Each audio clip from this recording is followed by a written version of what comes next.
What in Carnation? The theta brainwave window. 2 to 6. Brainwave states and memory emergence timing reframes reincarnation claims. The data is worth being considered. Infants, 0 to 2 years, are predominantly in the delta brainwave state, deep sleep state, some theta. Young children, 2 to 6 years, have high theta brainwave activity, 4 to 8 Hz, which happens to be the exact frequency used for hypnotic regression, OOBEs, and channeling. Older children, 6 to 12 years, have a mix of some theta and more so alpha waves, with adolescents, 12 to 18 years, shift toward alpha and beta, normal waking consciousness. According to Ian Stevenson's database of 2,500 plus documented reincarnation cases, children who report past life memories display an insanely consistent pattern, where apparently 100% of those cases begin between ages 2 to 6, as in the first memories are claimed to be remembered in those years. The majority emerge between ages 2 to 4, with average onset at age 3. These memories typically fade by ages 6 to 8 as theta activity decreases and analytical beta waves emerge. The fact that past life memories exclusively emerge during the exact developmental window when children's brains operate in theta state, the same frequency used for hypnotic regression, remote viewing, astral projection, and all channeling-based practices, is not coincidental but causational. Theta brainwaves 4 to 8 Hz represent a highly suggestible trance-like state where critical thinking is suppressed. The boundary between internal/external reality blurs, dissociative capacity increased, and susceptibility to entity influence peaks, same state used for channeling. Children ages 2 to 6 naturally exist in the state most of their waking hours. This means they are continuously in the ideal brainwave frequency for demonic impression. No ritual induction needed, no hypnosis required. Their baseline consciousness is already in the optimal receiving state for entity-generated false memories. We know that these reported memories are much more common in pagan-worshipping cultures and regions as opposed to more Christian faith-based ones. Is that purely because the families don't want to report something unaligned with their belief system? Or because Christian families have more protection and defense from these intrusions? Obviously, the former accounts for many cases, I'm sure, as being a Christian only protects you so much if you're still living a life of sin, which extends to your children, in spiritual defense I mean, to a degree. But I believe it's definitely a combination of the two. Reincarnation advocates claim memories are fresh early in life and naturally fade without stimulation. But this explanation has holes, because the theta-beta transition can perfectly explain the fading as analytical thinking develops. The suggestible state ends, and impressed false memories lose their reinforcement. No adult remembers past lives without re-entering theta state through hypnosis/regression, or otherwise coming to them in dreams and visions in meditative states, aka theta. This is evidence that the memories are brainwave state dependent, whether they represent authentic memories or not. Demons target everyone on the friggin' planet at some point, and obviously children aren't off limits if legally available.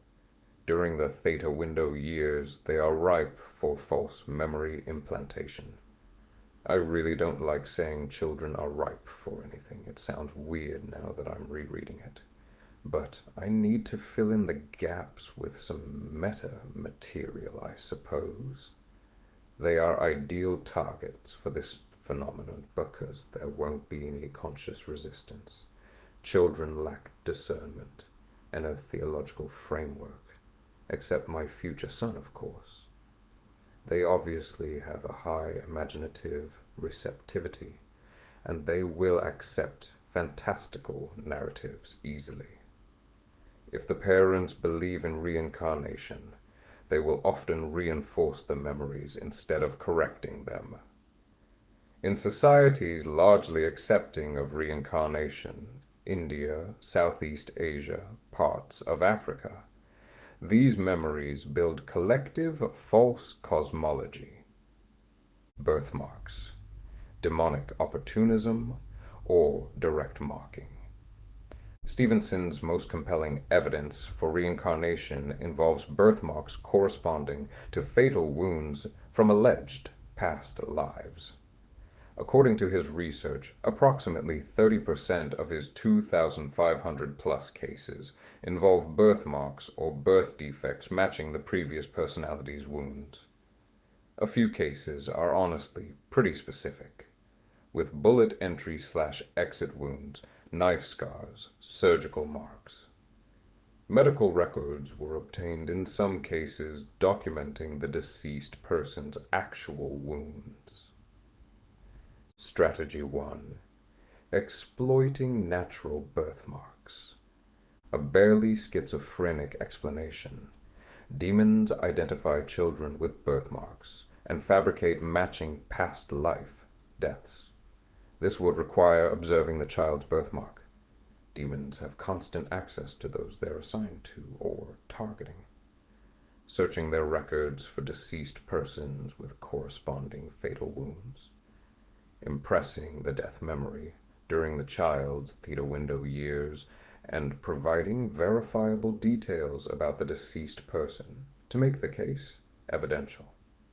This strategy is long-form and tedious, like most of their work, but entirely feasible for spirit beings with perfect observational records of human deaths, the ability to impress vivid false memories during suggestible states, and a motivation to build reincarnation cosmology for deception purposes. Strategy 2. Directly creation of birthmarks in utero. My alternative, substantially more schizophrenic theory is not something I believe wholeheartedly, but feel is a possible explanation for some, if not many, cases. If it is legitimate, I believe the above explanation is done in conjunction and much more commonly. It's the idea that demons can possibly induce birthmarks themselves while attached to the pregnant mother. For shock value purposes, and maintaining my psychotic/paranoia-ridden brand, let me rant a bit. Pew H. Lease. So there is some freaky, not entirely uncommon threads of lore in the astral travel sphere regarding post-O.O.B.E. physical manifestations. There are multiple documented cases, physical marks appearing after spiritual attacks such as scratches, bruises, and subdermal marks after astral travel or abductions or demonic nightmares. Textures are described as raw, red, or scarred, sometimes fading but leaving trauma. There's one case shared by Nathaniel Gillis, genius and cool guy, of specific subdermal sigils rising from under the skin of a long-time astral traveler, Star of David/Remphan, Egyptian hieroglyph, cross, appearing after an O.O.B.E. screaming violently once he returned. The traveler was in his usual metaphysical meeting place with two of his guides. Something happened which momentarily made him question the identity and trustworthiness of his guides he thought he knew so well. And immediately following this, his guides realize the jig is up and astrally jump this man. While I desperately want more details of how this astral attack felt and dynamically operated in this non-physical state, I suppose since his at least partially demonically merged body is still in one place, it was an attack also taking place in the physical, hence the subdermal sigils. If demons can manifest physical marks on adult bodies during / post-encounter, the question is, can they create marks on developing fetuses? What do I think, you ask? Sure, why not? Makes sense. Due to the sole reliance on my pattern recognition condition. For the majority, my argument on this subtopic, gotta keep it loose and speculative, but considering what we do know about these dweebs, it's honestly not that totally insane. Be honest. Birthmarks form during fetal development when melanocytes, pigment cells, cluster abnormally. If demons can attach to pregnant mothers, access the developing fetus spiritually, influence cellular development, then creating targeted birthmarks matching a selected past life death pattern becomes plausible. This would require selecting a deceased person, plenty to choose from, whose death and body had wounds which can be recreated in the form of an induced birthmark waves. The memories implanted in the marked child could be supplied in 2 ways. 1. The past life-death of an individual could have had their death and other memories copied and pasted from the demon present / attached to this person, as well as the knowledge retained, put into the child via downloads. Or 2. The demons involved could take the collected knowledge necessary from the minds of witnesses. Technically, a 3rd option exists, and I don't like saying it, so it's a good thing I'm just typing it. It's very likely that all 3 are possible and make up a portion of these cases. I think this one is the least likely or prevalent. But it's not entirely impossible to imagine that some cases may be children who are partially possessed and / or heavily influenced / demonized by their demonic attachment. These partial possessions I would classify as merging, using their own language, meaning the child likely has no idea many of his / her thoughts are not their own. I don't believe these children can be legally fully consenting to total possession, except maybe if involved in some fudged up SRA / MKU ritual.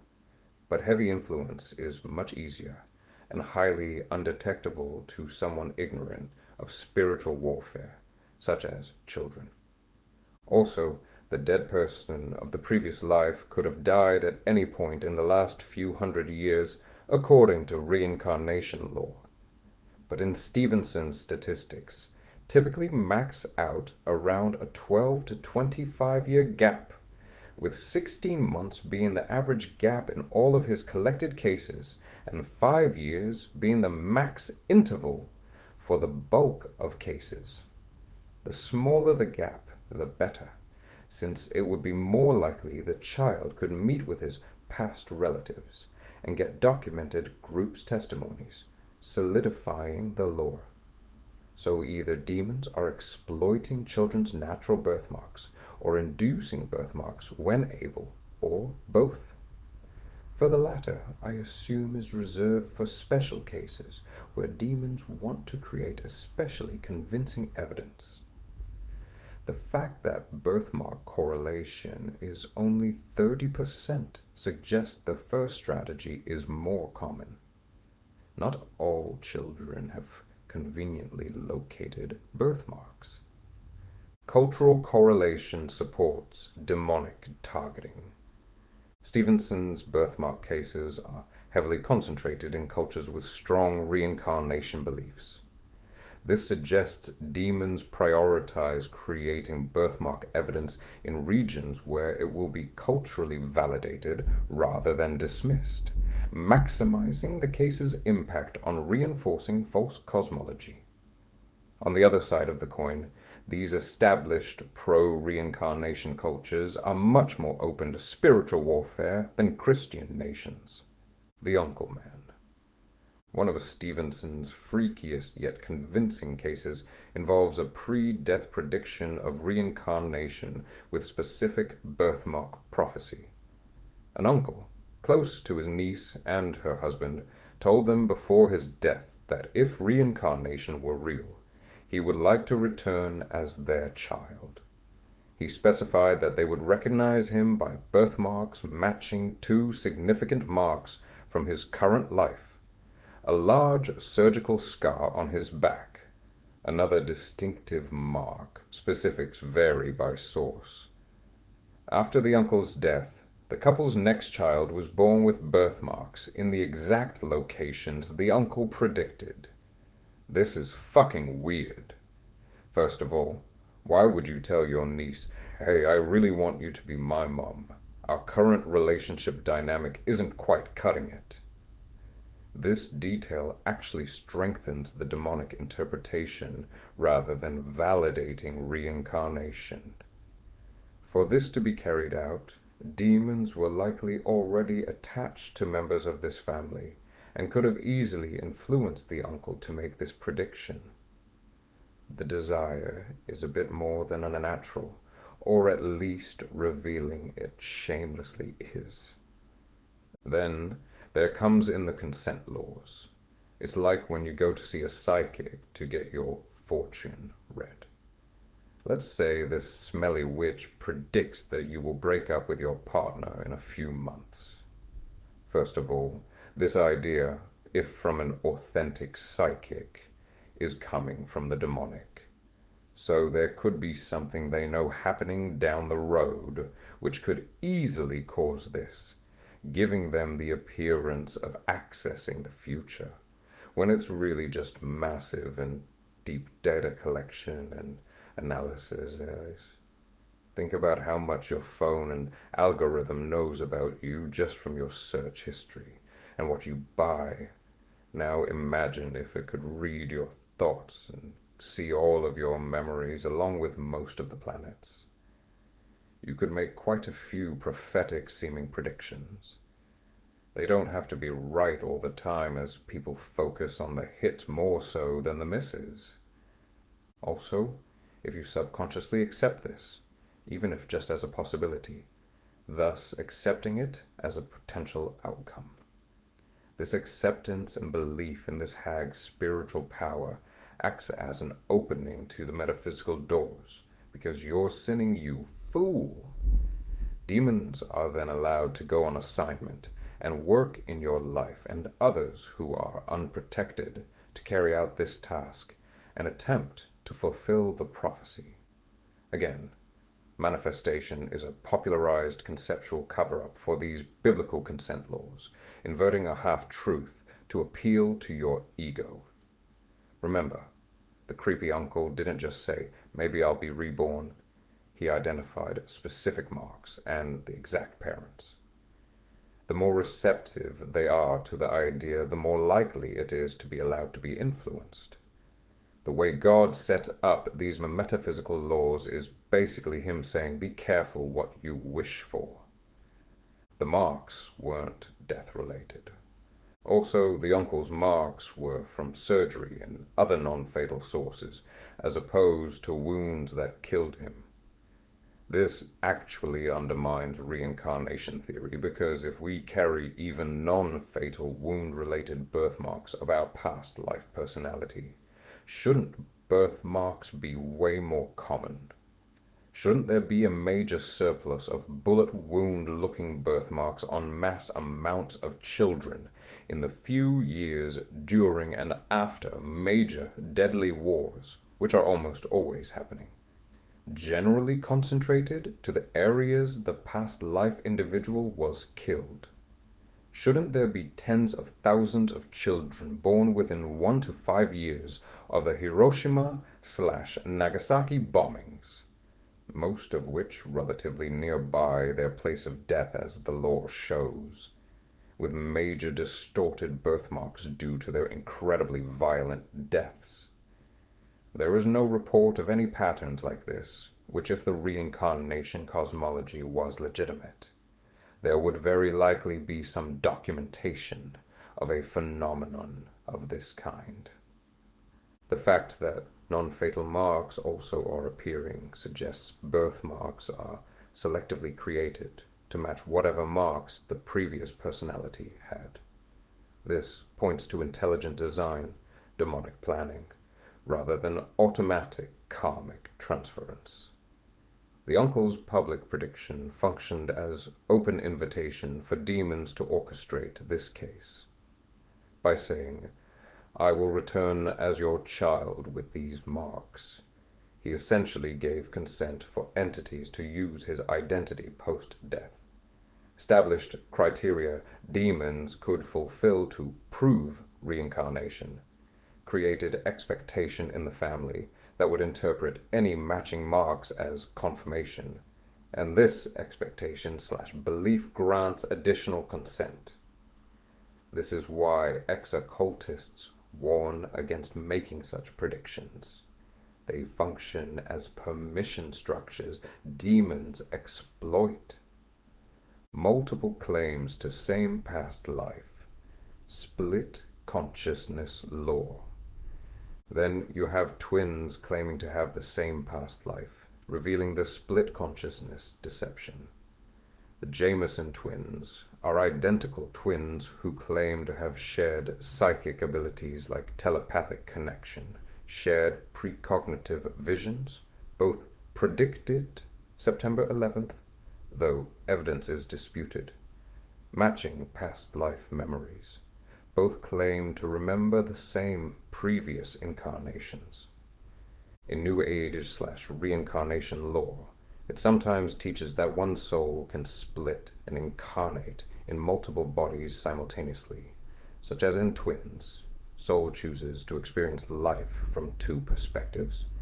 Soulmates, one soul split into masculine/feminine halves seeking reunion, or oversoul fragments, higher self-deploying multiple incarnations. This directly contradicts basic reincarnation logic. If reincarnation operates on one soul per body principle, which most traditions teach, then two people can't have the same past life.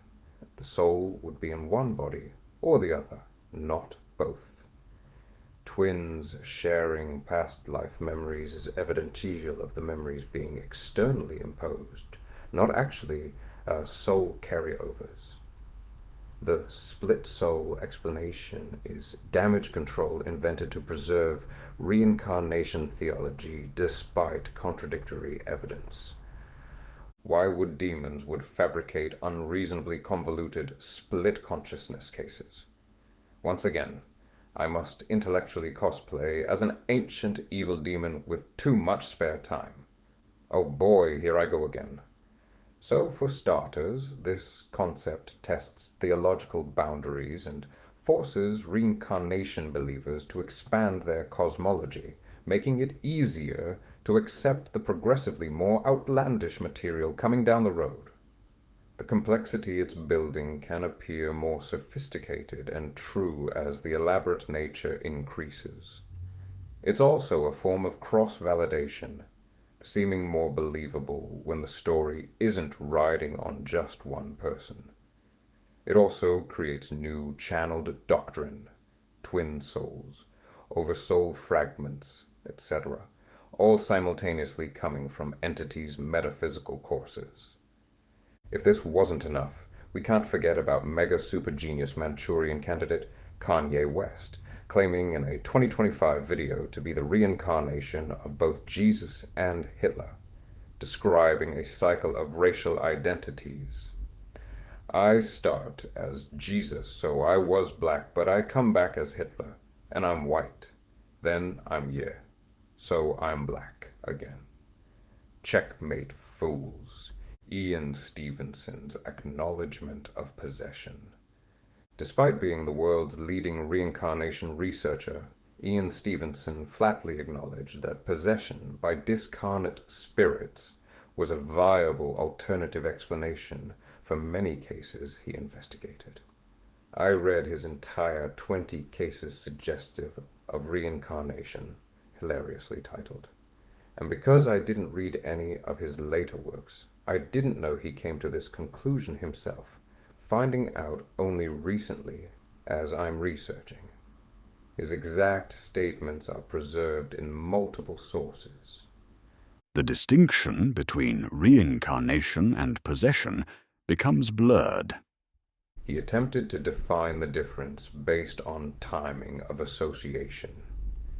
If the previous personality seems to associate itself with the physical organism at the time of conception or during embryonic development, we speak of reincarnation. If the association between previous personality and physical organism only comes later, we speak of possession. Stevenson even created a formal typology ranging from temporary possession to permanent possession that he classified as reincarnation. Partial temporary possession, brief overshadowing influence. Complete temporary possession, full displacement for limited duration. Complete permanent possession after birth. Lasting replacement, what he called anomalous date or replacement reincarnation.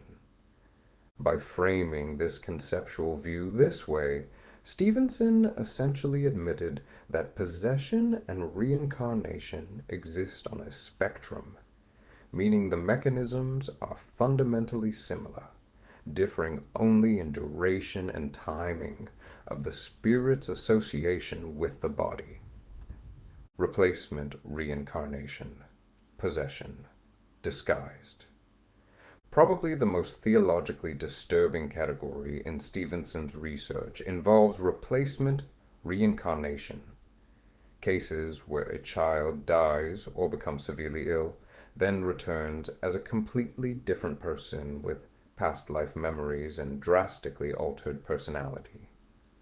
The most famous case he covered is of Jasbir Jat, a 3.5-year-old boy in India, contracted smallpox and appeared to die.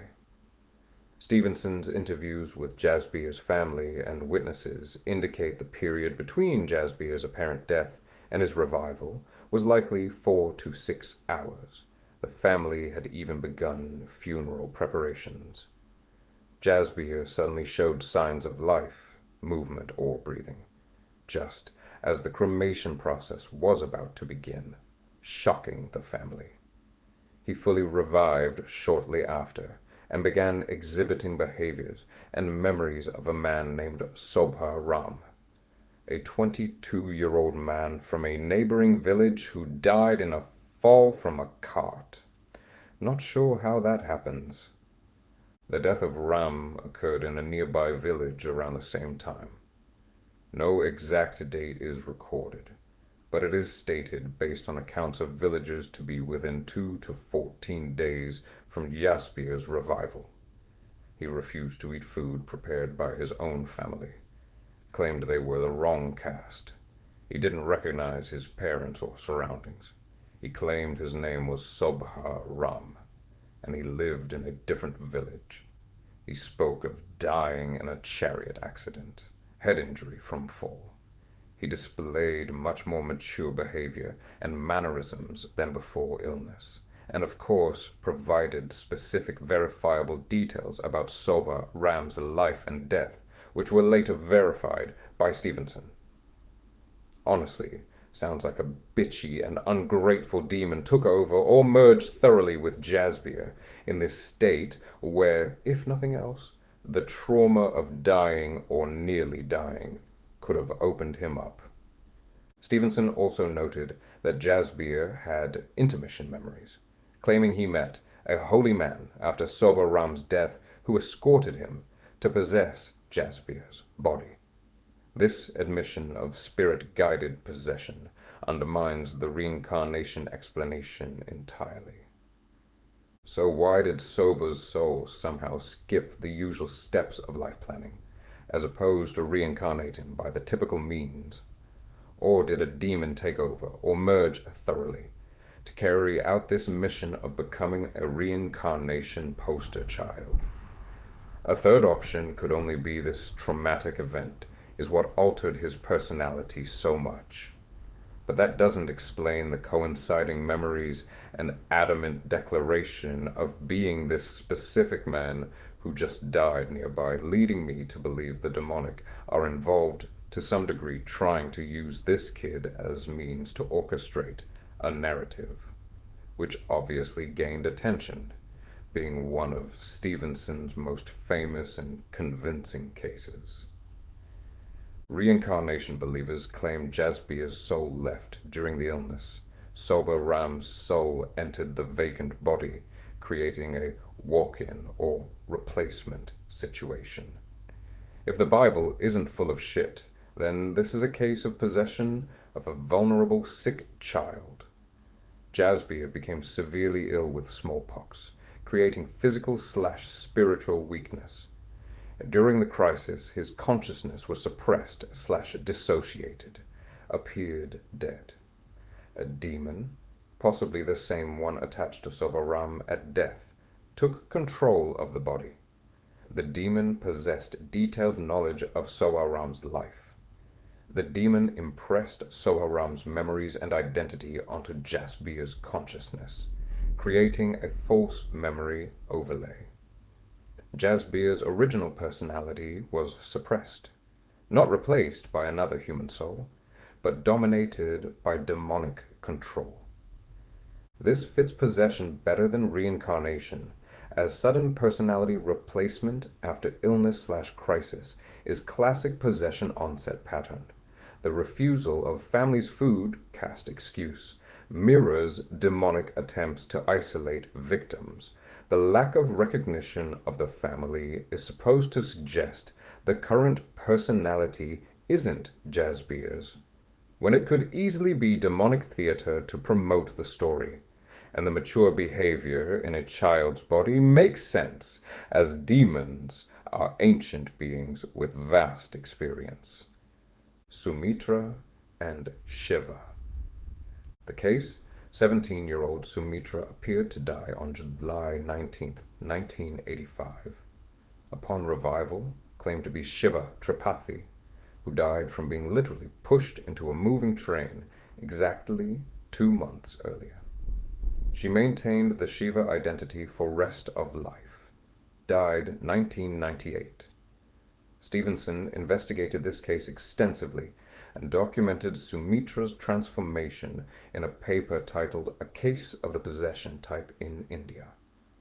Sumitra was a barely literate, uneducated Thakur villager who instantly became fluent in educated Hindi, adopted Brahmin customs, vegetarianism, religious rituals, rejected her family and surroundings, and displayed Shiva's specific knowledge, family details, village landmarks, that she could not have acquired normally. Stevenson classified this as possession because there was a complete personality replacement. Sumitra's family initially thought she was insane or possessed, and subjected her to cruel torture continuously for a long period by ojas, exorcists or spirit healers. More evidently, approximately 14 months after her revival, autumn 1986, Sumitra experienced a few hours of confusion during which she seemed to resume her ordinary personality. She briefly recognized her surroundings and family as her own, without referencing Shiva's life. This episode occurred during ongoing trance-like states and fevers, but the Shiva personality quickly regained control. No further reemergences were reported in follow-up interviews through October 1987, over 2 years post-revival, or until Sumitra's death in 1998. The brief swap suggests it was a temporary leak rather than a full return, reinforcing the possession model where the original spirit is suppressed but not eradicated, evidence of two distinct consciousnesses that were fighting for control. Keep in mind, Stevenson believes this and adjacent cases are possession from the discarnate spirits they claim to be, not an impersonator, and especially not silly biblical demons. This would of course align largely with the SRT lore. But as I proved, that whole practice is a demonic operation. This means any possessor spirits claiming to be other than demons are bitches and liars, attempting to reinforce the lore of ghosts being behind this phenomenon, attempting to label Christians' cosmological view as superstitious and ignorant, which is corroborated endlessly through these other psychic data streams. We want our daughter back, by any means necessary. The case of Mary Lurency Venom, a.k.a. the Watseka Wonder, is one of the most famous and well-documented cases of alleged spirit possession in American history. A book called The Watseka Wonder by E. Winchester Stevens is written about this case. Occurring in 1877 to 1878 in Watseka, Illinois, Lurency was described as a healthy, intelligent child from a devout Methodist family. Her parents were Thomas and Mary Jane Venom. Another Mary, Mary Beatrice Roff, born in 1846, lived in the same town and was a neighbor to the Venoms, though the families had little social contact. Roff suffered from severe mental illness with catatonic episodes, hysteria, and self-harm. She died on July 5th, 1865, at 18, possibly from a suicide attempt, as reporting of the event ambiguously implied. The two girls had no close relationship.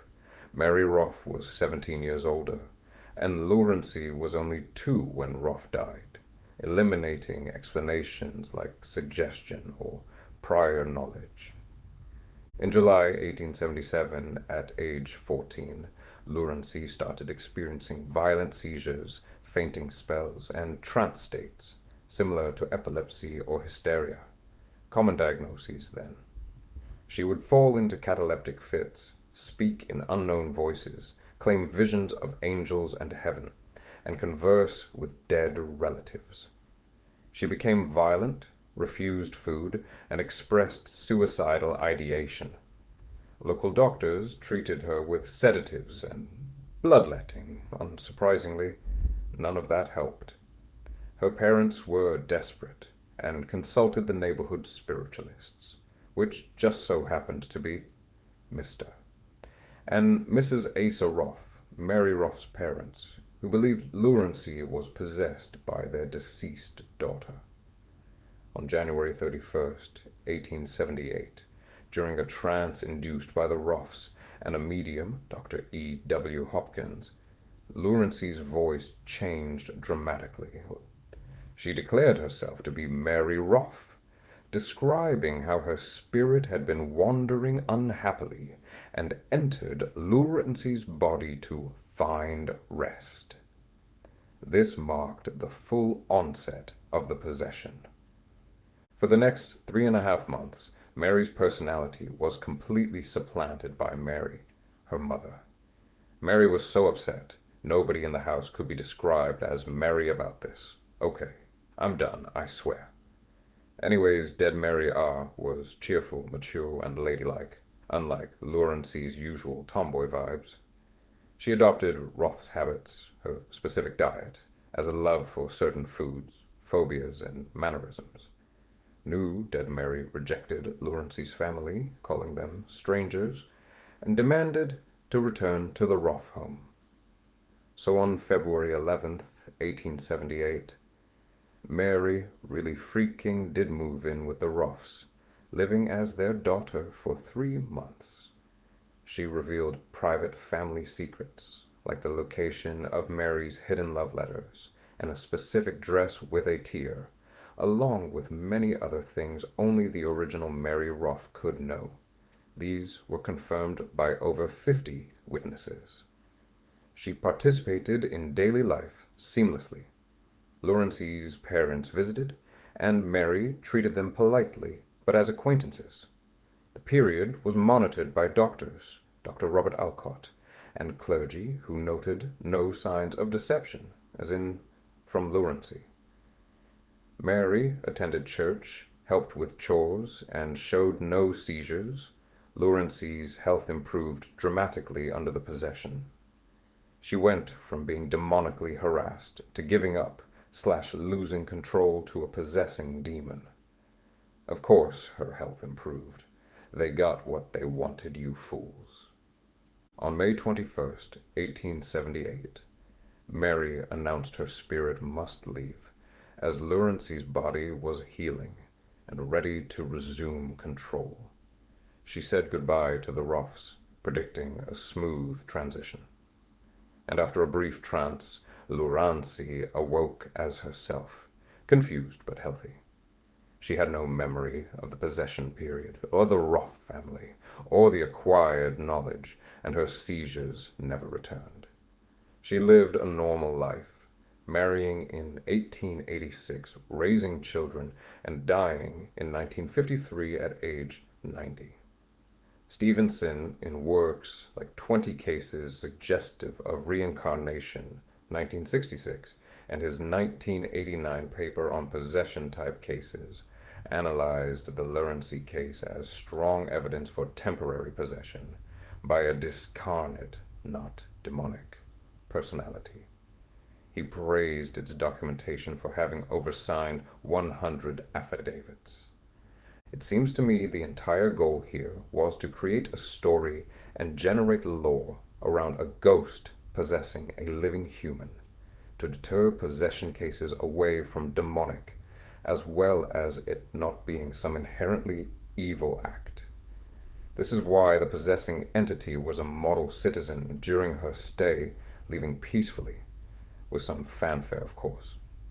Also allowing Mary's body to heal, while following the same formula as all SRT therapy, just leaving the person alone and taking away the illness you cause, the spiritual and invisible Hegelian dialectic. Obviously, the actual living Mary Ruff was dealing with her own spiritual warfare, likely pushed into occultism of some kind by her spiritualist parents. Whatever demon was harassing her had access to all of the information and personality traits possible, and could easily pass as some version of her, if not share the necessary information with a fellow colleague. While Stevenson acknowledged possession by discarnate spirits as explanation, he absolutely avoided the term demonic possession. Stevenson maintained that these were neutral spirits, deceased humans trapped in liminal states or choosing to possess bodies, rather than malevolent demonic entities using human identities as disguises. Despite acknowledging possession as viable explanation for specific cases, Stevenson argued against it as universal explanation for all past life memory cases, because typically only one child claims to be a specific deceased person, whereas possession should allow multiple claimants to same identity, which is incredibly weak logic, donkey brain alert, as well as technically not true, and assumes the demonic are highly unorganized retards, wrongo. Also, because in standard cases, non-replacement, the original personality remains intact with added memories, not displaced.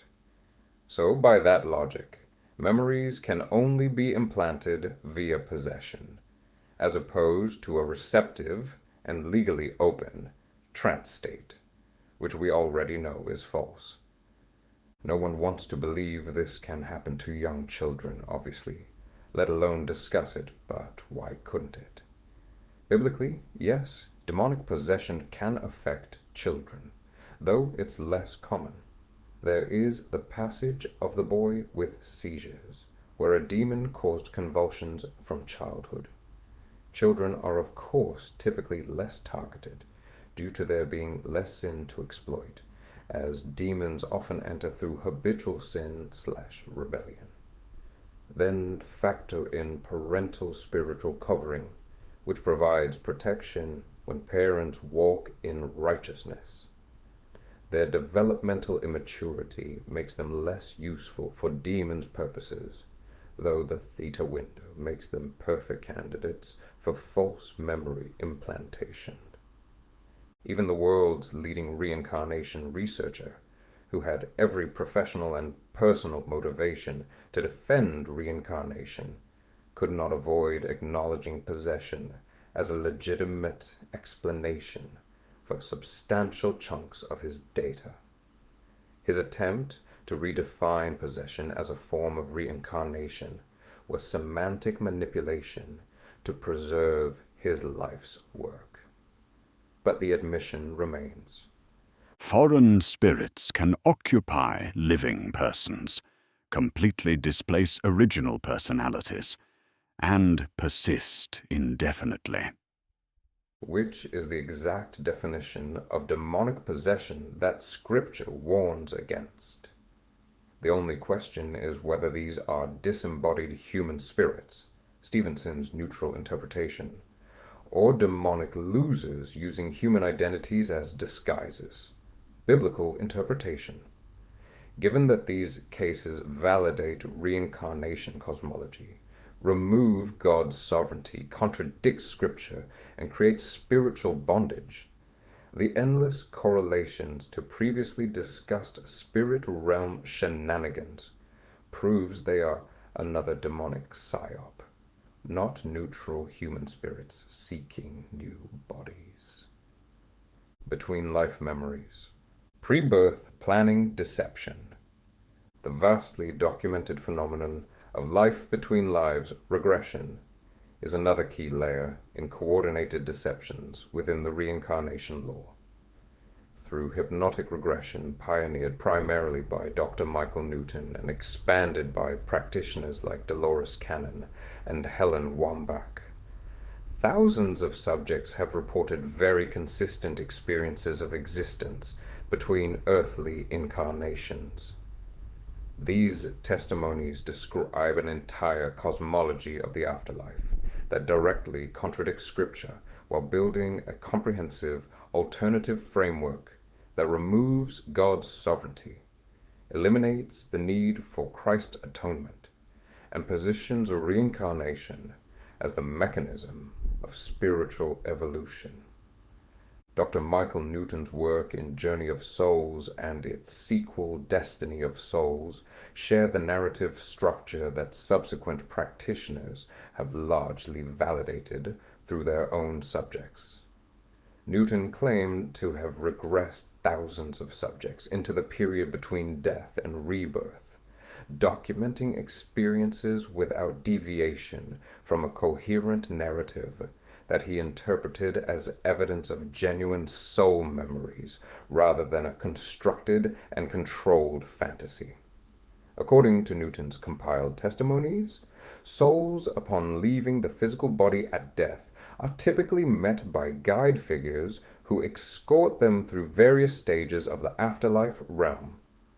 The newly deceased soul undergoes a life review where they observe their recently completed incarnation from multiple perspectives, experiencing the emotional impacts they created in others, and evaluating their choices without clear judgment from these external authorities. Following this review, souls continue to what Newton terms their soul group, a cluster of souls at similar developmental levels with whom they've incarnated repeatedly in various relationships across lifetimes. The centerpiece of Newton's framework involves the Council of Elders, described the same across subjects as a gathering of highly advanced souls who serve as advisors and guides for less developed souls planning their next incarnation. Subjects describe appearing before this council, typically consisting of between 3 and 7 elder souls, to discuss their progress, evaluate lessons learned or missed from previous lives, and collaborate on planning the specifics of their next incarnation. The councils are claimed to be wise, compassionate, and non-judgmental, offering guidance rather than imposing requirements, though subjects often report feeling profound respect and occasional nervousness when presenting themselves before these elders. Newton documented testimony describing the incarnation planning process in detail. Subjects report being shown potential life scenarios like viewing a film, where they can observe different possible parents, life circumstances, challenges, and opportunities connected to various incarnational choices. The soul allegedly selects parents, geographic location, wiener size, socio-economic conditions, and even specific challenges including illnesses, traumas, or difficulties that will provide optimal learning opportunities for karmic balance and spiritual development. This choice is presented as voluntary. Souls are never forced into circumstances, but rather select them with full awareness of the difficulties involved because growth requires challenge. Here's one of Newton's subjects describing the council experience. They asked me what I learned from my last life. I had to admit I didn't handle things very well. I got angry too easily and hurt people I loved. They weren't mad at me, but I felt like I'd disappointed them. Then they showed me different options for my next life. I could pick easier circumstances and learn slowly, or I could pick a really hard life where I'd be forced to deal with my anger issues quickly. I chose the harder path because I didn't want to waste more lifetimes. This testimony shows the framework Newton established. Councils that evaluate without condemning, learning through reincarnational experience, voluntary selection of difficult circumstances for accelerated growth, and the assumption that multiple lifetimes represent spiritual progress towards some ambiguously defined ultimate goal. Dolores Cannon's channeling adjacent lore. Dolores Cannon approached the intermission phenomenon differently, primarily through channeling a discarnate entity through her regression subjects, rather than regressing subjects into their own between lives memories. Her book, Between Death and Life, presents extended dialogues with a spirit calling itself the Advisor, or the Guide, who explains the mechanics of death, the afterlife, incarnation planning, and the purpose of earthly existence. Totally original and trustworthy vibes so far. This spirit guide explains that upon death, souls are met by loved ones and guides who help them transition and orient to the non-physical realm. The entity describes multiple levels or planes of existence in the afterlife, with souls gravitating to the level matching their spiritual development. Lower levels house souls still attached to earthly concerns and confusion, while higher levels contain more advanced souls focused on learning and service.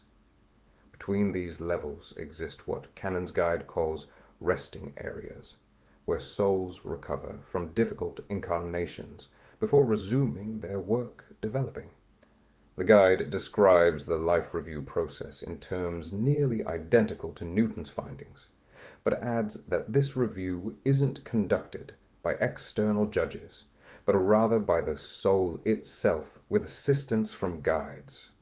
The spirit explains, "You are your own judge.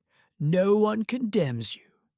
You see your life from all angles, and you understand where you succeeded and where you failed to live according to your soul's purpose. The pain you feel is not punishment from God, but rather the natural consequence of seeing clearly how you affected others." This viewpoint removes divine judgment entirely, replacing it with subjective self-evaluation guided by entities who are themselves not identified as serving the God of Scripture. Canon's Guide explains that souls often incarnate in groups, taking turns playing different roles for each other, parent and child in one life, then reversing roles in another, or being enemies in one incarnation and spouses in the next, and some gross assault incest type shit as well, all to provide each other specific learning experiences needed for growth. Shit, I know you were my uncle in the last life, but we've been married for 25 years, Jeff. I mean Brenda. Don't you want to break this endless cycle of death and rebirth? Helen Wambach's Life Before Life, the Pre-Birth Memory Survey.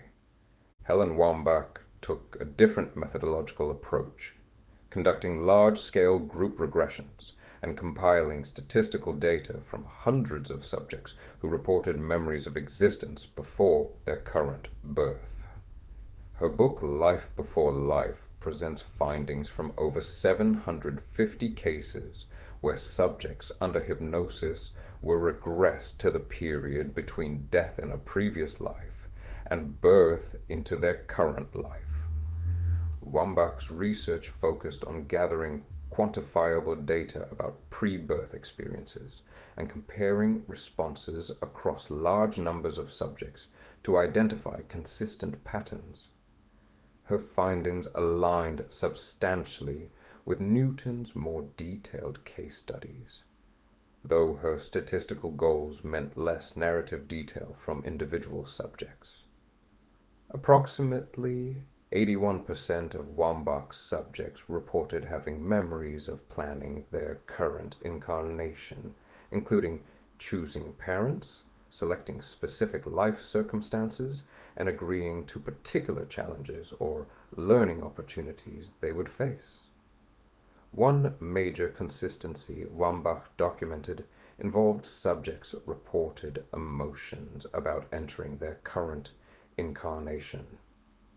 When asked how they felt about being born into their present life, approximately 28% reported positive anticipation, 49% reported reluctance or resistance, and 23% reported neutral or mixed feelings.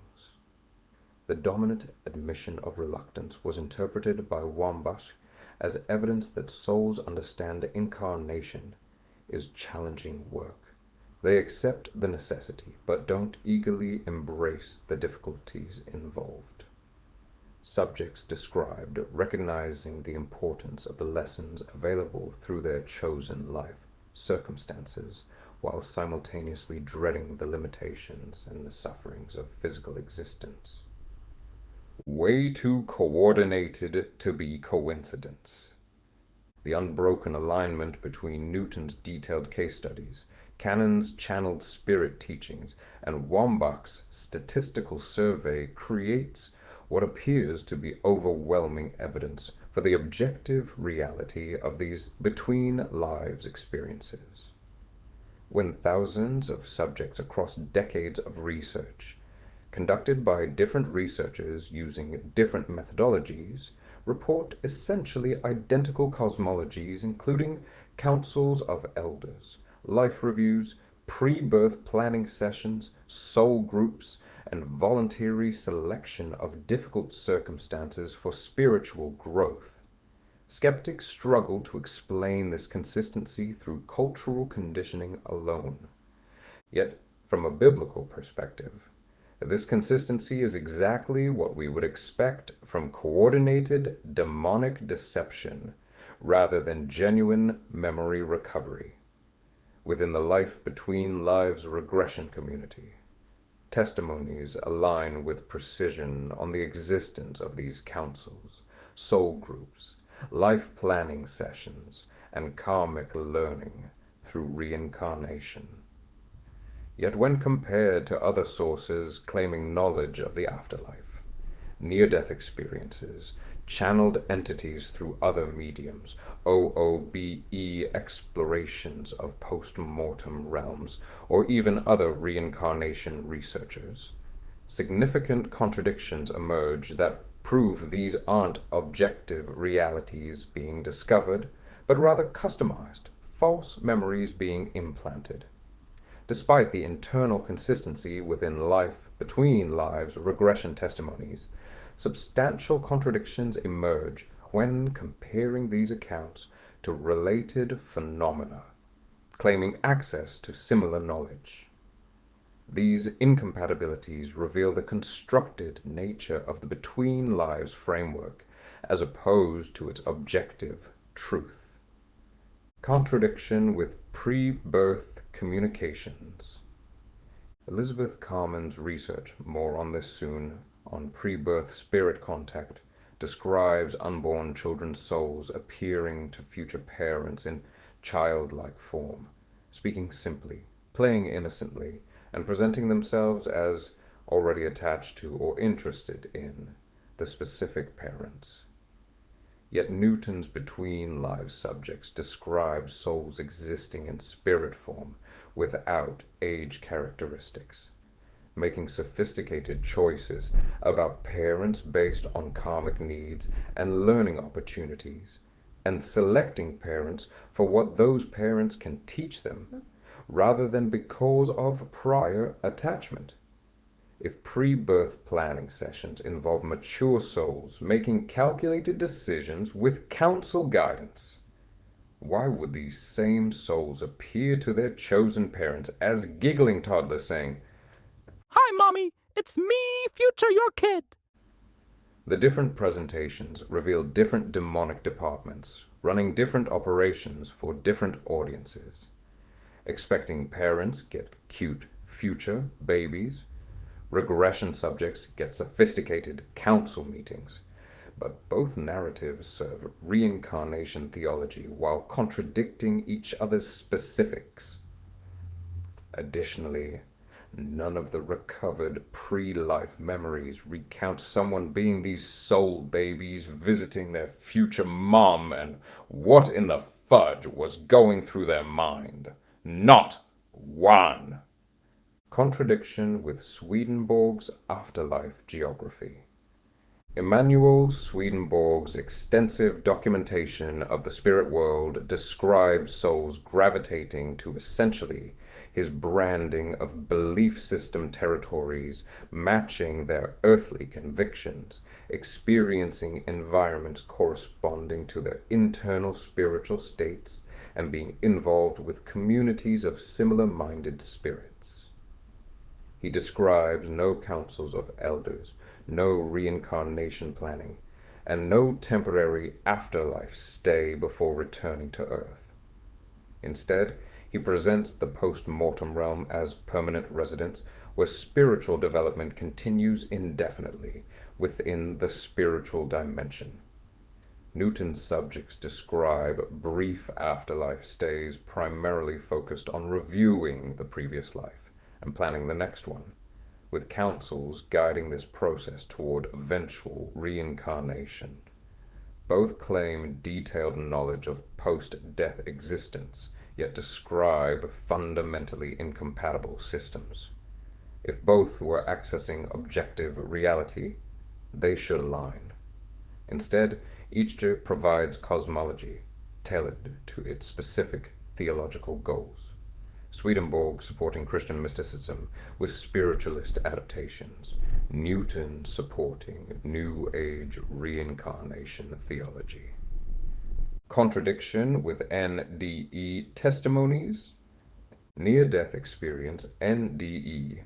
Subjects across cultures report afterlife experiences matching their pre-existing religious beliefs, though there is a range we will discuss later. Generally, Christians meet Jesus, Hindus encounter Hindu deities, atheists experience naturalistic interpretations, etc. Yet Newton's subjects uniformly describe the same council structure regardless of religious background. This suggests NDEs are culturally tailored demonic visions, while life between lives regressions are methodologically tailored demonic visions, both serving deception but customized for different circumstances and audiences. It's actually all your fault.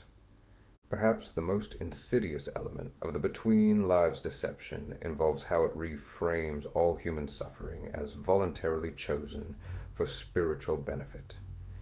Throughout Newton's, Cannon's, and Wambach's findings, subjects consistently report that they chose their difficult life circumstances before incarnating, ranging from selecting abusive parents, chronic illness, poverty, trauma, or other hardships, because these challenges provide optimal learning opportunities for spiritual growth. This teaching accomplishes several demonic purposes simultaneously. First, it removes the need for Christ's redemption. If suffering serves spiritual education rather than reflecting the consequences of humanity's fall and rebellion against God, then no Savior is needed to rescue us from our condition. Second, it eliminates genuine compassion. If the homeless person chose poverty for soul growth, the abuse victim selected their abuser for karmic balancing, and the terminally ill child planned their disease for family learning opportunities, then suffering doesn't demand intervention or inspire righteous anger against evil. Instead, it becomes part of everyone's self-selected curriculum that we shouldn't interfere with. Third, and most diabolical, it makes victims complicit in their own suffering. The Between Lives narrative tells trauma survivors that they chose their abuse, selected their perpetrators, and volunteered for their pain before incarnating, all in agreement with their soul family members in advance, the theme of consent always present somehow. This creates profound psychological and spiritual damage, burdening victims with false responsibility for atrocities committed against them. The biblical truth that we live in a fallen world under satanic influence, where evil happens to innocent people through no fault of their own, and where God promises justice and redemption through Christ, is replaced with a victim-blaming cosmology where everything terrible that happens to you was your own soul's decision for educational purposes. The absence of Christ. Boo. Some subjects report encounters with highly advanced souls or ascended masters during their between lives experiences, and occasionally Jesus is mentioned among such figures. But he is never described as the unique Son of God or necessary Savior, only as one evolved soul among many who has graduated from incarnational learning, and now serves as a guide for less developed souls. This reduction of Christ to no more than an advanced teacher or enlightened example represents exactly the theological inversion demons require, which is to acknowledge Jesus enough to appear spiritually aware while denying everything that makes him Lord, his deity, his unique role as only mediator between God and man, his atoning sacrifice, his resurrection, and his coming judgment.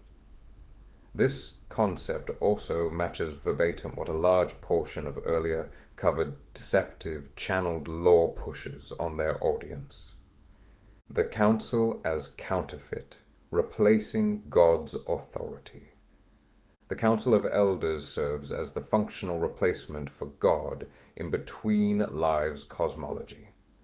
These advanced souls provide guidance, evaluate progress, help plan incarnations, maintain karmic balance, and oversee spiritual development across an endless number of souls.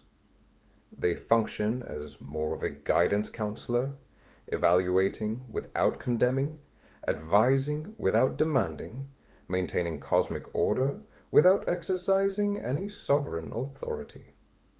This presents exactly the kind of authority humanity desires, more so than we need, especially our modern hyper-demoralized generation, sourcing their philosophy from 30-second-long content while eating microplastics. These modern man-child-approved advisors are akin to your self-proclaimed cool uncle that never raised any kids himself and never developed the necessary tough love we simple dumbos require for true accountability and transformation. Demons playing cosmic guidance counselors. The life between lives phenomenon again represents sophisticated, demonic theater operating through hypnotic trance states. When subjects under regression are prompted to access memories between death and rebirth, demons respond to this invitation by providing elaborate false memories matching the expected framework, staying grounded in their overall desired cosmology. The undeniable consistency across testimonies doesn't prove objective reality, but rather reveals a coordinated script which is not maintained flawlessly, despite coming close. The purpose is layered as always, partially to remove fear of death. You'll just reincarnate. Eliminate the urgency of the gospel. You have unlimited lifetimes to figure things out. Justify suffering. You chose it for soul growth. Remove divine judgment. You judge yourself, and it's just educational feedback. Establish counterfeit spiritual authority. Councils replace God, and prepare humanity to accept that physical death isn't final judgment, but merely transition to planning the next incarnation. When the Antichrist system demands allegiance and true Christians refuse because they're awaiting Christ's return and eternal judgment, the Between Lives theology will provide the perfect explanation. They won't be concerned about denying the demands from our elites to take the mark of the beast, because even if they can see it's wrong, they prefer what they think will be the easy route. Because despite this likely not being their last incarnation, obviously they have endless attempts. Why rush? Cosmic Cradle. The pre-birth communication industry. Elizabeth M. Carman's Cosmic Cradle. Spiritual Dimensions of Life Before Birth compiles over 200 testimonies from parents, primarily mothers, who claim to have experienced pre-birth communication with their children's spirits before conception, during pregnancy, or even through adoption processes. The core claims of the book are that souls exist pre-incarnation in spiritual realms, fully conscious and planning their next earthly lives. Children choose their parents based on karmic connections, soul contracts, and lessons they want to learn. A divine planner, or council of elders, oversees incarnation planning and soul contracts. Additionally, spirit babies will communicate through dreams, visions, meditations, and psychic impressions. These communications are verifiable. Children occasionally will later confirm the pre-birth encounters or display characteristics predicted by the spirits. Carman organizes testimonies by theme, starting with announcing dreams, where spirits appear to announce the future mother's upcoming pregnancy, the messenger spirit being the future child. Another section on these souls explaining why they selected specific families with some corny tear-jerker material, as well as the mother's then grown young children, typically 2 to 6 years old, sharing their surfacing memories of incarnation planning with councils, life reviews, and soul contract negotiations. Carman also focuses on the spirit baby's characteristics, like physical descriptions, personality traits, names communicated pre-birth, and how adoptive parents are also receiving visions of children destined for them. Carman makes the point that pre-birth experiences occur across all cultures and religions: Christian, Jewish, Muslim, Buddhist, Hindu, atheist, etc., which suggests this is universal human experience rather than culturally conditioned belief. Creepy absurdity. Mature souls playing baby. If these are genuinely mature souls who've lived multiple lifetimes and exist in higher spiritual dimensions between incarnations, why do they communicate like commercially adorable toddlers saying, Hey, I'm your future kid. Wee-yoo! I love you! Okay, bye! barely exaggerating? According to reincarnation theology's own logic, which this book fully embraces, souls are immortal consciousness that have lived many lifetimes. Between incarnations, these souls exist in higher dimensions with full memory and mature perspective. Pre-birth planning involves sophisticated review of karma, life lessons, and spiritual growth opportunities. These souls maintain their essential identity and wisdom accumulated across incarnations. Yet the testimonies consistently describe childlike behavior. Spirits appearing as ages 3 to 6, giggling, playing, speaking in simple language, cutesy communication like, Mommy, pick me! or I'm coming soon! with overkill, emotionally manipulative sweetness. Their physical appearance is always as children rather than as formless consciousness or previous adult forms.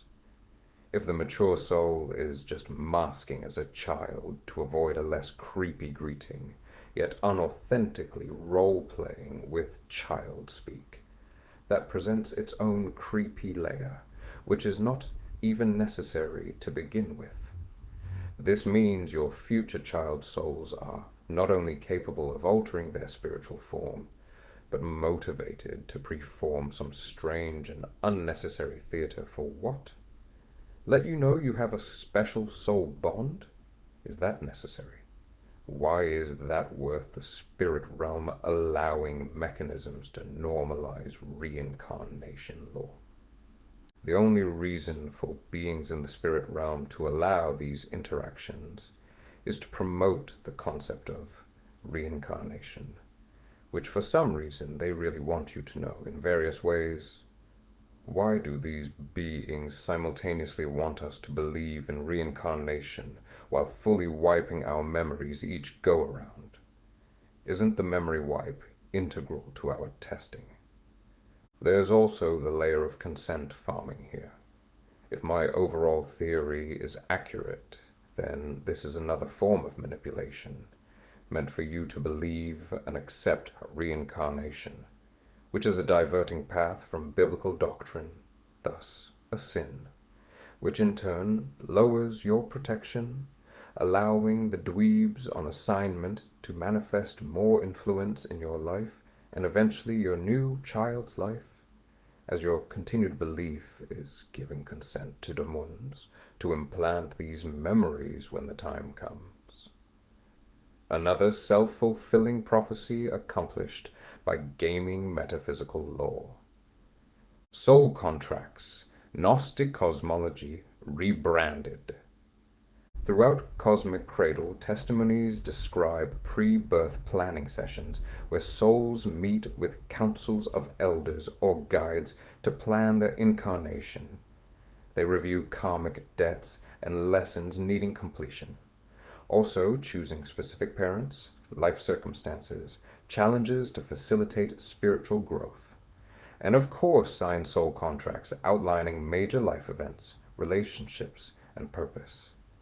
This is identical to channeled New Age lore, scattered in all sorts of information collected from either recovered memories during hypnotic regression, theta trance state, or directly from spirits possessing human theta trance state.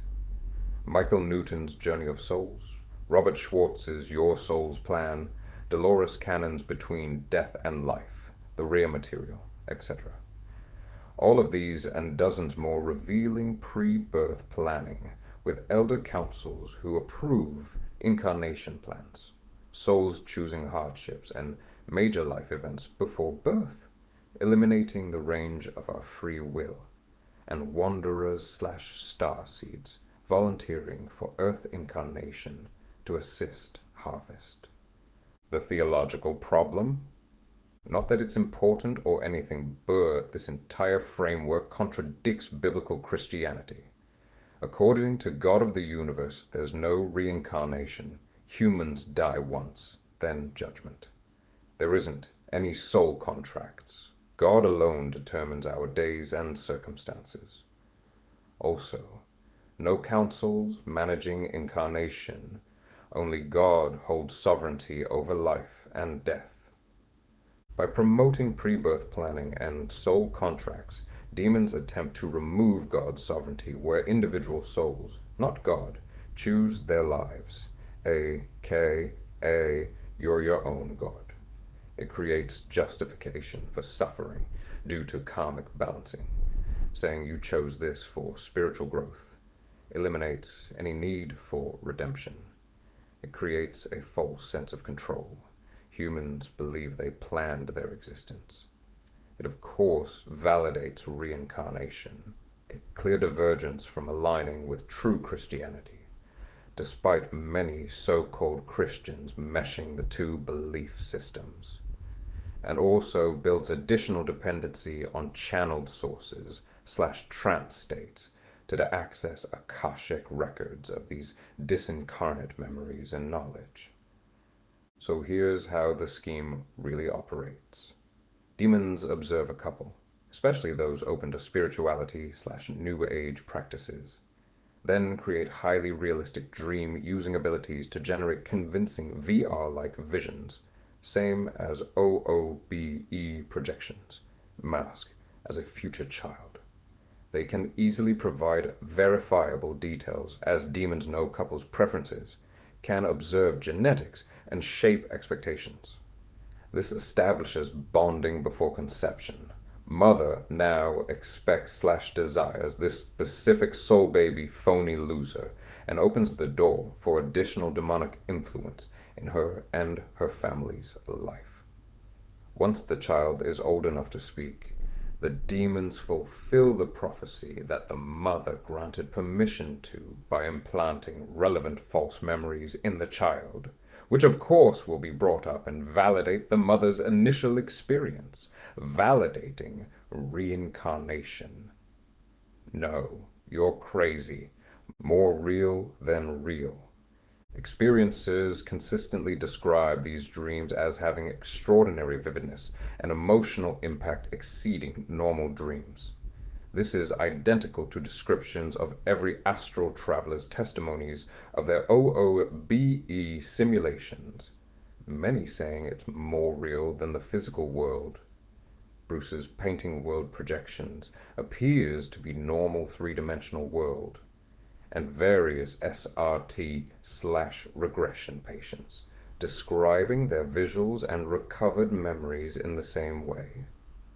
The consistent hyper-realistic quality across demonic vision experiences is evidence that these are generated by the same source using the same consciousness manipulation which demons have mastered over millennia.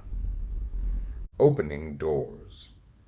Parents interpret these manifestations as harmless, loving contact with their future child, when actually they're opening their home to demonic entities that have ongoing access post-birth. This can easily normalize spirit contact for the entire family. Siblings talk to spirits, parents validate it. It creates a false spiritual framework to be raised on, lowering spiritual defenses and prevents discernment from developing. The universalism trap. Carman emphasizes that pre-birth experiences occur across all religions and cultures: Christian, Jewish, Muslim, Buddhist, Hindu, atheist, as evidence this is universal truth rather than culturally conditioned belief. This is classic universalism propaganda. Demons provide culturally tailored experiences that all converge on reincarnation/New Age cosmology, while claiming to respect diverse beliefs. The result is that all roads lead to rejection of exclusive biblical truth, and acceptance of all religions are paths to the same truth, which is precisely the one-world religion the Antichrist will promote.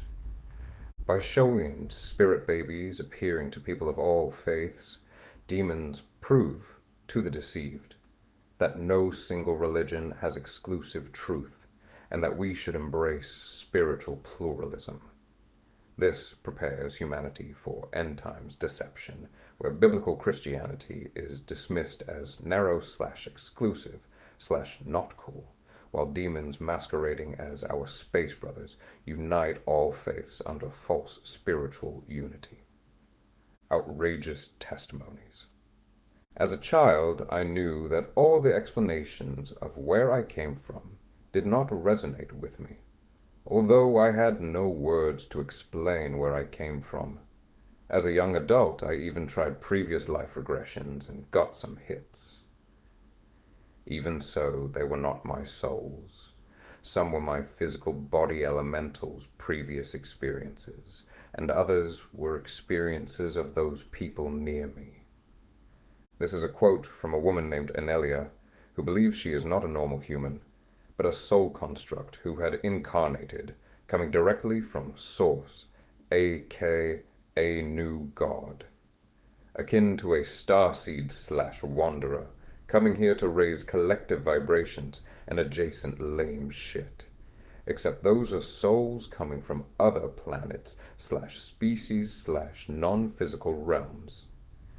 She claims to have vivid past life memories that, despite feeling like her own, some belong to others physically nearby, and some were of her body elemental's previous experience. But the soul reincarnates, not the body. So I have no idea what is going on. All I know is that this desire and consent open the door plenty, as well as reminds us of how past life memories are admitted by experiencers to often not be their own. Anelia also believes that when she dies, she will immediately return to Source, instead of getting caught up in the reincarnation cycle worrying about karmic balancing. Good for her. That sounds nice. Another testimony is from a freaky bitch named Nan, who claims to have memories of her own conception. My daddy came home, and Mother was cooking lunch. Dad said, Drop everything and let's go into the bathroom! Mom said, I have to put on a diaphragm. He replied, No! It'll be okay this time! I can remember that. I thought, now is my chance. Here is my door. I went in. So it was no accident that I was born with eating disorders, a food obsession.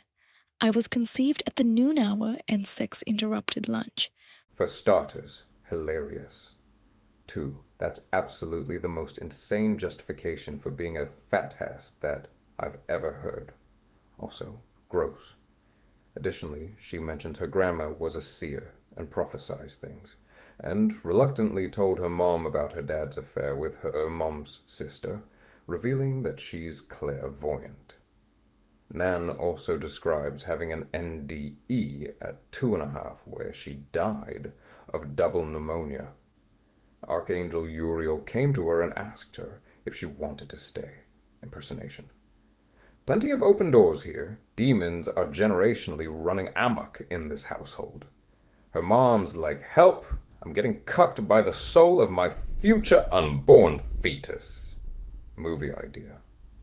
One testimony is a long and detailed memory shared by a woman's life plan with a spirit being, going through various criteria such as wealth, family, injuries, lovers, death, etc. She continually picks the easiest and more vain options. She gets paired up with a similar surface-level soul choosing to incarnate as a dude, and the guide sets it up to where they would eventually meet, despite not liking each other in the spirit realm. They were to play a major role in each other's lives for karmic reasons. Then, the guide inserted the memory imprint of his face so that there would be no question of identifying him on the planet. The guide told me, "He will be younger than you." my ego liked that. Oh, a younger man, the guide asked. "Do you mind having sexual intercourse with this man?" I replied, no, I would love to do that. The divine planner added more details. "This man has a choice, yet most likely he will choose the path of drug abuse." I saw a vision of a man sitting on the ground with folded knees, his head resting on his knees, and his arms wrapped around his legs. first of all, in the implanted memory, the divine planner is inserting a memory onto the soul of this woman, and then showing her technically unnecessary emotional visuals to accompany the life planning presentation. Admitting the common usage of this power, let alone the ability to do so, and its implications. Meta, and overly revealing as always. Second, outrageous and hilarious. One guy's testimony describes them having the ability, which is apparently the norm, to go out of body while developing as a fetus, and for fun, they would travel to other planets. "I came and went as I pleased. I played anywhere I wanted. Lots of playtime took place on Jupiter, the planet of growth, and Saturn, the karmic teacher. That is where most of my lessons came from. That is where I hung out. I still do." Okay, so we got astral traveling, interstellar fetus playtime, and Saturn worship, IYKYK, at the same time? And this man says he still hangs out there, as in he still astral travels to other planets, to this day. Right after he adds, most of our solar system's planets. "They have no core like Earth, no rock, nothing solid. Jupiter and Saturn are fire and ice and gas and lightning, and that is my nature. Silent, rumbling, and thunderous. Tips Fedora. Between lifetimes, I visit the Jovian core galaxy, a spiritual spa, a playground for gods, goddesses, gurus, and spiritual teachers. That is why all the rumbling is there. It is my home." I'm not even going to entertain this one. I'm genuinely concerned. Another one. This is a girl describing her story of when she was a little girl, telling her mother that she remembers being in her mom's stomach twice, and shared a resurfacing memory of her falling out of her mom's Gina onto the shower floor as few-month-old fetus, with the mother shocked of her knowledge of how her miscarriage took place. She describes it a very P.O.V. kind of way, and it's definitely cringe-maxed even for me. But this follow-up is somehow less weird. As soon as I could speak, I made a matter-of-fact casual statement to my mother. "I was in your tummy twice. The first time I washed away. The second time I came out like a zipper. I was a boy, and I decided to come back as a girl." Mom had done studies in past life therapies and was open to someone being able to remember. As my vocabulary grew, I could articulate what happened and the intent behind the miscarriage. I was aware that my parents got into a huge fight about whether to circumcise the baby in the womb if it was a boy. I knew that I was a boy. Neither mom or dad would compromise their opposing conditions. The issue threatened their marriage, and I needed them to stay together to fulfill what I came here to do. So I chose to leave. My parents would have divorced before they changed their minds about circumcision. She claims that she wants her mom to know this so that she doesn't feel responsible for the miscarriage, which is common. She's like, "I chose to leave." It was me, yet simultaneously is like, I made this decision because I didn't want my penis to get in the way of you and Dad's happiness. Which is not only hilarious, but also literally still blaming her mom. But also the dad now, and it's weird as fuck. Why can't we just go out to a Chili's without reliving your fetus death, band name, memories as a boy? Gah! These outrageous bastards are now implanting dying fetus memories in these gullible ladies. Doth thou not havest any mercy, nor dignity? And keep in mind, the mom studied past life therapy and likely other occult practices, belief cemented, permission granted, and just for fun, here's what the dad said regarding circumcision. If we don't circumcise, he'll be regarded as odd by the boys in the locker room. Dad, yo, what in the fuck happened to you in high school? What do you think goes on here? You know, Euphoria is just a TV show, right? Also, out of all the reasons, that's the best you got. What will the dumb, closeted, gay bullies staring at your son's wiener think? I think he just wanted a way out of that marriage and tried to mask it, weaponizing his future son's penis as ammo.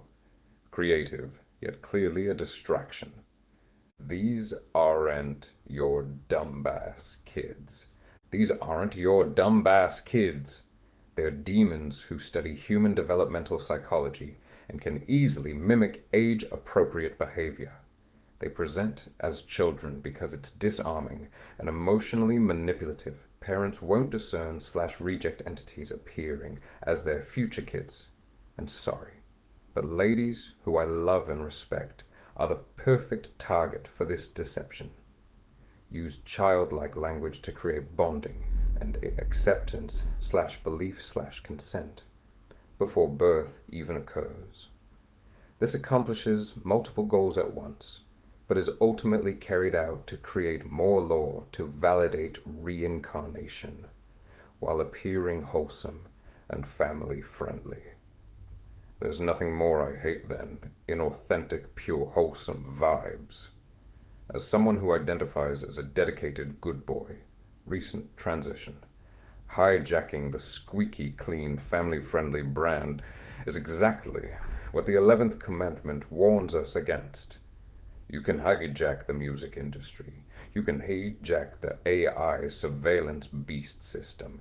You can even hijack the bodies and minds of the youth. But I'm eventually gonna do something. Don't make me warn you. Additional lore.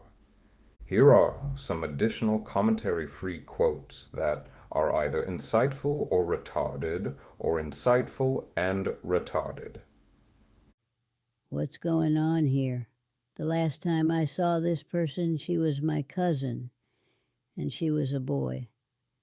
When Randall was 2 years old, he said to me, "Do you remember when I was your dad and I died in a fire?"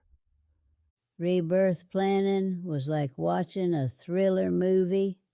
I always told Mom that it was 100% my fault that she went into labor 17 days late. I needed a specific birth date for astrological reasons. Between his second past life and his current life, Thundercloud incarnated in animal bodies. He became transformed into a fish. The woman concluded. The spirit child seeking a mother paddled a spirit canoe upriver. The spirit child saw me and entered my womb. That's why I'm pregnant. An elder, narrating, added, "White people have a different way. These things happen to black people."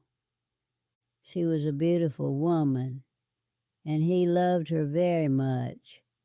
One day they quarreled, and he accidentally killed her. In one case, a husband accepted a child born to his wife during their 5-year separation, ignoring the lapsed time between sex and birth. Heaven gets boring after a while.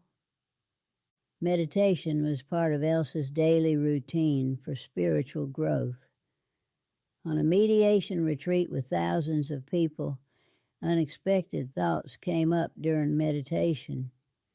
Have another baby! Have another baby! Have another baby! Elsa thought, no, I have enough children. You're such a good mother! Have another baby! Have one of us! What a good mother you would make! We want you for a mother! Come on! Have a baby! Have one of us! After 5 days, the souls began to fade out and said, All right! We're going away! You can't have us! I thought, oh no, come back. I will have one. That was a great sales technique. A Vietnamese man who refused to drink the spiritual soup of amnesia in the before-birth world surreptitiously slipped it to his dog instead. I have the most memory of lives when I practiced mysticism or healing art. I made penny royalty to abort the baby. As I was about to drink the tea, a loud, raging voice said, No! I spilled the tea. The voice explained, I'm coming to the planet, and you are the vehicle I must come through. I said, okay. I'll be the vehicle for you. They suited him because they were clean, kept their camp swept up, and sent their women a long way off to menstruate. The home won awards for energy efficiency. Lest a woman attract a spirit child when she does not wish so, she stoops over like an old woman, distorts her face, and walks with a cane when she travels by a fertility stone. She warns the spirit children, do not come to me. I am too old to bear children. I fasted for 4 years.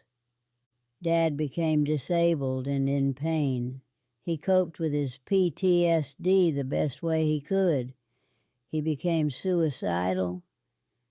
He was crazy drunk when I met him. Dave date raped me when I was 14. I didn't want to be with him except he enticed me with cigarettes and money. I was born with an addiction because my mother had smoked 2 packs per day during my womb time. Besides, smoking was cool. Everyone was doing it. Drugs and karmic balance. From what I've gathered through reading and listening to numerous personal accounts shared in books, podcasts, forums, and documentaries, many people who use LSD report profound visionary experiences that feel like resurfacing memories from past lives. These aren't just vague flashes. They often unfold like immersive narratives where the individual relives or witnesses scenes from a previous incarnation. In some cases, these visions reveal a darker side. The person sees themselves as a past life figure who committed atrocious acts, such as being an evil warlord, a tyrannical dictator, or someone else responsible for widespread suffering, including the deaths of thousands. The experience can be intensely vivid, evoking guilt, horror, or a sense of inescapable accountability. These testimonies aren't rare outliers. They appear across diverse sources, from Terence McKenna's lectures to anonymous Reddit threads and clinical studies on psychedelics. Users often describe a sense of cosmic revelation, as if the drug peels back layers of the to expose hidden truths about the soul's history.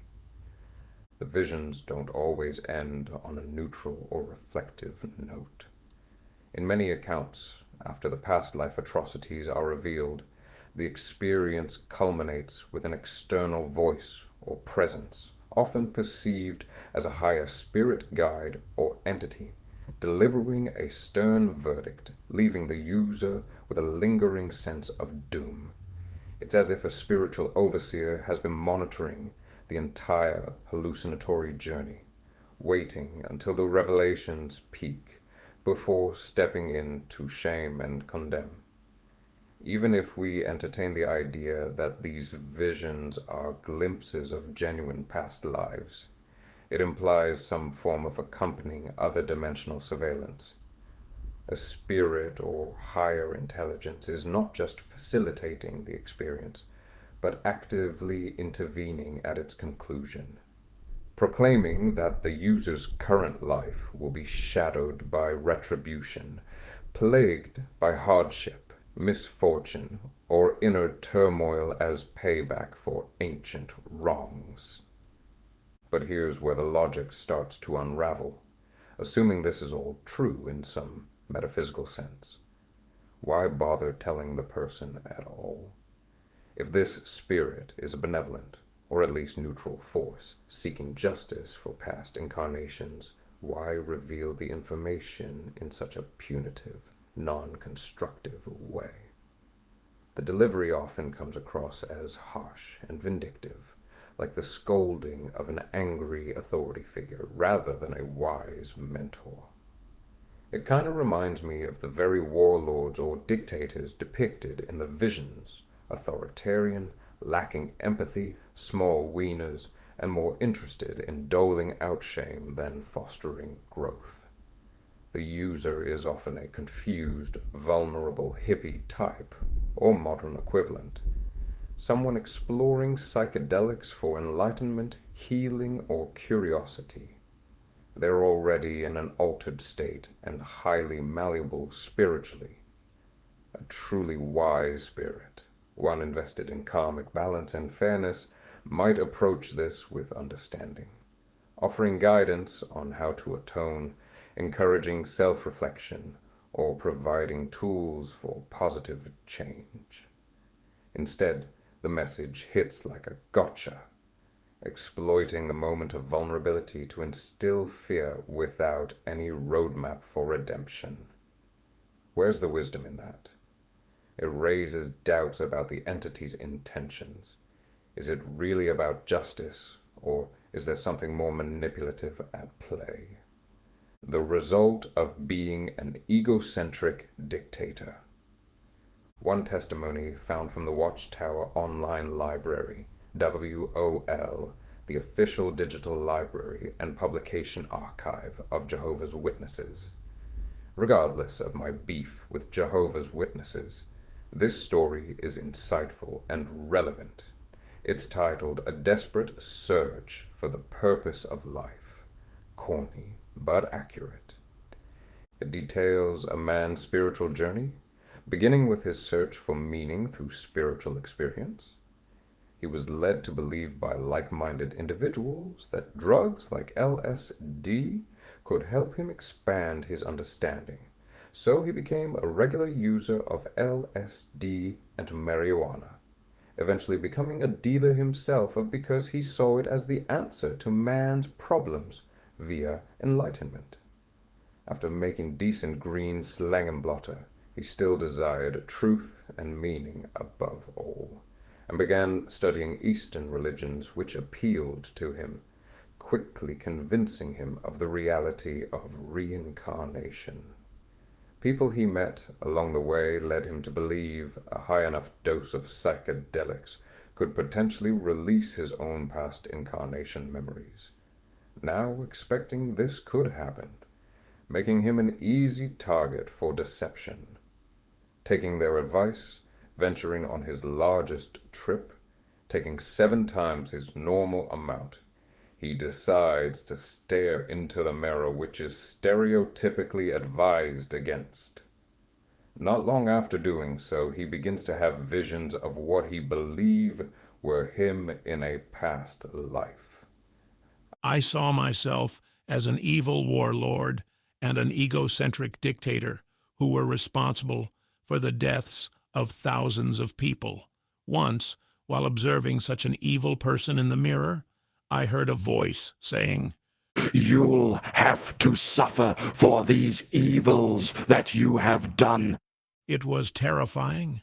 As a result, I felt I was destined to suffer and die, and then suffer again and again in successive reincarnations.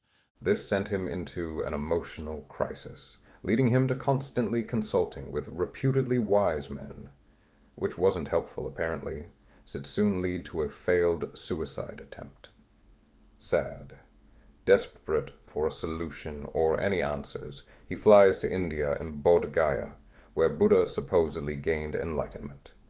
He met a French Hindu named John Won, LOL, at bottom of page, who became his first guru. 4 months later, finding himself justifiably dissatisfied with the Hindu faith, journeyed to Dharamsala to study Tibetan Buddhism. But he became ill and malnutritional, weighing only 100 pounds. He then flew to Holland, where he healed and of course met a new guru. This one was special though, and had supernatural powers, siddhis, such as mind reading, precognition, telepathy, and hypnotism.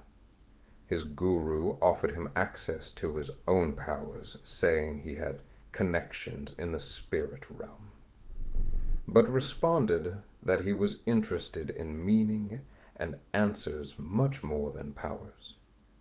However, he was not pleased and tried to discourage me.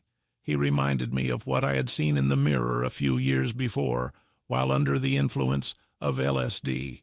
He said that now, in this life, I would have to reap all the evil that I had sown in past incarnations. He embedded this thought so deeply in my heart that I could not forget it. I felt haunted by spirits and was in a state of terror and utter confusion.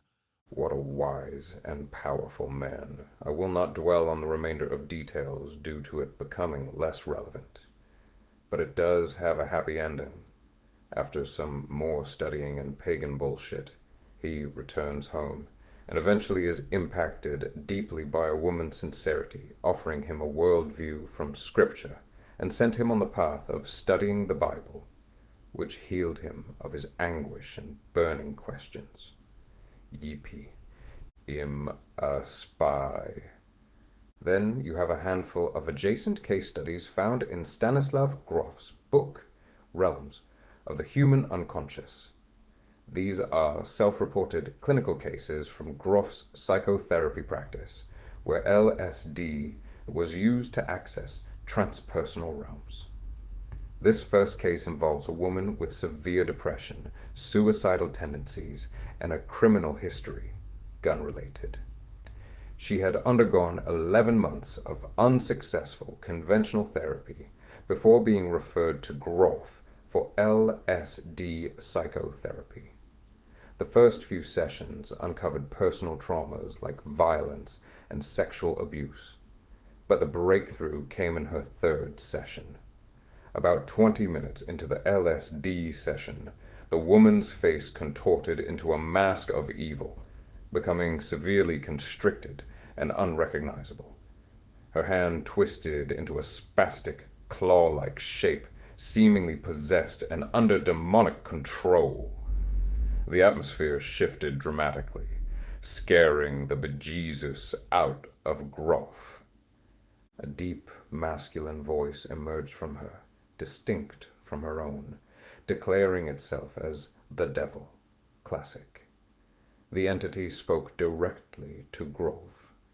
She is mine. Don't try to take her away from me, or you will regret it. I will destroy you and your program. It used threats and blackmail, referencing details about Grof's life and work that the patient couldn't possibly know, revealing its supernatural knowledge. The voice conveyed ownership over the woman's soul, tying her suffering to karmic debt from unspecified past evils.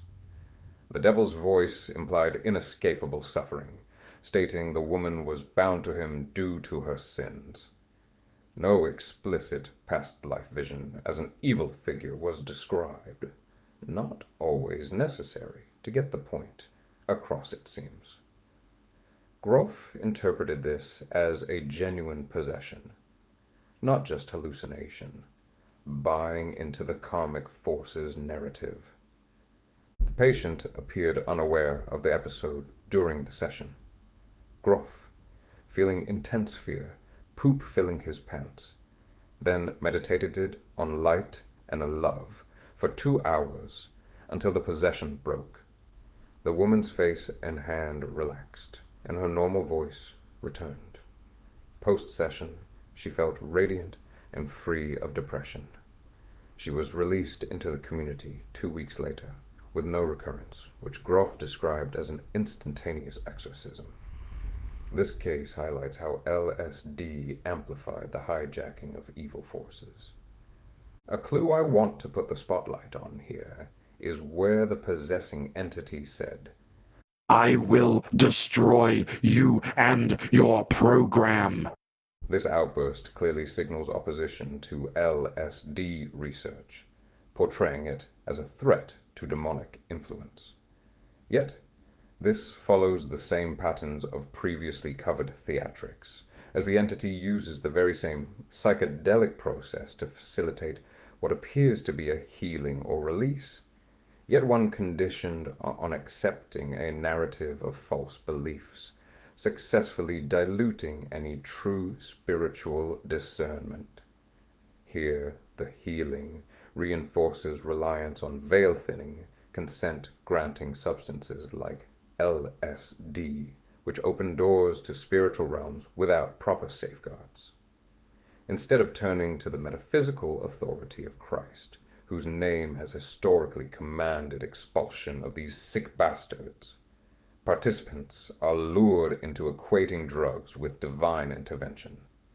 It's as if psychedelics are positioned as a democratic alternative to exorcism, democratizing access to the supernatural, but at the cost of authenticity, making users unwitting accomplices in their own misdirection. Demons have a track record of being calm, collected operators, masters of infiltration who whisper rather than shout, embedding themselves in cultural norms, addictions, or philosophies without fanfare. This dramatic flair, threatening destruction outright, seems counterproductive, like a poker player slamming their royal flush on the table mid-game, or like a spy yelling, "I'm a spy!"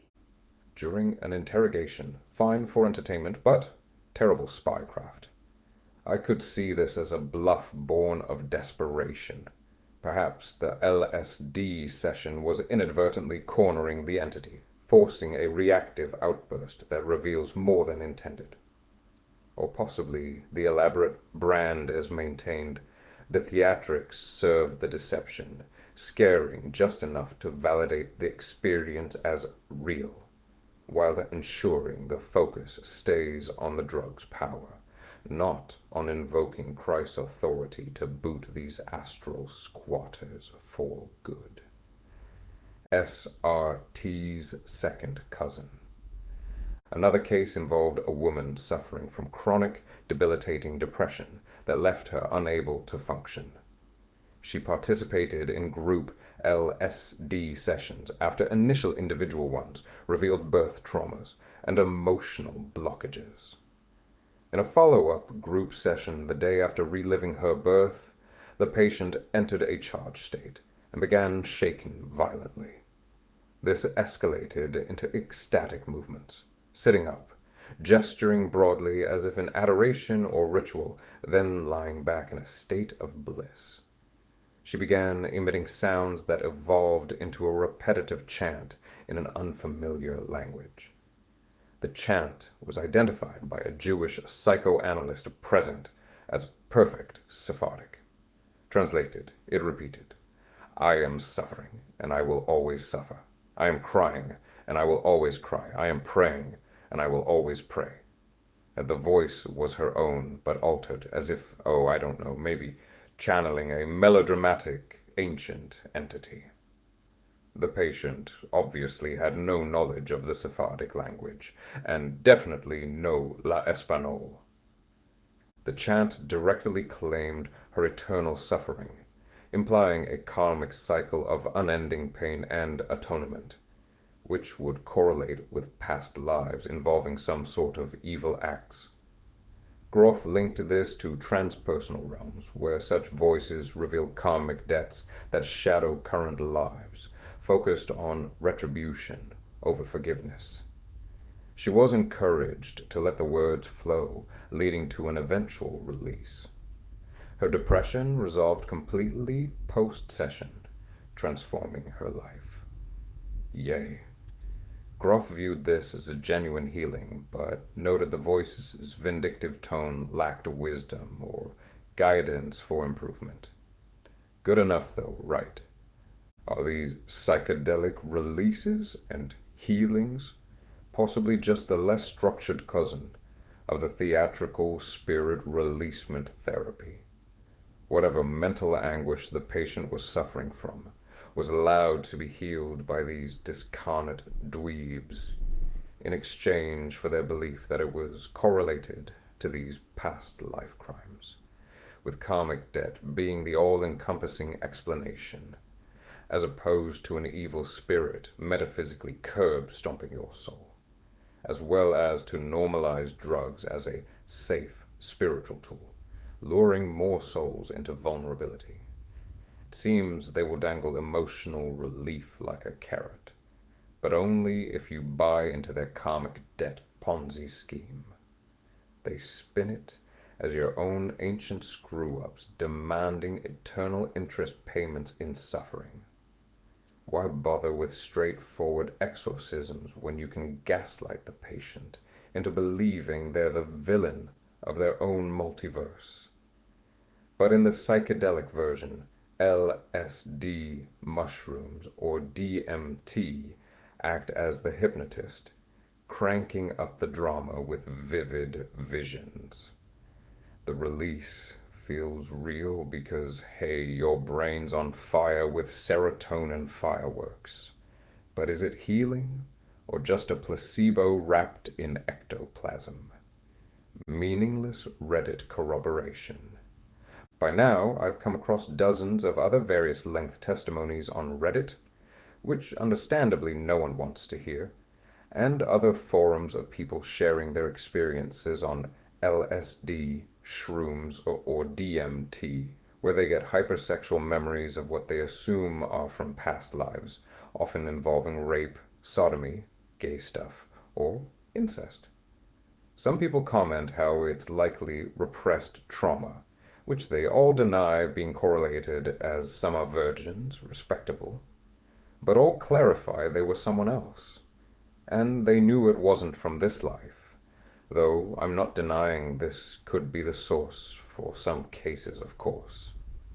Essentially, it's led me to believe these experiences aren't incredibly common, but are frequent enough that it's established a relevant pattern worth dissecting here. Yum, not an eternal deadbeat. Finally, I'm left with some roast battling reserved for this so-called karmic balancing framework that seems to be the bedrock for these experiences. In theory, karma is about fairness, a universal ledger, where actions in one life ripple into the next, encouraging moral equilibrium. But in these testimonies, karmic debt as the ultimate blame the victim ploy. Imagine you're tripping absolute balls, reliving memories of being a warlord who turned villages into smoothies and kicked puppies, and then, blammo, a voice yelps, "Suffer for your evils, you eternal deadbeat," leaving your fragile mind left with lingering fear and anxiety over inescapable karma.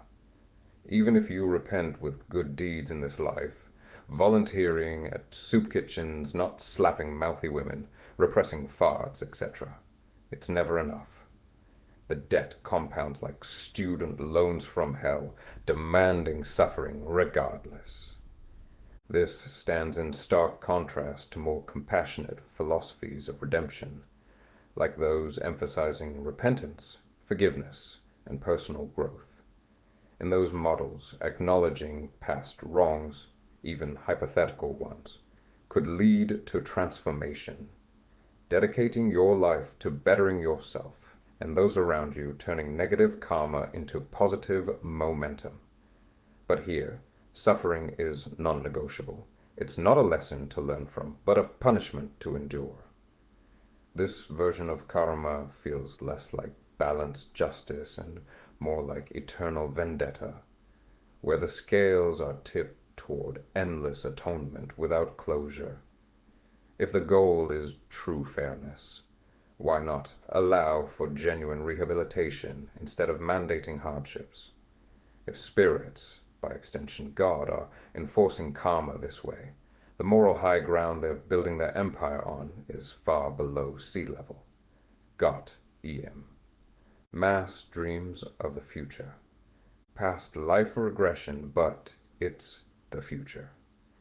Mass Dreams of the Future by Dr. Chet B. Snow and Helen Wambach, 1989, documents what might be the most ambitious and revealing example of coordinated demonic deception ever recorded under the guise of scientifically rigorous psychic research. Between 1983 to 1986, Dr. Chet Snow conducted 300-plus hypnotic future life progressions with subjects in 3 locations: United States, Europe, and Australia. Subjects who claimed past life memories under hypnosis were afterwards asked to progress forward to future incarnations. Specific target dates were given: 2100 AD and 2300 AD.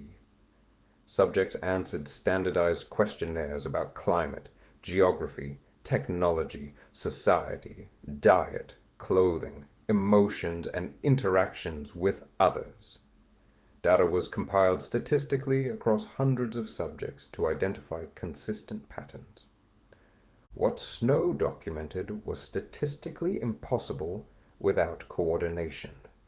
Hundreds of people across 3 continents from different cultural/religious backgrounds independently reporting nearly identical future scenarios, including 4 distinct civilization types emerging after catastrophic depopulation, massive pole shift/earth changes between present and 2100 AD, as well as a population collapse from billions to hundreds of millions.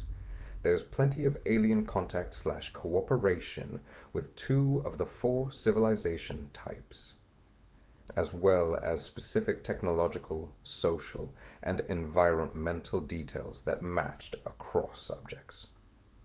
Snow concluded that this couldn't be coincidence, cultural conditioning, or researcher bias. The consistency across 300-plus independent accounts proved these were genuine glimpses of actual future timelines accessed through hypnotic regression.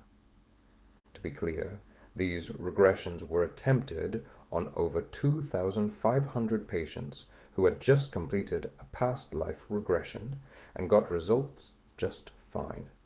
But after PLR shifted to asking if they can locate any incarnation in the years 2100 or 2300. Only 5.5% of that 2,500 reported being alive in the year 2100, while 11% reported being alive in 2300, seemingly representing an incoming massive population decline and gradual rebuilding and repopulating. Wambach was concerned she was somehow subconsciously influencing the process telepathically, which may have stopped the majority of her patients from being able to access a future life. So she reached out to her friend and colleague, Dr. R. Leo Sprinkle, HEA, to try and replicate the study with his own patients. The generous Dr. Sprinkle agreed and returned with 6%, 2,100, and 13%, 2,300 of his patients reporting access to future life memories, essentially matching data. Wambach and Snow are clear that they wanted to avoid asking leading questions that seemed too personal or emotional, instead leading them year by year, asking more, generally, open questions so that personal ego or fantasy didn't slip into the data too much. Assuming this process is legitimate and not able to be hijacked by interdimensional nitwits, then I would say this is respectable work being done. Chet Snow's verifiably delusional. Future life. Before presenting the mass data, Snow opens with his own future life progression conducted by Helen Wambach in 1983, claiming to access future events of his current life occurring in 1998. In his personal vision, a dramatic pole shift triggers massive earthquakes, volcanic eruptions, land subsides, and rising sea levels. Massive portions of the U.S. West Coast and Japan sink into the ocean, with the Pacific advancing inland to the Arizona-Nevada border. The Arctic regions warm, turning areas recently frozen areas into habitable, forested lands with young trees. Extreme weather causes global droughts, crop failures, and skyrocketing food prices. Governments falter, leading to martial law, civil wars, looting, and refugee migrations. Geopolitical tensions escalate, including Soviet interventions in Europe and ongoing conflicts in the Middle East. Classic. The population declines sharply due to disasters and unrest, but survivors form self-sufficient communal networks, relying on the good old barter system and, of course, psychic communication for coordination. Despite the chaos, progress continues in space exploration, with an international orbiting space station involving the US and 11 other nations becoming operational by 1996, preparing for lunar and Mars missions. Spiritually, there's a rise in New Age enclaves normalizing telepathy, ESP training in pyramid-shaped classrooms with copper roofs, overkill, and a universal Christ consciousness promoting love, unity, and of course, psychic healing. These elements help bring about grassroots movements using telepathic networks, aiding refugees, and prenatal psychic education techniques. Snow projects himself into this timeline, evolving from a grounded survivor to a spiritual guide. His role shifts over time, with his initial life in Arizona. He sees himself as a middle-aged man living in a communal ranch north of Phoenix, Arizona, led by a rusty woman named Patsy. The community is rural and self-reliant, using wells for water, wind generators for power, and horses for transportation. Snow's daily tasks include tending horses, repairing earthquake-damaged structures, stockpiling supplies, and participating in radio broadcasts that promote psychic unity and preparation for further changes. As things intensify, he becomes involved in a broader psychic network connecting the Arizona group to settlements in Western Canada. Using his super cool and awesome telepathic abilities, he helps coordinate refugee aid, integrate survivors, and even facilitate interstellar communications. Snow's vision continues with him traveling to a harsh winter settlement near Edmonton, Canada, where he suffers from a respiratory ailment causing a cold, and eventually his joyful death and ascension into golden white light. Wow, sounds like every New Age's wet dream. So, just a reminder, this vision took place between 1998 and the early 2000s, so what's up with that? Count bat 1000, I suppose. So if Snow's own ego-gratifying fantasy was totally made up and stupid, why should we trust the 300-plus other accounts he compiled? We ain't. But still, the consistency across those accounts reveals something far more dubious than genuine prophecy. Say it with me, guys. Coordinated demonic scripting. There you go. You're getting it. The consistency proves demonic coordination, not prophecy. This is identical to previous patterns documented throughout these collections of Shenanigans. Monroe's consistent internal cosmology across his decades of experiences yet contradicts other OOBE practitioners. Dan Duval's collection of patients' testimonies of various governing councils, Orion trafficking, pre-Adamic wars in matching detail, yet no other practitioners do. Previously discussed channeled sources, all thematically consistent while contradicting each other on specific cosmology. Maintaining consistency with the individual contact of each. The common denominator is the practitioner, and whatever lore their invisible contacts, knowing or unknowing, lay out as large, obvious puzzle pieces to compile and release in some digestible format. The 4 civilization types. Snow's data identified 4 distinct human civilization types existing simultaneously after catastrophic depopulation events. Type 1. High-tech dome cities / underground bunkers. 32% of subjects. These were domed urban centers sealed from the toxic external environment.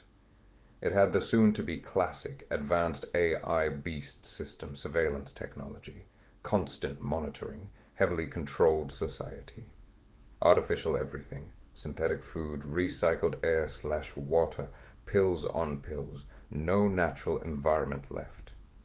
This likely explains their low life expectancy, averaging at 59.8 years. Though very consistent alien contact, having a cooperative relationship with extraterrestrial beings for trade / technology, just resources, dog. What else would they possibly want? Calm down. Safety first in this domed crib. Your life is not in danger, but it is sterile, regimented, and completely void of meaning. Basically us now, but like 30% more evolved. You're definitely trapped in the dome unless you put on a hazmat suit because it is ashy as fuck out there. Then there's the subterranean communities and sealed bunkers or cave systems, which are even more isolated than dome cities. Completely disconnected from the surface world, these follow the same patterns essentially. Type 2. Orbiting space stations and off-world colonies. 13% of subjects. Despite the major depopulation and cataclysmic reset only a few decades prior, from 2100 at least, the future generations managed to recover and additionally build orbital habitats around Earth or settlements on the Moon and Mars. I suppose our friendly space brothers did help with the process, as they are utilizing tons of tech gifted from them to sustain this lifestyle. Space citizens have a pretty work-focused life maintaining their stations or terraforming planets. To fuel these space cadets, they describe eating gray/tan paste-like food like the Mickey 17 mush.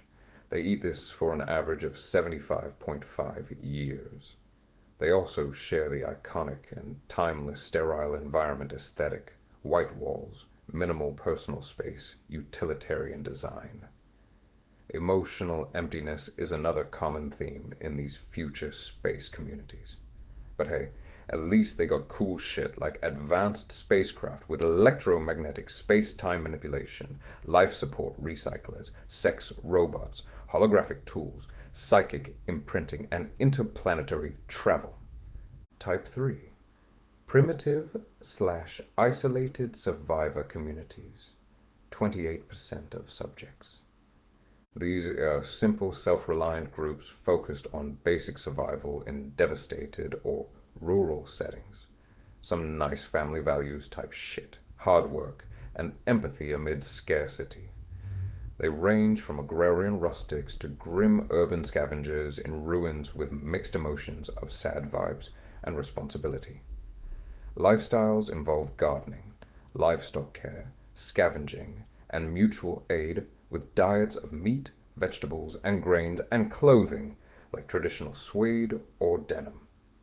Locations are isolated villages or ruins in temperate, mountainous, or desert areas. Technologies are Amish-friendly, including wood-burning stoves, horses for transport. But they have managed to have salvaged some of the finer things, minimal high-tech like basic vehicles or communication devices, with barter or simple coins for exchange. Type 4.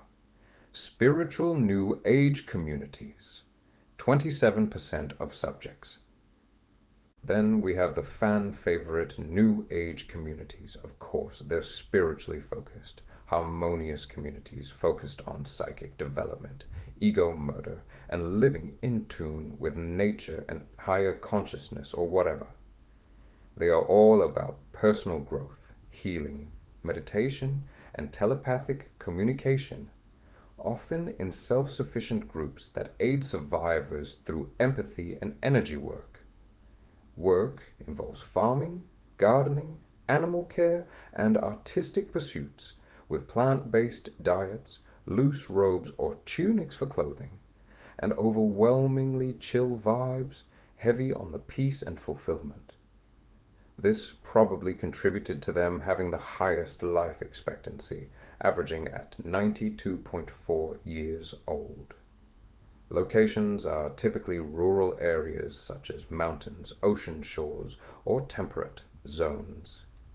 Technologies are somewhere in between the other zones' capabilities, but include Atlantean, crystal energy manipulation, wind power, teleportation for short distances, and pyramid structures for psychic training.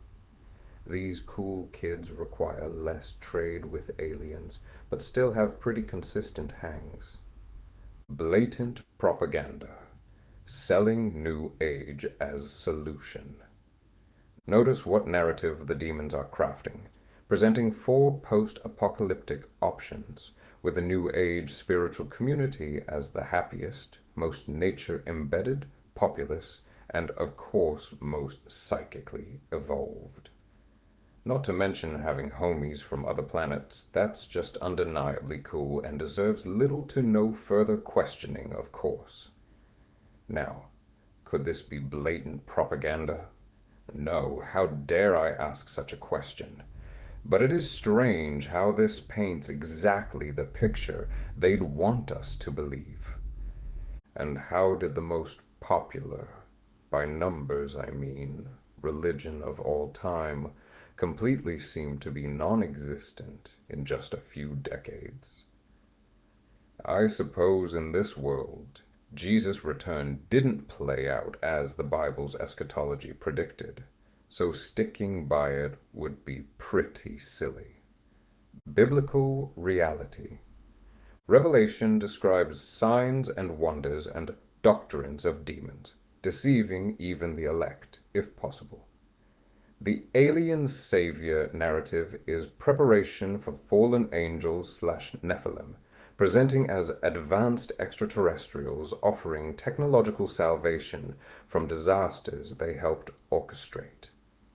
Snow's data showing positive human-alien relations in future incarnations is demons telling us in advance. When we manifest physically after the collapse, you should trust us. See? Your future selves worked with us successfully. What, you think your future selves are retarded? That doesn't even make any sense. Seeing through another's eyes. Another sort of weird, maybe totally unimportant thing was for the majority that couldn't locate a life in those future years.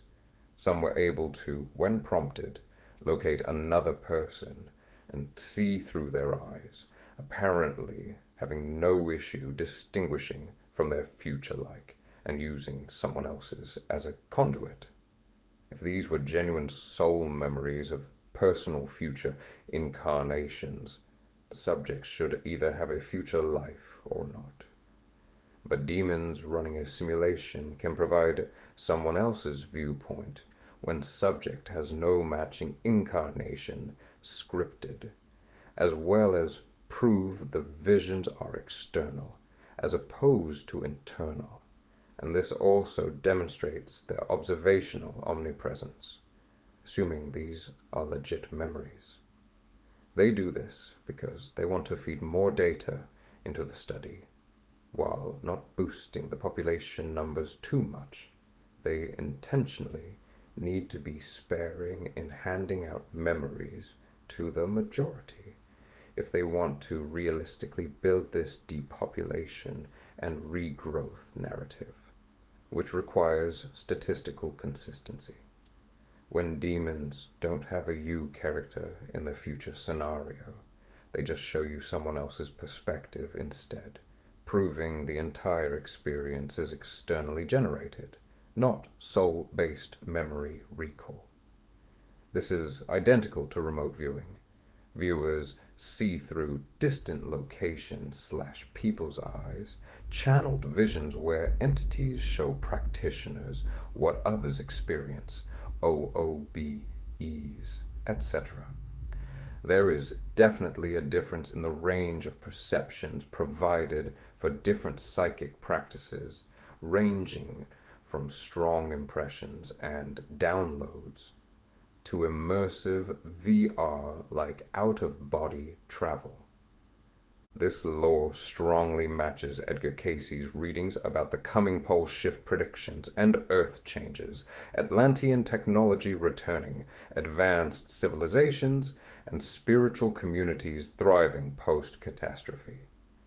It also heavily aligns with other various channeled sources, New Age elements, positive alien intervention, etc.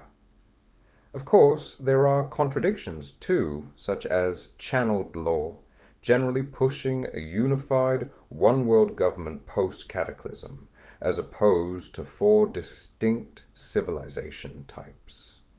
This orchestrated narrative served multiple demonic purposes. It validates reincarnation, New Age spirituality. It prepares for the coming alien deception, normalizes depopulation, and ultimately undermines biblical eschatology and cosmology, while creating statistically convincing evidence that appears scientific. Mass dreams of the future, more like mass demonic predictive programming. This is preparing humanity to interpret end times events through New Age lens, and accept fallen angels as savior space brothers when they manifest during tribulation, aka by like mid-2027. Outrageous literal quotes. The following is a collection of quotes from random parts of the book that are either insightful and relevant to my theory and / or made me giggle. Nearly 60% of those participating in her Wombox research workshops reported that they had been ahead of her questions while in the light trance state. It soon became obvious that once in the dreaming mind, as she called it, many people could bypass the linear aspects of time and memory. This time, it would seem that sex was behind humanity's downfall. Most of these get-togethers seem to have been positive occasions, with the aliens providing advanced technical knowledge or spiritual wisdom. One report from 2100 AD mentioned contact with humanoids from a planet in the Pleiades star system. Somehow the Christ had become the twin soul of the planet Earth. Of the 65 subjects from the second set of workshops, 6.1%, state that their future life body's gender is either intermediate or androgynous. One subject from her workshops even mentions having a sex change, M2F, during the 2100 A D lifetime. Mid-1980s right now, so big old deal. Congratulations. Welcome to the human race. In deeper levels of trance, the subject even takes on the emotional reactions of this alter ego to such an extent that he may temporarily lose awareness of his current identity. A routine of regular daily meditation, renewing contact with one's immortal soul and spiritual guides, practicing tolerance. 25.5% of all of those surveyed claimed that they chose to die after completing all of life's essential tasks. By 2100 AD, some people will have mastered the voluntary mental control of bodily functions and thus can will them to cease. Anyone can discover they are a star person. One of the inconveniences of polling the subconscious about either past or future lifetimes is that the data thereby obtained must be immediately written down on pre-prepared data sheets. This is because as soon as subjects return to ordinary conscious awakening, they rapidly forget the information that has appeared while they were in their light trance or dreaming mind. 51% reported using some kind of universal credit system based on one's signature or handprint instead of money. 14% reported contact with a telepathic light beam or ray that either expanded their level of consciousness or imparted an ethical or spiritual message. Through such a ray, one subject said, "I could materialize creative thoughts." Another, a man living on a space colony named Gaylord.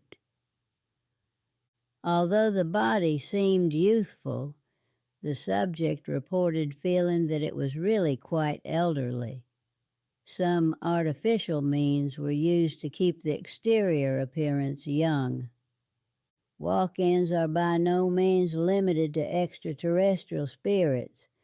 They have voluntarily taken over adult human bodies with the full consent of their former soul inhabitants to help humanity make a critical transition. The youngest reported dying as a young man at age 25 in a fiery crash between two spaceships off the planet Xenon in 2034 AD.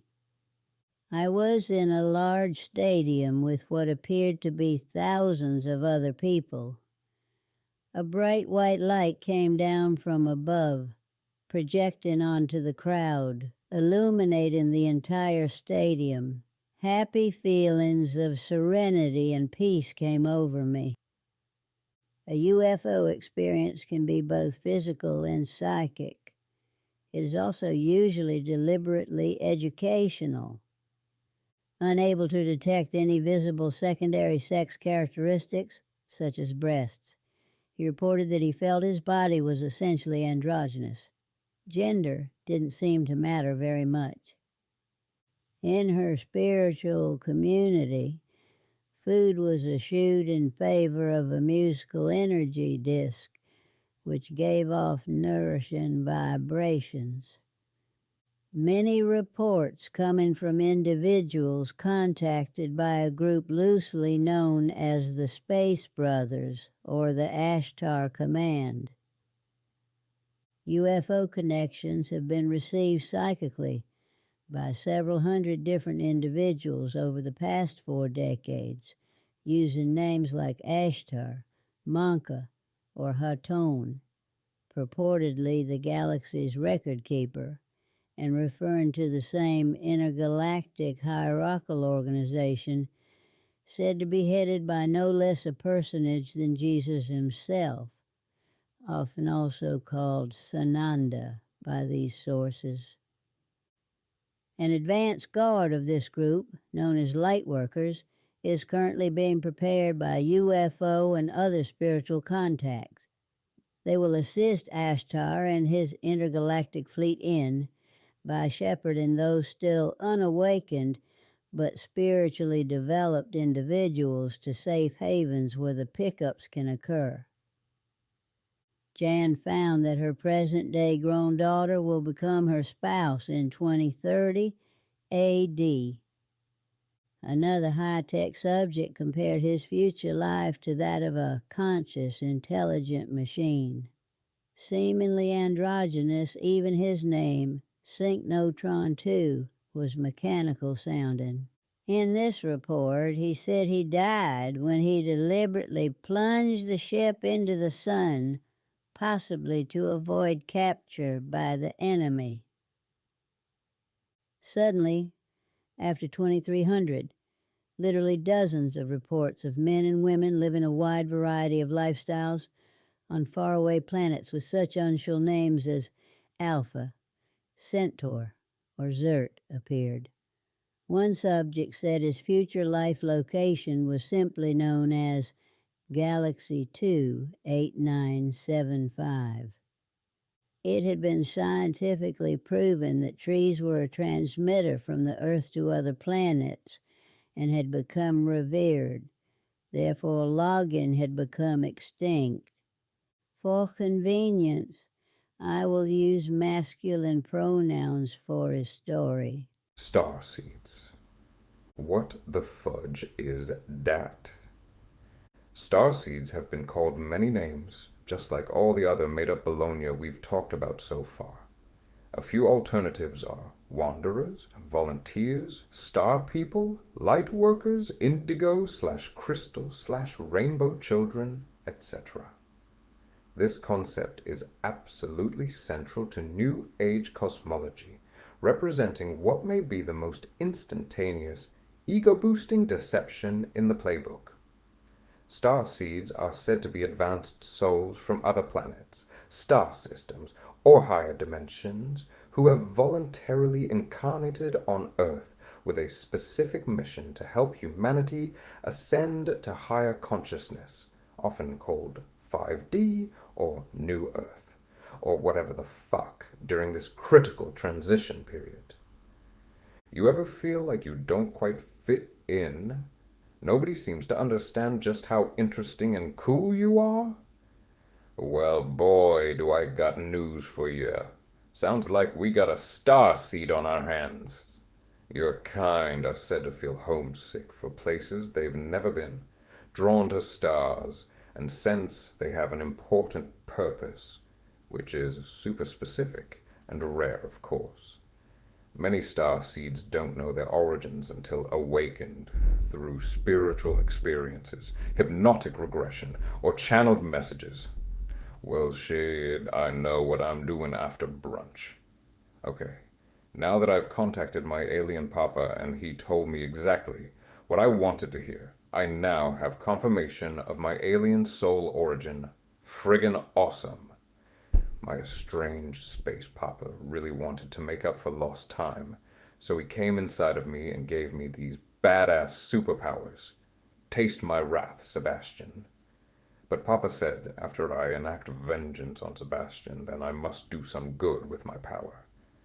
I guess I'll start healing mentally and physically damaged peasants and call myself Jesus. Yeah, that urge feels natural and independent. Wait, what are my values? Dolores Cannon's 3 Waves. Dolores Cannon popularized the idea that starseeds arrived in 3 distinct waves since the 1950s, each with different characteristics and missions. She provided a systematized starseed theology into a comprehensive framework that's now accepted across New Age communities. Wave 1, 1940s to 1960s. These are the pioneers who arrived shortly after World War II following the atomic bombings in 1945. They were born roughly from the late 1940s to the early 1960s. This wave have had the hardest time adjusting to Earth's dense, violent energy, often feeling profound loneliness, a longing to go home, an aversion to negative vibes like anger or conflict. Many experience depression or suicidal thoughts without clear reasons, as they're unaccustomed to such emotions from their peaceful origins.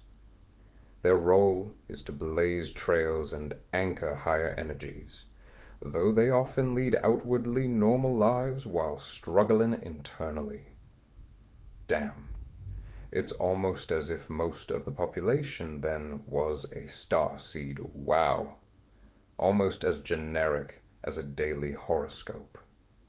Wave 2, 1960s to 1990s.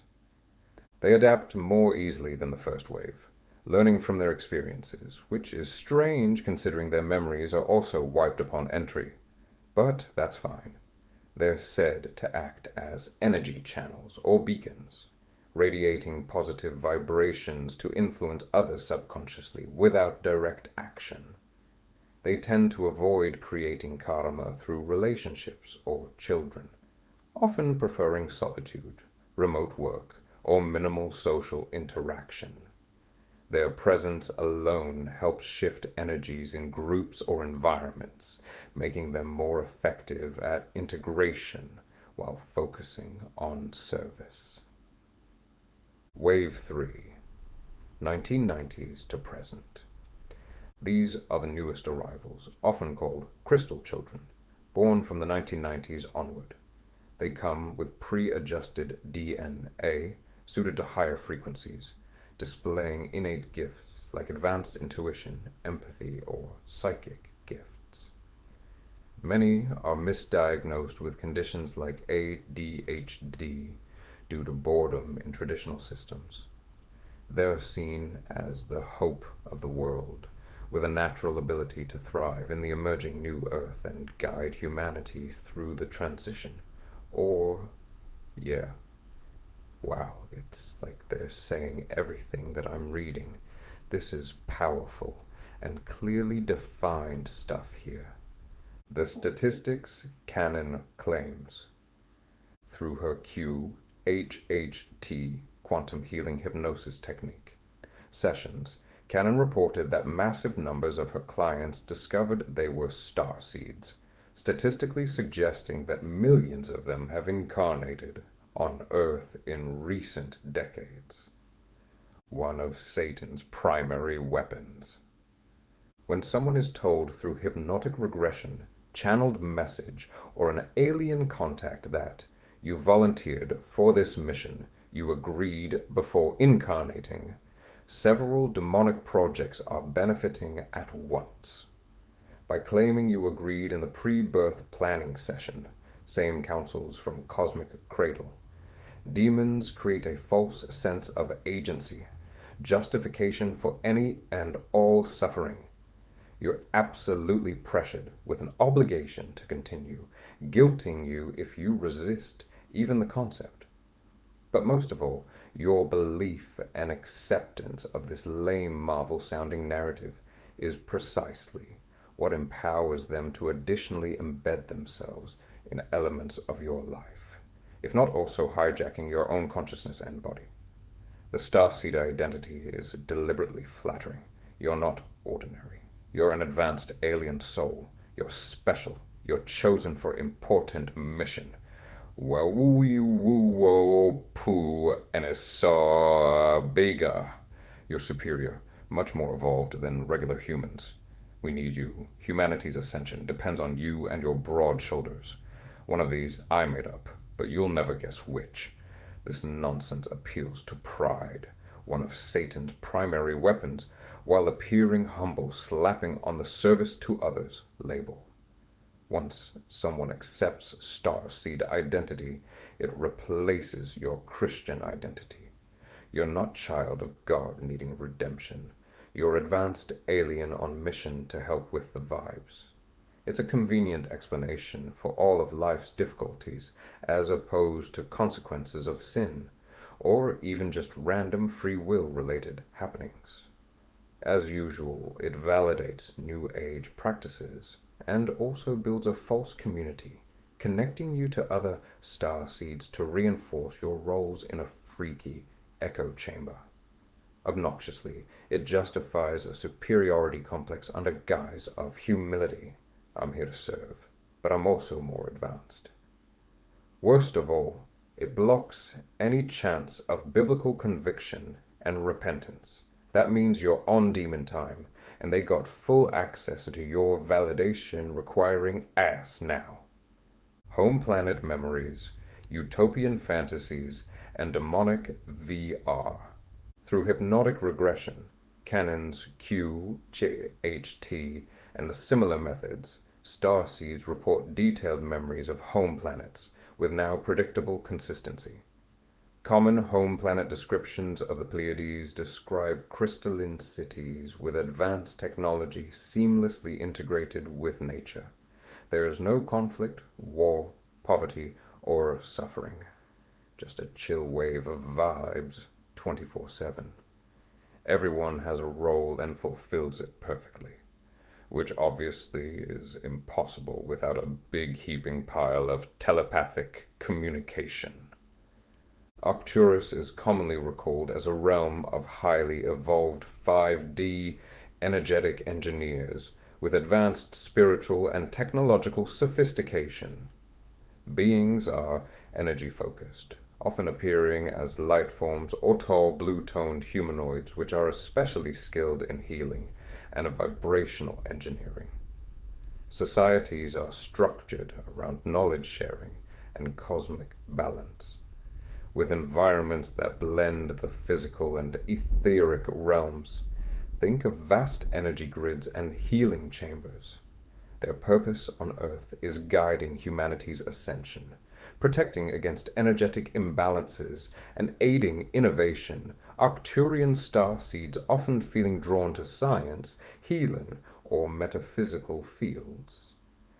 Andromeda, a galaxy. Descriptions focus on exploration, seeding other planets like Earth.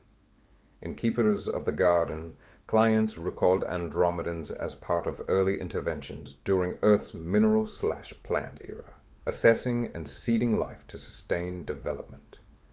They are diverse yet consistently wise, free-spirited explorers, and tall with varied skin tones. They live in expansive, interconnected societies without ownership or competition. Their solar system has multiple suns, shared resources, and telepathic unity, with some freaky beast-like forms, onion-shaped bodies with tentacles for nutrition. They are technological masters in genetic and energetic manipulation for cultivation of various planets.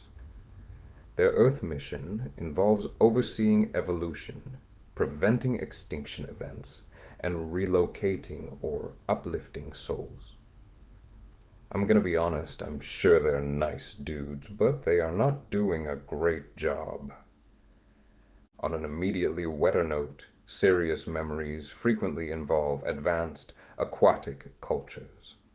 One detailed regression in Keepers of the Garden described a planet with a green atmosphere, 2 moons, and low gravity, about 15% of Earth's. This place is inhabited by tall, slender humanoids with shimmery, leathery skin. They are androgynous, live up to 120 years, a little too on the nose of a Bible reference, and communicate empathically through hand energy nodes with no spoken language. Society is collective and consensus-based, without politics, religion, or crime. These cool guys are self-policed via empathy, as God intended. They also have hospitals for rehabilitation, water hospitals so they can get clean of liquefied crack cocaine. They avoid meat, use metal structures, no wood, and have pollution-free crystal vehicles. Seasons are mild, and there's no full day-night cycle. Beings are honest, spiritually deep, and focused on simplicity. Their Earth role involves technological and energetic assistance of every home planet memory, follows this pattern of idyllic perfection, advanced consciousness, everyone telepathic, loving, sexy. The technology is etherically blended and far beyond Earth's capabilities, yet perfectly ecological. Science, in general, is unified with spiritual knowledge. Everyone seemed to have figured out how to achieve a utopia, except for our Homo erect asses. Gee, space pals, we could really use some help right about now. Sin-free planets are a myth. These planets allegedly have no sin, or at least not frequent enough to mention. No fall, no redemption needed, directly contradicting biblical truth that all creation groans under the curse, Romans 8:22, until Christ returns. Mermaid Man and Barnacle Boy say, "No, bro, I lowered my vibrations just to help you ungrateful primitive earthlings. Shenanigans! I declare shenanigans!" How do hundreds/thousands of people independently remember planets matching these exact descriptions unless they were orchestrated by spiritual hijackers? Some donkey brains might argue that cultural conditioning by New Age literature seeded the delusion along with Canon's possibly guided prompting, which wouldn't excuse the level of detail and coincidences necessary to take on that explanation. But if that's true, how come mass dreams of the future maintain such high consistency between multiple practitioners despite little to no lore covering many of those concepts? And if that were the case, and confabulation and guiding was a huge element, why did 85 to 90% plus of the already successful past life regression clients claim to not be able to locate a future life? If confabulation explained most of this, there would be a lot more phonies spitting this wacky nonsense. Example, testimonies. Phil describes a craft as silver, round, and part of an expeditionary mission to gather soil and vegetation samples on Earth from a time when it was about to receive life. The mission aimed to determine the planet's viability for supporting life by studying its conditions. Vegetation existed, but the focus was on human and animal life, requiring specific conditions to thrive. Samples would be sent to a central universe for analysis. Confirming New Age cosmology. Vast life-scattered universe. Creation of life from aliens in ancient past. The second wave is now in their late 20s and 30s. They have made the transition to life on Earth much more easily than the first wave. The second wave souls tend to work behind the scenes, often on their own, creating little or no karma. In the sessions I conduct as a hypnotist, they have been described as antennas that unconsciously channel energy onto the earth. They do not have to do anything, they just have to be. Their energy affects everyone they come into contact with. Their paradox is they are supposed to be sharing their energy, but they do not like being around people. Appealing to pride and ego, promoting isolation for these special snowflakes who don't even need to do anything good or interact with society to help it. Just existing is good enough. Wow, what a deal. So now the DNA is being allowed to change again? Yes. How will people notice that in our world today? Well, some people won't notice, but those that are aware will feel well connected to all that is. Their senses will be heightened. They'll become lighter, more transparent. Will people around them notice this? Some will just keep sleepwalking. I was thinking if they were becoming more transparent, it should be noticeable. They'll just become invisible. This was a surprise. Eventually. Yes, but they'll still be there. It's like changing channels on the TV. But if they become invisible, those around them won't see them anymore. Yes. Where will they be? On a different channel. Another dimension? Yes. Will they be aware of it? Yes. They'll know something has happened? Oh, yes. But the other people won't? No. It looks like Insect. I don't know. I'm not sure if it's alive or not. It moves. It looks like a machine, but it acts like it's alive. It seems to be a live machine. A machine with life. That's what it is. It's alive. But it's a machine. That is a complete quote that I did not alter, by the way, LOL. This segment is pushing classic 5D Ascension Bologna, where one day the new ages will phase into the higher dimension, still on Earth, like switching a channel on the TV. Contradictions? Canon's regressions often involve starseeds, especially in books like Keepers of the Garden and Between Death and Life, who describe themselves as first-time incarnates on Earth, originating from other star systems or dimensions within one of the 3 waves of volunteers beginning around 80 years ago. Yet somehow, clients often recall Earth-based lives pre-1940s during sessions. Canon explains this away as not actual past lives, but through a concept called imprinting, a process where souls borrow experiences, emotions, and memories from the Akashic records to help them adapt to Earth's density without accumulating karma. Before incarnating, the soul selects and imprints relevant books, other souls' experiences, from the Akashic records onto their own energy. This makes the memories feel vividly real, including all sensory and emotional details, as if they lived them. She compares it to checking out a library book for reference, useful for navigation but not truly owned. Imprinting is essential for starseeds, who might otherwise feel completely lost in human customs, emotions, or social norms. Canon noted it's absolutely imperative for star people, due to their lack of earthly experience, though not all souls need it.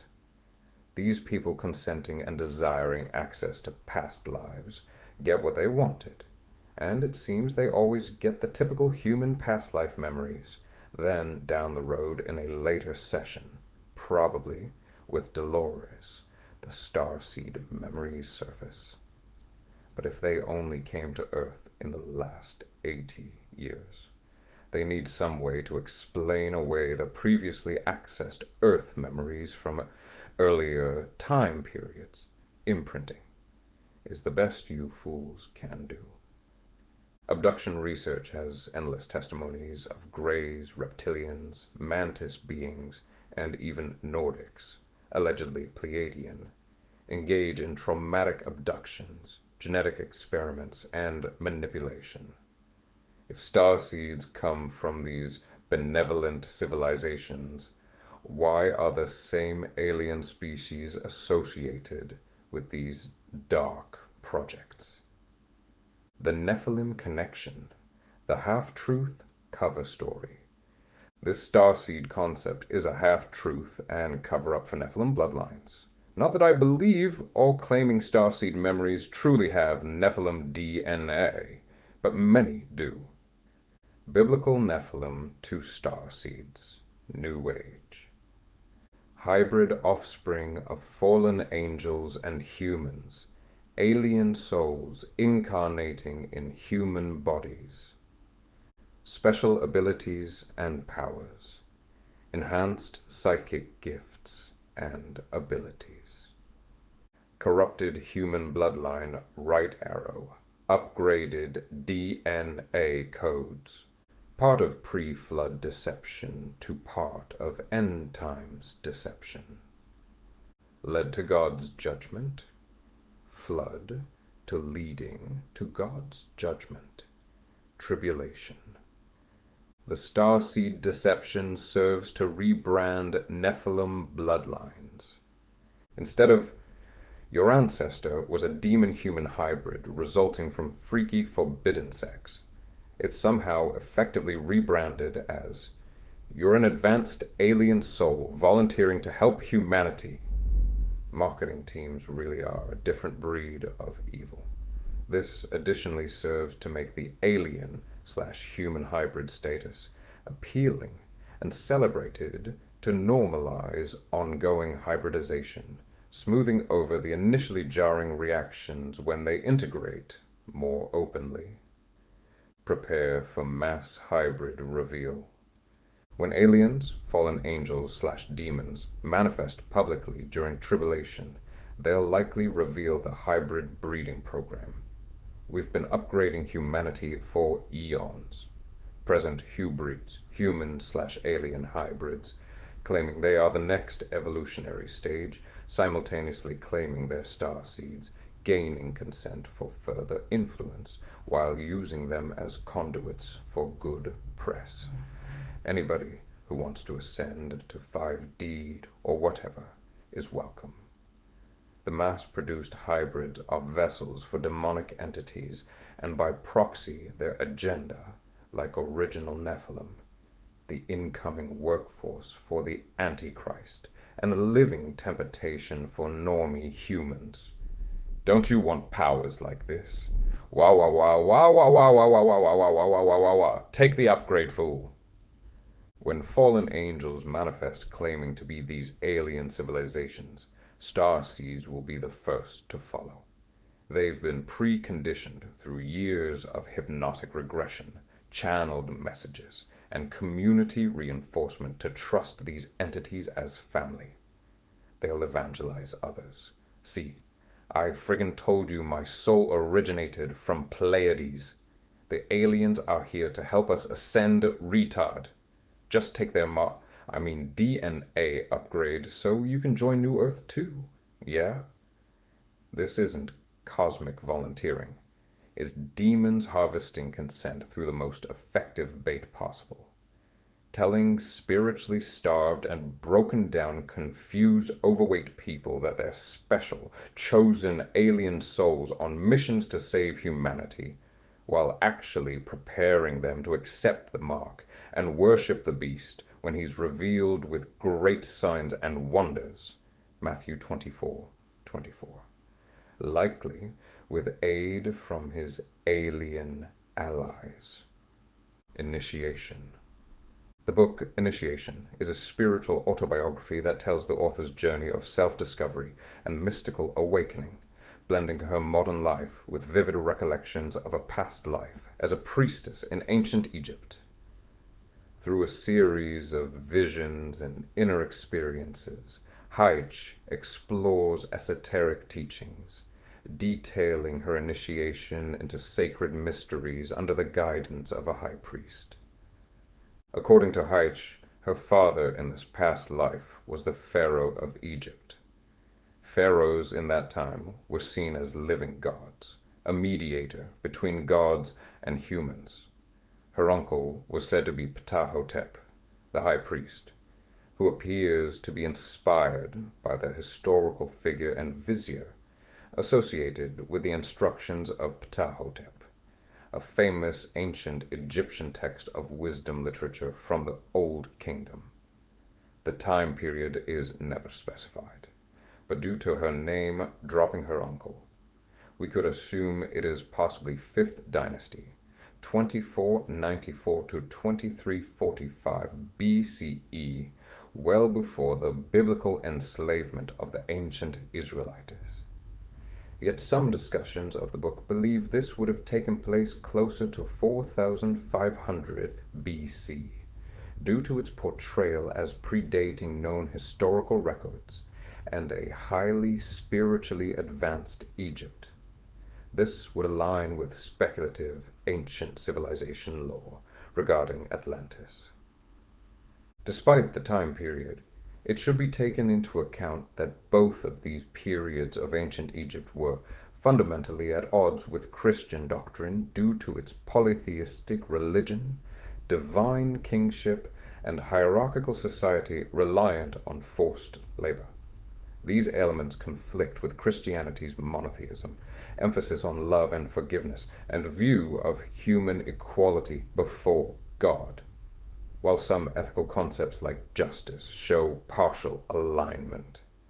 The overall worldview of Egyptian society during this era would be seen as diametrically opposed to the principles later solidified in Christian doctrine. Your kinda basic BTW. Before diving into the lore and shitting all over it without mercy, I want to mention how claims of past life memories involving being a priestess or high-ranking figure in ancient Egypt are relatively common among those who report past life experiences, though they are not necessarily widespread in the general population. More documented cases, such as Dorothy Edie, also known as Seti, who claimed to be a reincarnated priestess named Bentrashit from the reign of Seti I, highlight this trend, with her detailed accounts gaining attention for their historical accuracy. Her account is detailed in the book Seti's Abydos by Dorothy Louise Edie. Joan Grant, an English author who claimed to have vivid past life memories, including one as Sekita, a priestess in ancient Egypt during the First Dynasty. Her book Winged Pharaoh is presented as a fictionalized account of these memories, detailing her life as a priestess and Pharaoh's daughter. While Grant's work gained popularity and was praised for its detailed depiction of ancient Egyptian life, there is no direct archaeological corroboration of her claims.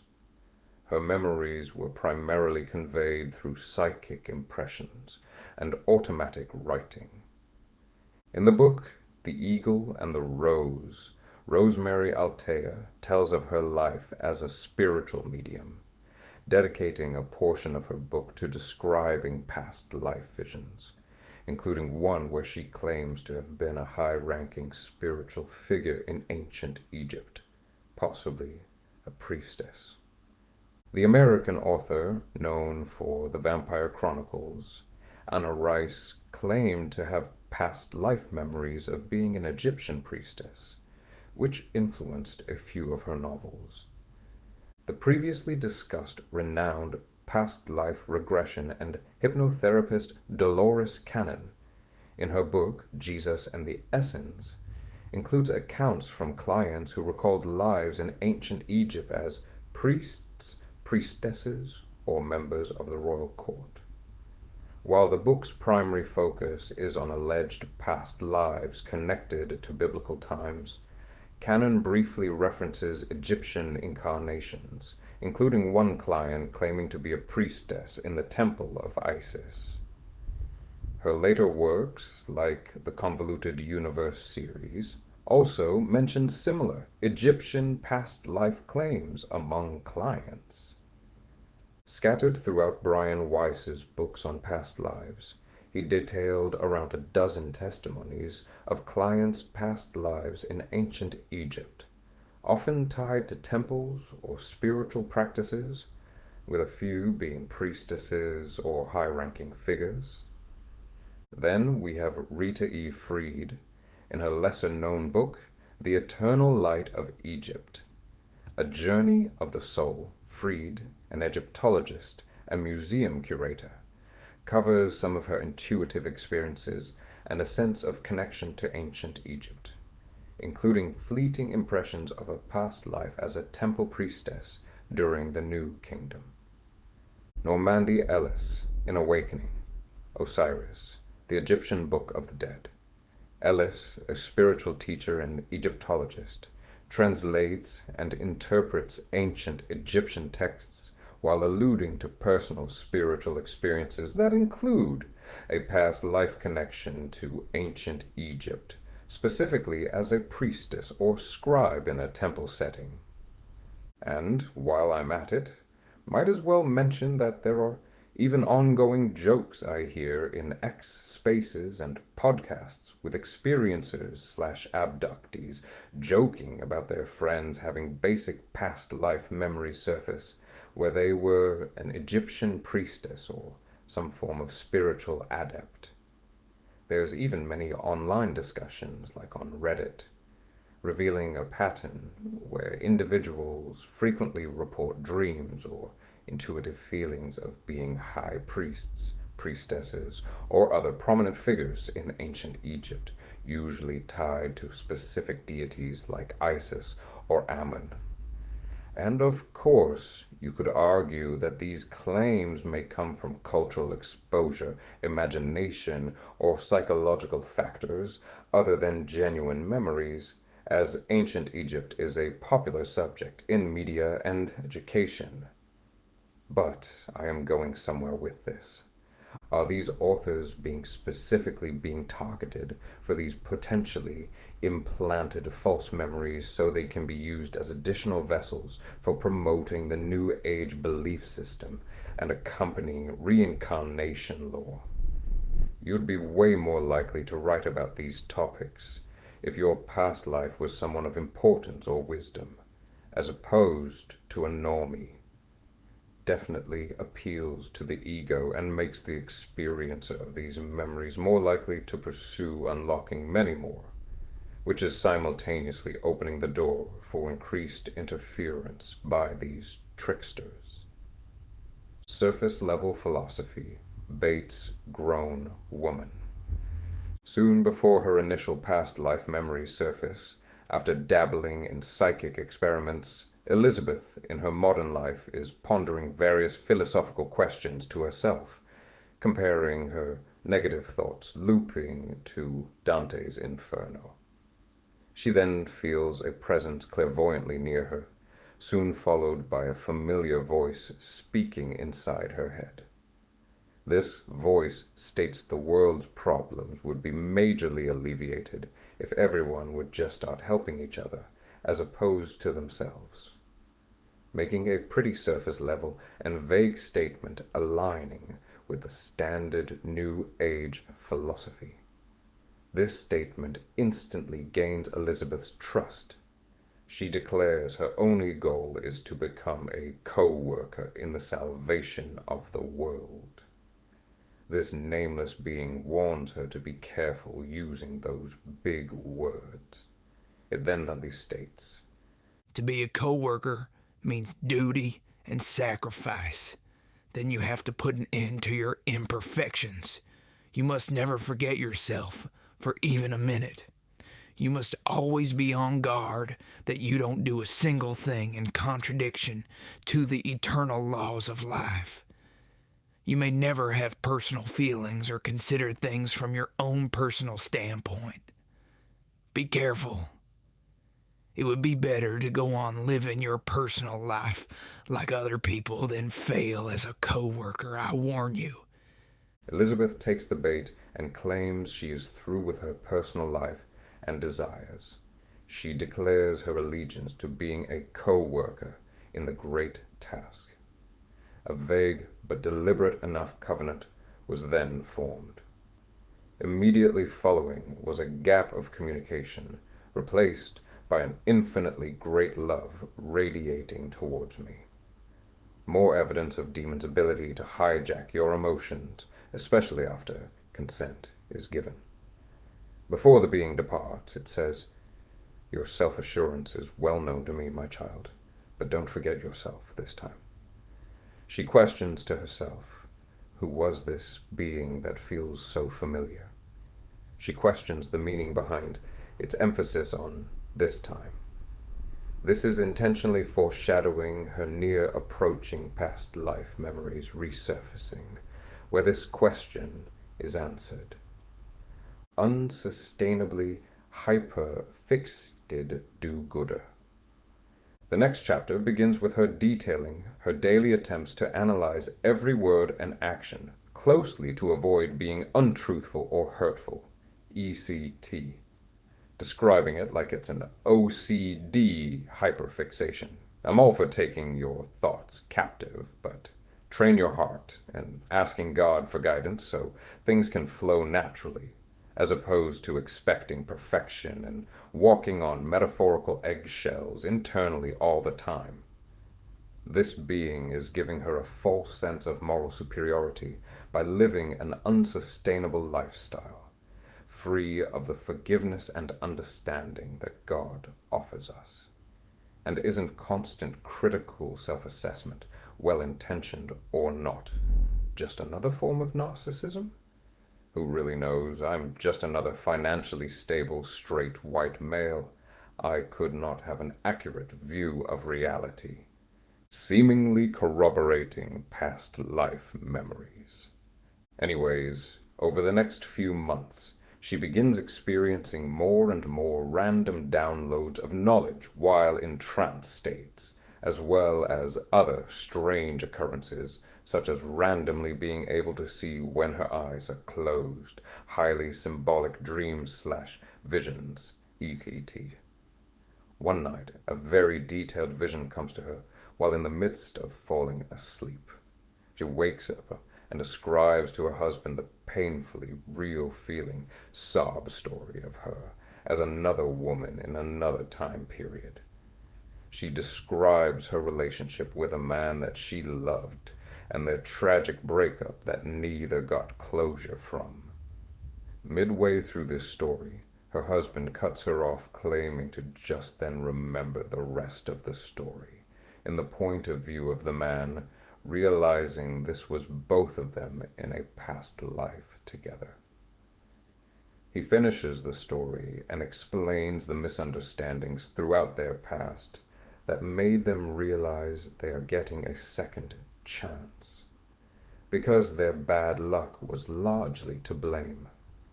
Here we have two people who are getting false memories triggered at the same time, which shows the degree of details these outside forces can accomplish.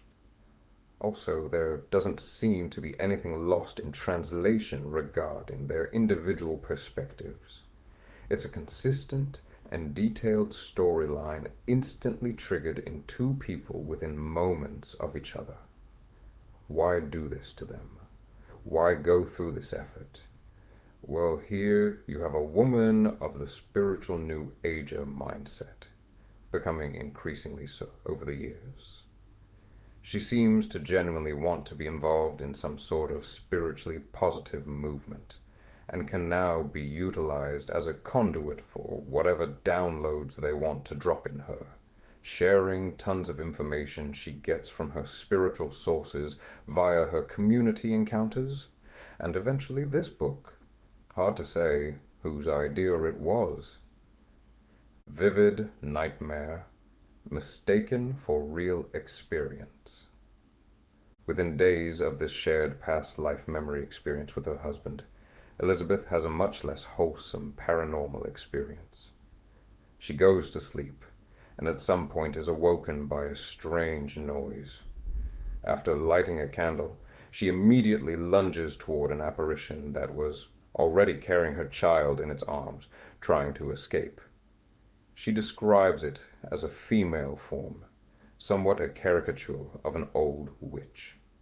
After being caught, the witch attempts to glide out of the room on a cord or wire, which led from her bed through the window. She intuitively believes it was the source of its power.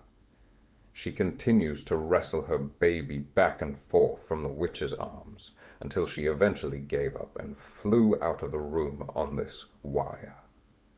Elizabeth then realizes that she is kneeling in her bed, with her son asleep and calm in his bed nearby, the candle still lit. She goes into a series of questions regarding what just happened, at first believing it couldn't have been a dream, but couldn't deny the aftermath doesn't align with her initial perception of what took place. I simply knew it! She was reality, a fact! Had the whole scene been merely a projection, an illusion, naturally I knew it had been, but what caused it? Where did it come from? And why just such a picture? So Elizabeth had a horrifying and realistic dream experience where she initially fully believed she was awake in her room for. The timing of it doesn't seem incredibly random, and is more testimony to the fact that if this wasn't a creation of her own subconscious, then the hijackers involved once again prove their intimate ability and control over the details of the victim's experience, recreating her room and child with enough accuracy to where it is not questioned until it is over.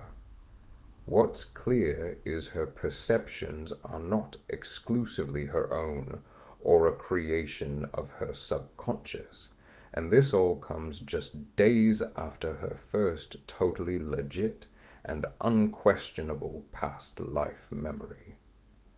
Uncharacteristically, judgmental demon. Shortly following these events, Elizabeth details another even freakier, real-feeling dream encounter, with her older son then coming down with an intense fever and rash.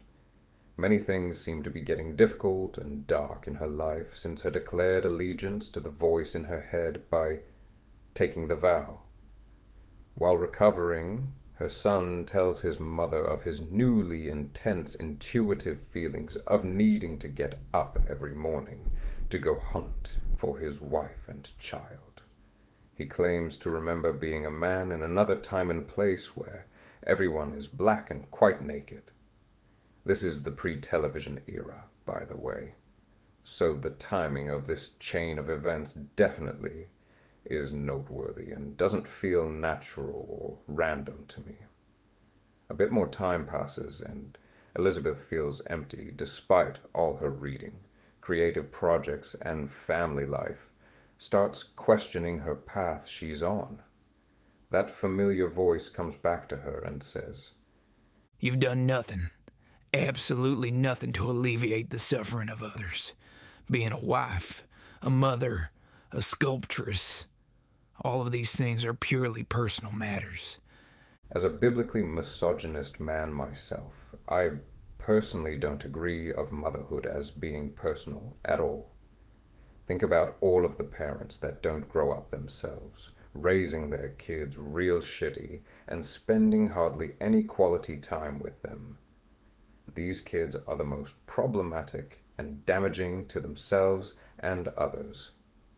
Bad parenting is a trickle-down effect that absolutely creates more, though less immediate suffering in the world. This isn't even that deep of a view.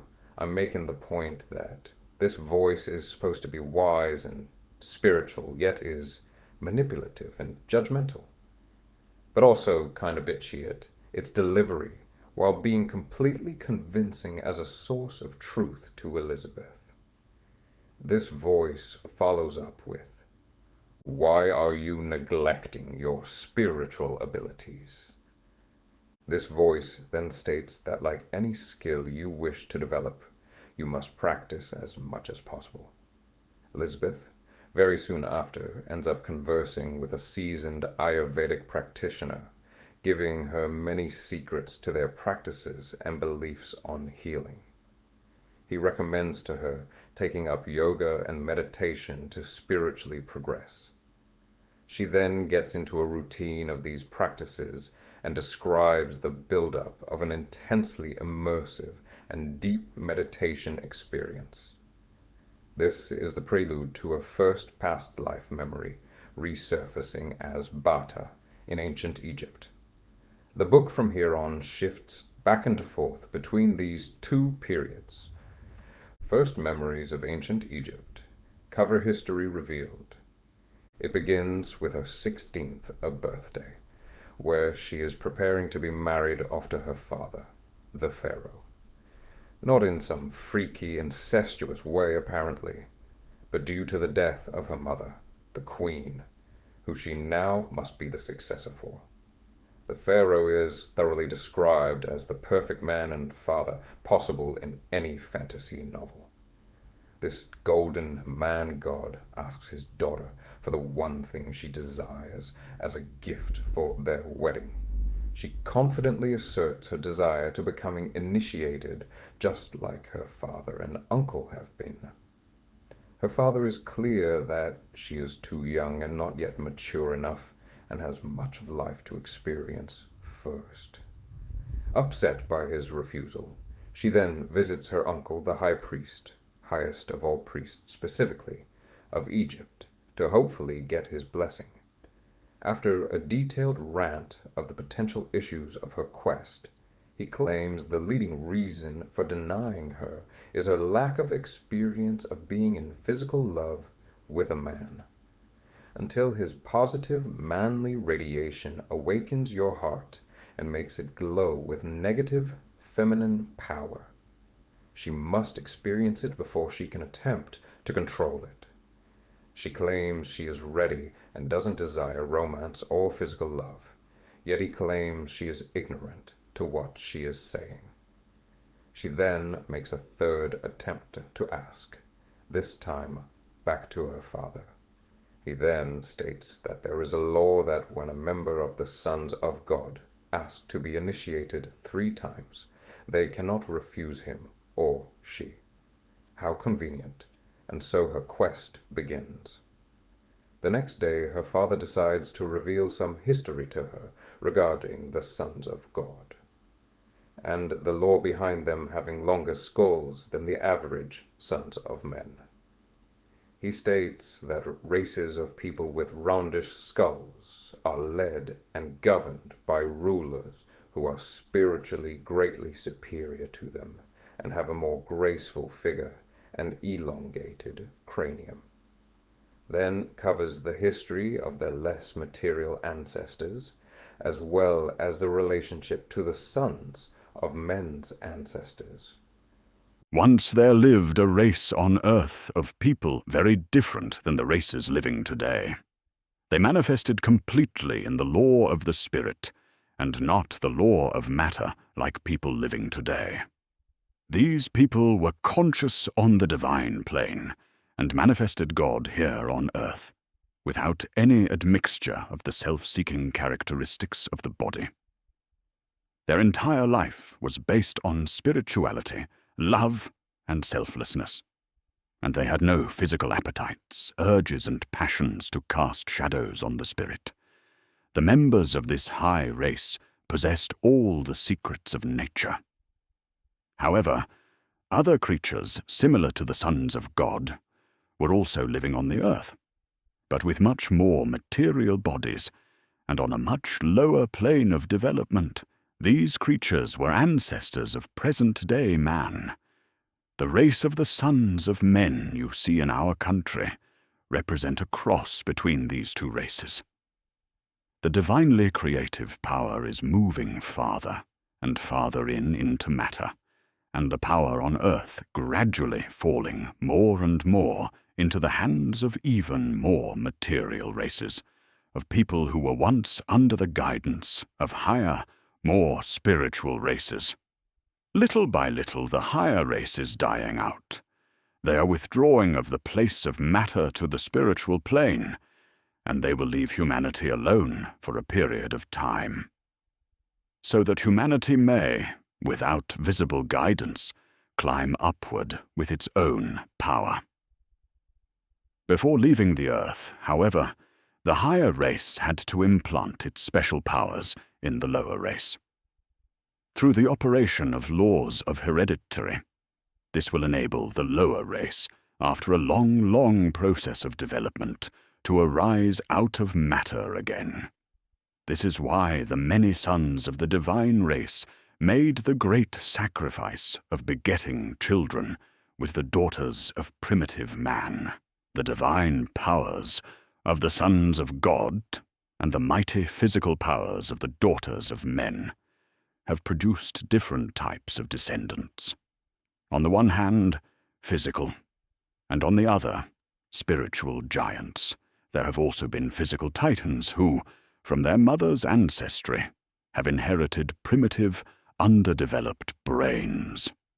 With their gigantic physical strength, these individuals have overcome weaker persons, and, because of the animal appetites of their nature, they have become tyrants greatly to be feared. But there have also been spiritual giants. These were assigned the task of leading and teaching for a time the lower, animal-like race of humans, as well as the hybrid race. However, even in the darkest period of human development, there will be the possibility that a son of God may be born in a human body in order to show humanity the way out of darkness and misery. If you have done your homework following authors such as Gary Wayne, Michael Heiser, or Timothy Alberino, etc., then you would understand the true biblical plot of the fallen angels and hybrid giant children with humanity, known as the Nephilim, which dominated the earth in the pre-flood antediluvian era, as well as post-flood era to a more subtle degree, with unidentifiable physical traits maintained in various bloodlines, yet dominant and demonically increased higher psychic ability. I, of course, subscribe to this biblical view, corroborated by the non-canonical yet referenced first book of Enoch. Essentially, what is happening here, assuming the Bible's narrative is true and explains our real history, then this past life memory happens to be detailing an alternative view of who the sons of God really were, giving you more than half-truths, which largely align with the Bible's narrative, yet again painting the rebellious fallen angels as too good for this material world, claiming the bad giants were tyrannical due to their lower material mind inherited by the non-divine parent. But the many more intelligent and spiritual giants were forces for good, teaching man sciences and the basis of higher civilization. Yet no mention of the non-material sons of God using their hybrid children as proxies to dominate those not of their bloodline. Mr. Pharaoh drops some more occult history on his 16-year-old daughter. The continent, which was once the home of the sons of God, has been completely destroyed. Gradually, there were fewer and fewer descendants of the divine race. They left their mortal frames behind and did not reincarnate themselves. They, discussing the evil hybrids, were able to infiltrate into the temple, and by virtue of their spiritual powers, they received initiation. However, they degraded their knowledge into black magic. So the last sons of God built huge ships, closed on all sides, and even insulated against the forces which penetrate and dissolve matter. Then they secretly took aboard a few of their instruments, their families, and their domestic animals, and closing all openings, they sailed away from the part of the earth that was to be destroyed. The black magicians soon lost control over their instruments. One of the black magicians unintentionally conducted into his own body a force which dissolves matter, that is, changes it into another form of energy. When this process has once been set in motion, the matter which has been transformed into energy goes on, acting as a destructive force until it has dematerialized everything. In this way, the whole continent was destroyed. Finally, the new forces thus created slowed down and eventually halted the process of disintegration. The entire dematerialized continent was transformed into energy of radiation, at first rising up into the upper reaches of Earth's atmosphere, then returning transformed in the primordial form of all matter. After further transformations processes, the whole gigantic mass fell to earth again, in what appeared to be an unending downpour of water, mud, and sand. The land masses of the other hemisphere, split asunder by the cataclysmic shake-up, moved farther and farther apart to restore equilibrium until they finally occupied their present positions. So, the other side of this coin, looking at the biblical perspective, is interesting. This cataclysmic event is synonymous with the Great Flood in the time of Noah. Appeared to be an unending downpour. Seems like it's referring the 40 days and nights of rain. I will say that I have personally recently transitioned to a young earth creationist, YEC, after years of ironically abusing them myself. The hydroplate theory presented in Walt Brown's In the Beginning intellectually assassinated my undeserved confidence in my previous old Earth creationist, OEC, views. Remember what the Bible says about the Great Flood, that all the fountains of the great deep were broken up, which sounds like massive underground aquifers bursting up through the Earth's crust, and with 40 days of massive flooding from the sky and underground, could have easily shifted the continents at a more rapid rate than mainstream science wants us to believe is possible. And this is exactly what the theory presents, covering every anomaly that is often left to guesswork and inconclusive to the mainstream. Pangaea is said to have separated a few feet a year over many millions of years, assuming there's been no major cataclysms. Yet there is exponential evidence of at least one major one. Genesis 7:20 says, "The waters prevailed 15 cubits upward, and the mountains were covered," about 7 meters above the highest mountain. Imagine what that kind of water pressure would do. It would rapidly bury and fossilize billions of creatures in layer after layer of sediment, exactly as we see in the global fossil record today. If big science is willing to cover up evidence of giants' bones, as is apparent, what makes you think they won't cover up evidence of a worldwide flood aligning with the biblical timeline? Another point here is these fallen angels are telling you they escaped physically with ships as opposed to interdimensional or spiritual means. I will discuss more detail in a later chapter, but I believe there is enough data to assume that pre-flood, the veil between our realms was thinner, where it was easier for spiritual beings to interact with us.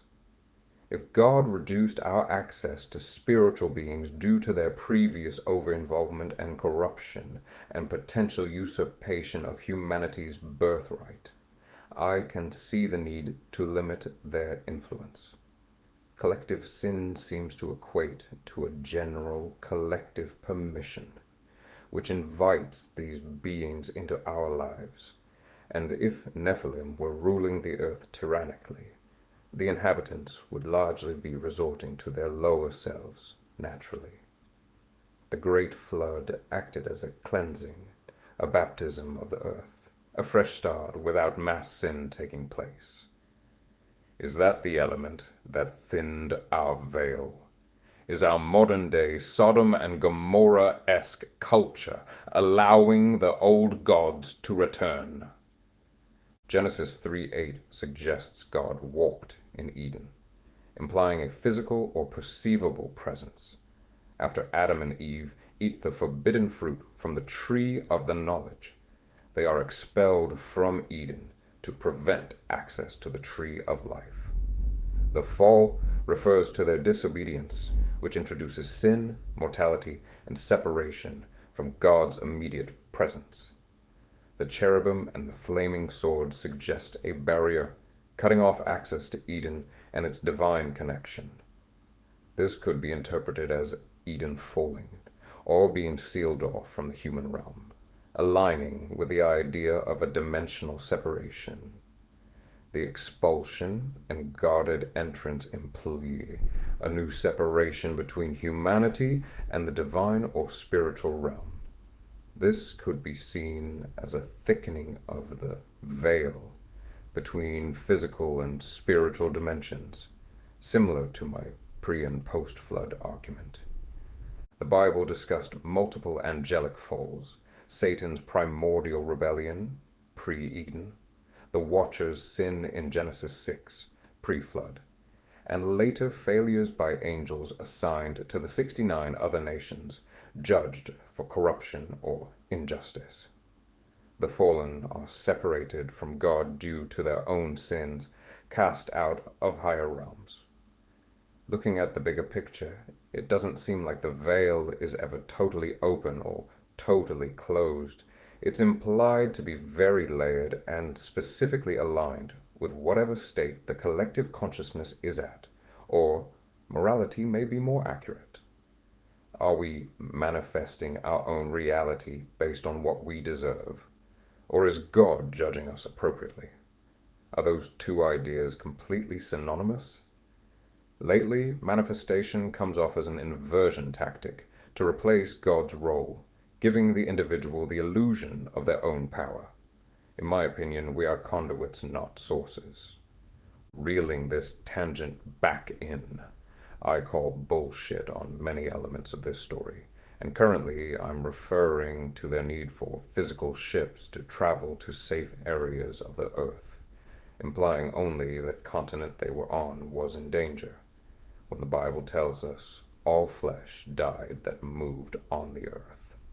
Only Noah and those who were with him in the ark remained alive. The floodwaters rose to cover all the high hills and mountains, reaching a height sufficient to submerge the earth's highest peaks by 15 cubits, receding over 150 days. Now, whether these watchers' interdimensional capabilities are spiritual, technological, via stargates, or both, they did not need ships to escape. These sons of God were not entirely flesh, and if they were, where is their discarnate spirit gonna go? Detroit? Genesis 7:11 mentions windows of heaven opening, interpreted as the canopy breaking.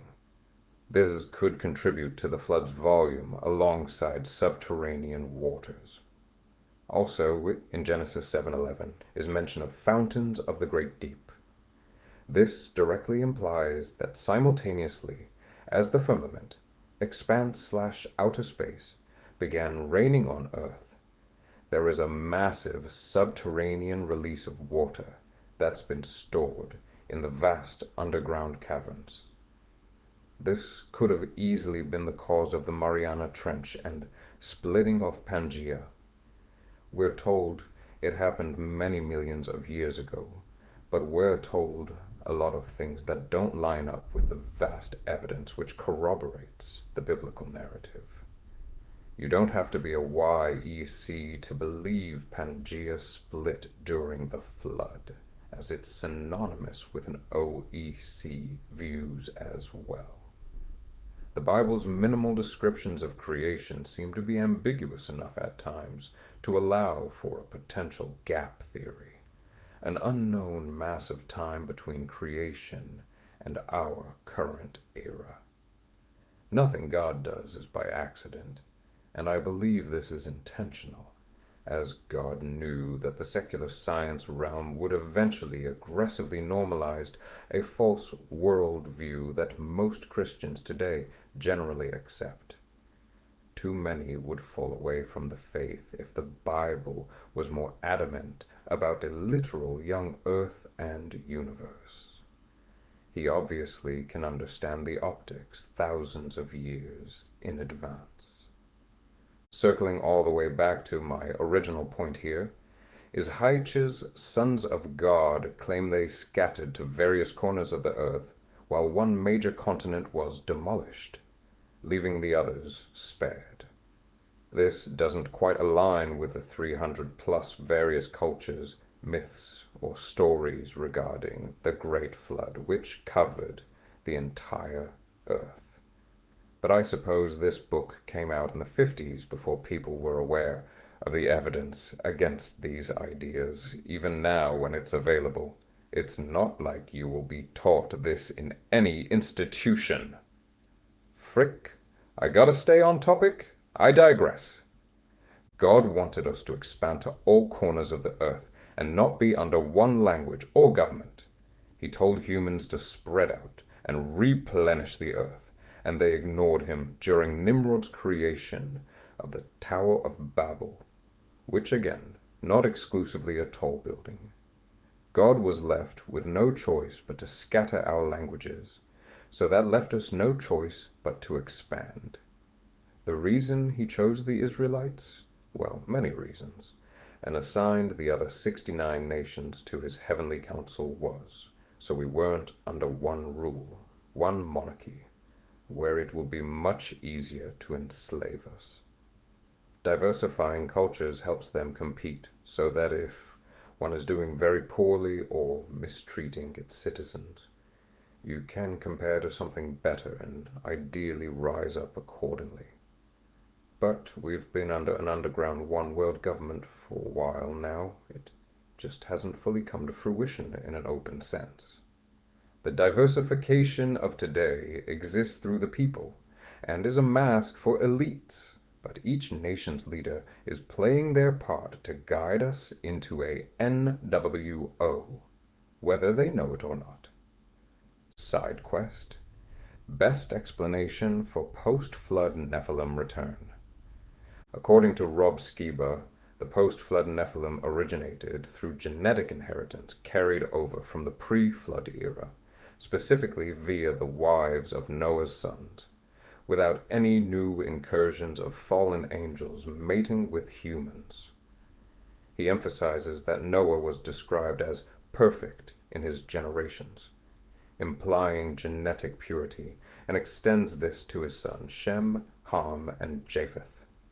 However, their wives could have carried recessive Nephilim genes from hybrid lineages before the flood. Skiba points to Genesis 9:18-19, which identifies Ham as the father of Canaan, as a smoking gun, revealing how the Nephilim reappeared. The Canaanites, descendants of Ham, are identified as Nephilim tribes, such as the Anakim and Rephaim, explaining why God commanded the Israelites to utterly destroy them, including women, children, and animals, to eradicate the corrupted bloodline. This genetic carryover manifested as gigantism and other hybrid traits in certain post-flood lineages, mostly through Ham's descendants. Skiba rejects theories of repeated angelic interbreeding post-flood, arguing they lack biblical support and contradict the text's emphasis on human lineages in Genesis 10-11. Instead, he posits that the Nephilim's return was a continuation of pre-flood corruption through surviving DNA. He also suggests that ancient mythologies and apocryphal texts, like the Book of Enoch, support this view, but stresses sticking to scripture for the core explanation. Channeled lore comparisons. Also, if this alternative historical account were true, it's projecting all blame on the handful of bad Nephilim, insinuating the majority were good and that their divine fathers had nothing to do with their behavior, and definitely didn't use them as proxies for their agenda. The description of the source of the cataclysm shares many traits and differs in areas with some of the other sources mentioned earlier in Atlantis lore via channeling. All sources point to the misuse of advanced knowledge, whether esoteric/psychic, Heish, Seth, or more technological, Canon, Cosme, Ra, as the primary cause of Atlantis' destruction. Each narrative frames the cataclysm as a consequence of spiritual or moral failure, whether individual, Heich's black magician, or collective, Canon, Ra, Seth, Cosme. The destruction is seen as a necessary correction, either by divine forces, Haich, natural cycles, Seth, Ra, or karmic law, Canon, Cosme. H's Sons of God, synonymous to Nephilim in reality, ties the story to biblical and mythological traditions, but this is largely absent in the channeled works, which focus on human or societal failings rather than hybrid beings. Heich's account is a singular dramatic event, while Ra and Seth describe multiple cataclysms or cyclical processes. Canon and Cosme blend single and multiple events, often involving Lemuria, which Haich does not mention. H's narrative uniquely centers on a single black magician, a Nephilim-like figure, whereas the channeled sources distribute responsibility across societies or factions. The work of Canon and Cosme's accounts state that Atlantean scientists amplified crystal energy beyond safe limits, causing a chain reaction that destabilized tectonic plates. This is often tied to conflicts with Lemuria, where both civilizations misused their technologies competitively. Specific examples include crystals being overloaded, or used to manipulate weather or seismic activity, leading to catastrophic floods and earthquakes. While it's possible that these sources are all explaining the same thing from their own perspective and choice of words, I think there are a few too many unaligned details.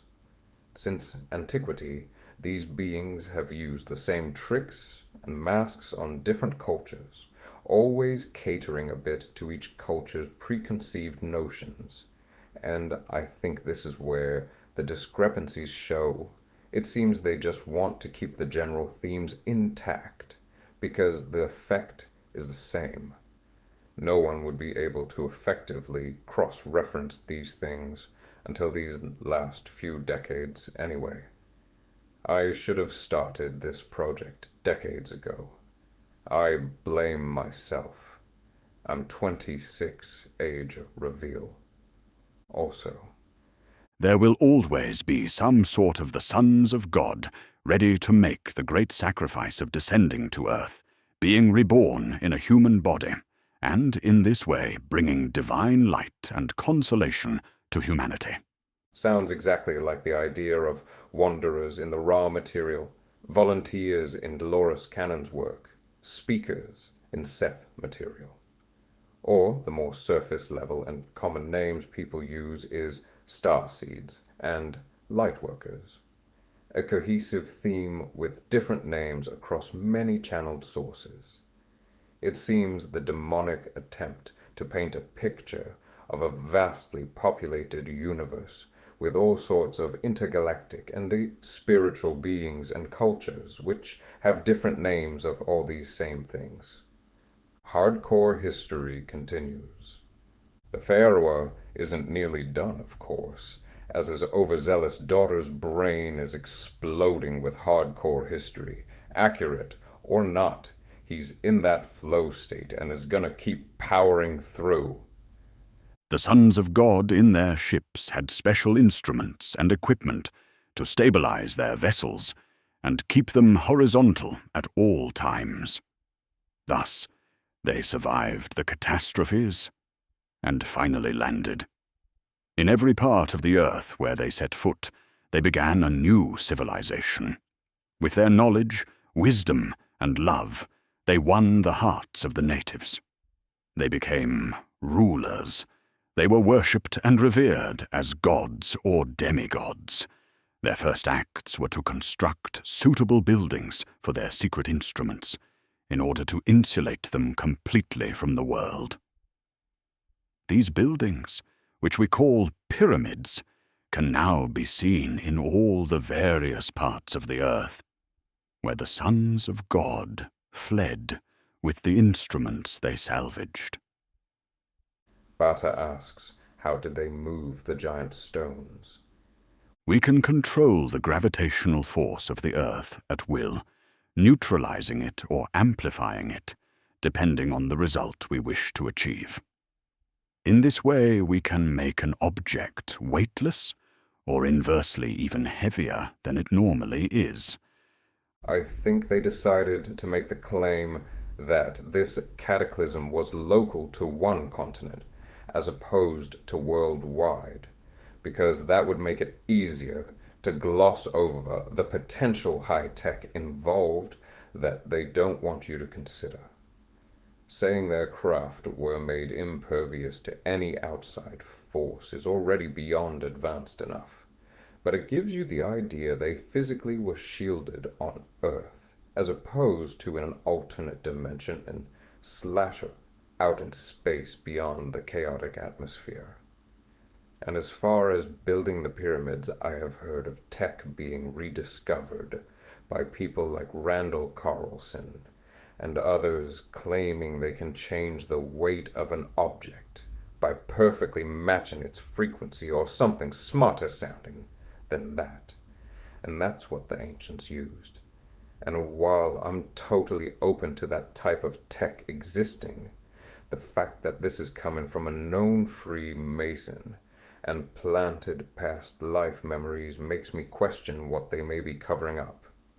Potentially, it is the truth, and this doesn't have the same negative implications to attribute to fallen angels like other secrets might. Psychic ability and morality. Unrelated. They are leading the people in unselfish love and making a sacrifice for their benefit, the sacrifice of remaining here on earth for a time, in order to teach them to propagate spiritual powers. Wow, Pharaoh, be careful there. You don't want to break your arm jerking yourself off. But for real though, they keep referring to developing psychic abilities and gaining knowledge as their leading goals, as if morality will accompany it easily. Read The P.K. Man by Jeffrey Mishlove. That's one of many testimonies that prove psychic ability and moral behavior are not correlated in the slightest. Like these space gurus want you to believe. Look at them, after all. Incredibly psychic and incredibly evil in their work on abductees, let alone whatever culture they have developed. I'm still on the fence about whether or not psychic ability would exist without power coming from the demonic via attachment, possession, or Nephilim DNA. Because there are many stories in the Bible of God endowing those chosen with visions to share or abilities to use in the right moment for a greater purpose, it actually seems to feed more into the theory that we're not inherently psychic without some sort of higher or lower source. God looks down upon individual practices of divination, seeking it out, because it is ultimately to serve yourself and isn't necessary. When God ordains it, always with a purpose to use man as a vessel to carry out his will, these things are okay, but much less common. Only persons who have achieved perfect unselfishness can have such abilities. If self-centered sons of men also had them, they would create such chaos that all of the finer, higher organs would be ruined in the general confusion. So yes, within the same few paragraphs, the Pharaoh is claiming their selfless work of educating and training the normies in all things to advance their tech and psychic abilities is all good in the hood, then immediately follows up with his belief that only morally perfect beings should be allowed to have them. The cognitive dissonance here is unreal. Giving him the benefit of the doubt, you could assume he's only saying they shouldn't have highly advanced abilities at the level of the sons of God. But throughout the lore, there are no warnings of the dangers of giving a 6-year-old a grenade launcher. The closest thing to a warning is what I quoted above, and it's not even regarding the dangers to others they can cause, but the danger to their own bodies or spirit. I'm not racist. Your bloodline just disgusts me. He then ends this propaganda rant with instructions for her first day in the temple, and then says the most important thing he wants her to remember at all times, which is an allegory about mixing wine with the lesson embedded. Do not have children with any sons of men, even though her mother was a normal human, making her a half-breed. He poetically tells her to stay with your own kind, keep your bloodline pure. No, I wonder why the Rothschilds had 30 of 36 male descendants married their cousins between the more documented years of 1824 to 1877. Yeah, I'm sure that was just a weird, short-lived phase exclusive to their bloodline. Totally just about preserving wealth and not Nephilim bloodlines. Ha, ha, that's crazy. Cool guys love dissociation, aka a rich bear, poor bear. Bata finally starts her first day of initiation and is given more information regarding vibrations, accessing higher consciousness, the 7 heavens and 7 hells, ECT. Then her teacher gives her a mantra mediation exercise, essentially what we could call transcendental meditation, calling it a concentration exercise, when in reality its end goal is dissociation. This practice of emptying your mind is once again giving permission for someone else to fill it. If you don't believe me, here is a short list of celebrities who have publicly endorsed or promoted this specific method of meditation.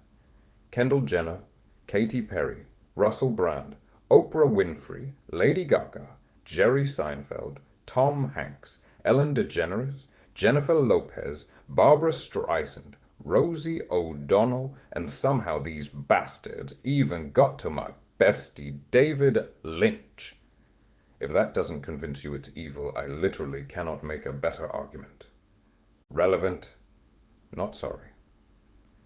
Anyways, the teacher gets super deep and poetic to explain the point of this harmless exercise.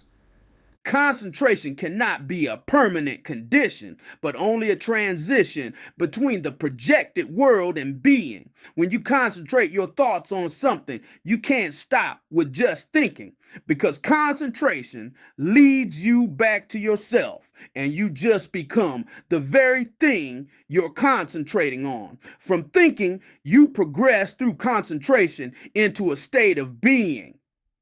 Thinking ceases completely, and the thinker becomes identical with what he is thinking. To think something means to project a thought outwardly by means of intellect, as if by means of a mirror, hence to step out of oneself. Through concentration, we draw the projection back again, and what is thought becomes identical again with the thinker, with the person himself. Two factors are joined in a perfect unity. That which is created goes back to the creator. While meditating, focusing on a palm tree. Days go by, perhaps weeks too. I don't know. I am concentrating on the palm tree with all my attention. Then all of a sudden I have the odd feeling that I am no longer looking at the tree from the outside, but from the inside. I am suddenly conscious of the fact that the palm is no longer outside myself. No, it never was. It never was outside. It was only a false conception on my part. The palm tree is in me, and I in it. I myself am the palm tree. Before this, I had nothing to apologize for. I've not been sorry about anything I've said in the entirety of this book until this moment. Do you think I get some sick masochistic fantasy fulfilled when I make people read shit like that? Education hurts sometimes. It's important to know just how retarded the enemy is at times. I can't tell if I'm reading Initiation or an excerpt from Osho Rajneesh sponsored content. Obscure guru references aside, if the vomit on your lap is interrupting your flow state, I'll fill you in. This pretentious word, salad/visual brown note, is not so subtly begging that you relinquish your own identity to your thoughts had during trance meditation, aka the thoughts of the entity attempting to hijack or merge with you, releasing enough of your own self-identity, thus consenting to sharing it or having it stolen by another. This type of knowledge is just a metaphysical bear trap, and you're the bear, and the hunters are demons, and there's no bear doctor in the entire tri-state area, And these hunters are gonna wear your skin. And these hunters wearing your bear skin are gonna go take your bear wife on a nice date, show her a good time, go to your bear cave and have unholy man-bear sex, creating some genetic freak that will make your average homunculus look like fucking Airbud. Then these hunters are going to your son's room, tuck him in, read him rich bear, poor bear, bear equivalent of rich dad, poor dad. And he's gonna make your son cry because he doesn't understand economics and never will because he's a bear. Is this what you want? To live plot adjacent to Joaquin Phoenix's character in Brother Bear, you sick bastard. Now that you understand what's at stake here, we can move on. Rebranding biblical terminology. But now listen to the good news. Your body is the result of separation. It is only the visible half of your own true self. The other half remain in the unmanifested, unconscious part of your being. By uniting these two complementary halves with each other, you can return to divine unity. You can expand your consciousness until you make the unconscious part of you completely conscious, until you consciously experience the unmanifested, invisible half of yourself, and in this way achieve divine unity with your consciousness. You can merge your consciousness with your own true self, out of which you have fallen, thus forming the perfect unity. In this way, you can experience bliss, experience God, be God. You will achieve unity with God and simultaneously with the entire universe. This means you will again be eating of the fruit of the tree of life. In short, you will have achieved your resurrection in eternal being, and that is initiation. Genesis 3:22. And the Lord God said, the man has now become like one of us, knowing good and evil. He must not be allowed to reach out his hand and take also from the tree of life and eat and live forever. The other half being referenced here should go without saying. But I'm going to say it anyways. Demons. Yes, still, you get the idea here. I find it fascinating rereading this and realizing how many clues are embedded all throughout certain parts with the language they chose. Fallen is an obvious one. The tree of life is a direct reference to Genesis, analogous with immortality. It's definitely not a rare fruit power-up, but likely referring to some form of transhumanism. I can't see how immortality is possible for incarnate humans unless via some technological format. I used to not believe in the ability to technologically upload your consciousness to the cloud. But after hearing enough testimonies of abductees having their soul/astral body moved from their body into a different body, clone body, and even a mysterious black box as an intermediate location, it kinda expands what you originally thought possible. Shit, my bad. Spoiler alert. Combine that with the demonic realm having control over electricity in our realm to varying degrees, plus the lore correlating microchip processors, designs with demonic sigils, maybe nonsense IDK. I don't think any of us can fully understand it, but it's safe to say consciousness and technology are capable of absolutely intertwined at the core, and these elites pushing for a transhumanist future on behalf of others know that it's possible. Technology as a whole is the great satanic inversion. It's the physical manifestation and end result of our knowledge. Everything technology collectively does is just replication and imitation of what God can do naturally. Over-immersion of tech in your life will pull you further from God. What you give your attention to is what you worship, whether you want to believe that or not. I say on my high horse while slapping my laptop, which is cooking my bowls with radiation. But obviously, I'm not recommending going full Amish despite the likely spiritual and emotional benefits. But balance and following your intuition to know where to draw the line. If you are tapped into the Lord and talking to Him daily, then you will know what to do. I recommend radical extremist faith here, of course. Witching hour propaganda. You will find you get better results with your telepathic exercises after sundown. That's because the sun rays have a stimulating effect on those nerve centers and glands, which serve the physical manifestations of the spirit, and thus tie the consciousness to the material plane. Nope. Dumb and retarded. They want you to get in trance states closer to the witching hour, 3 a.m., because the closer to then, the thinner the veil is for them to increase their influence. Satan clause isn't real silly.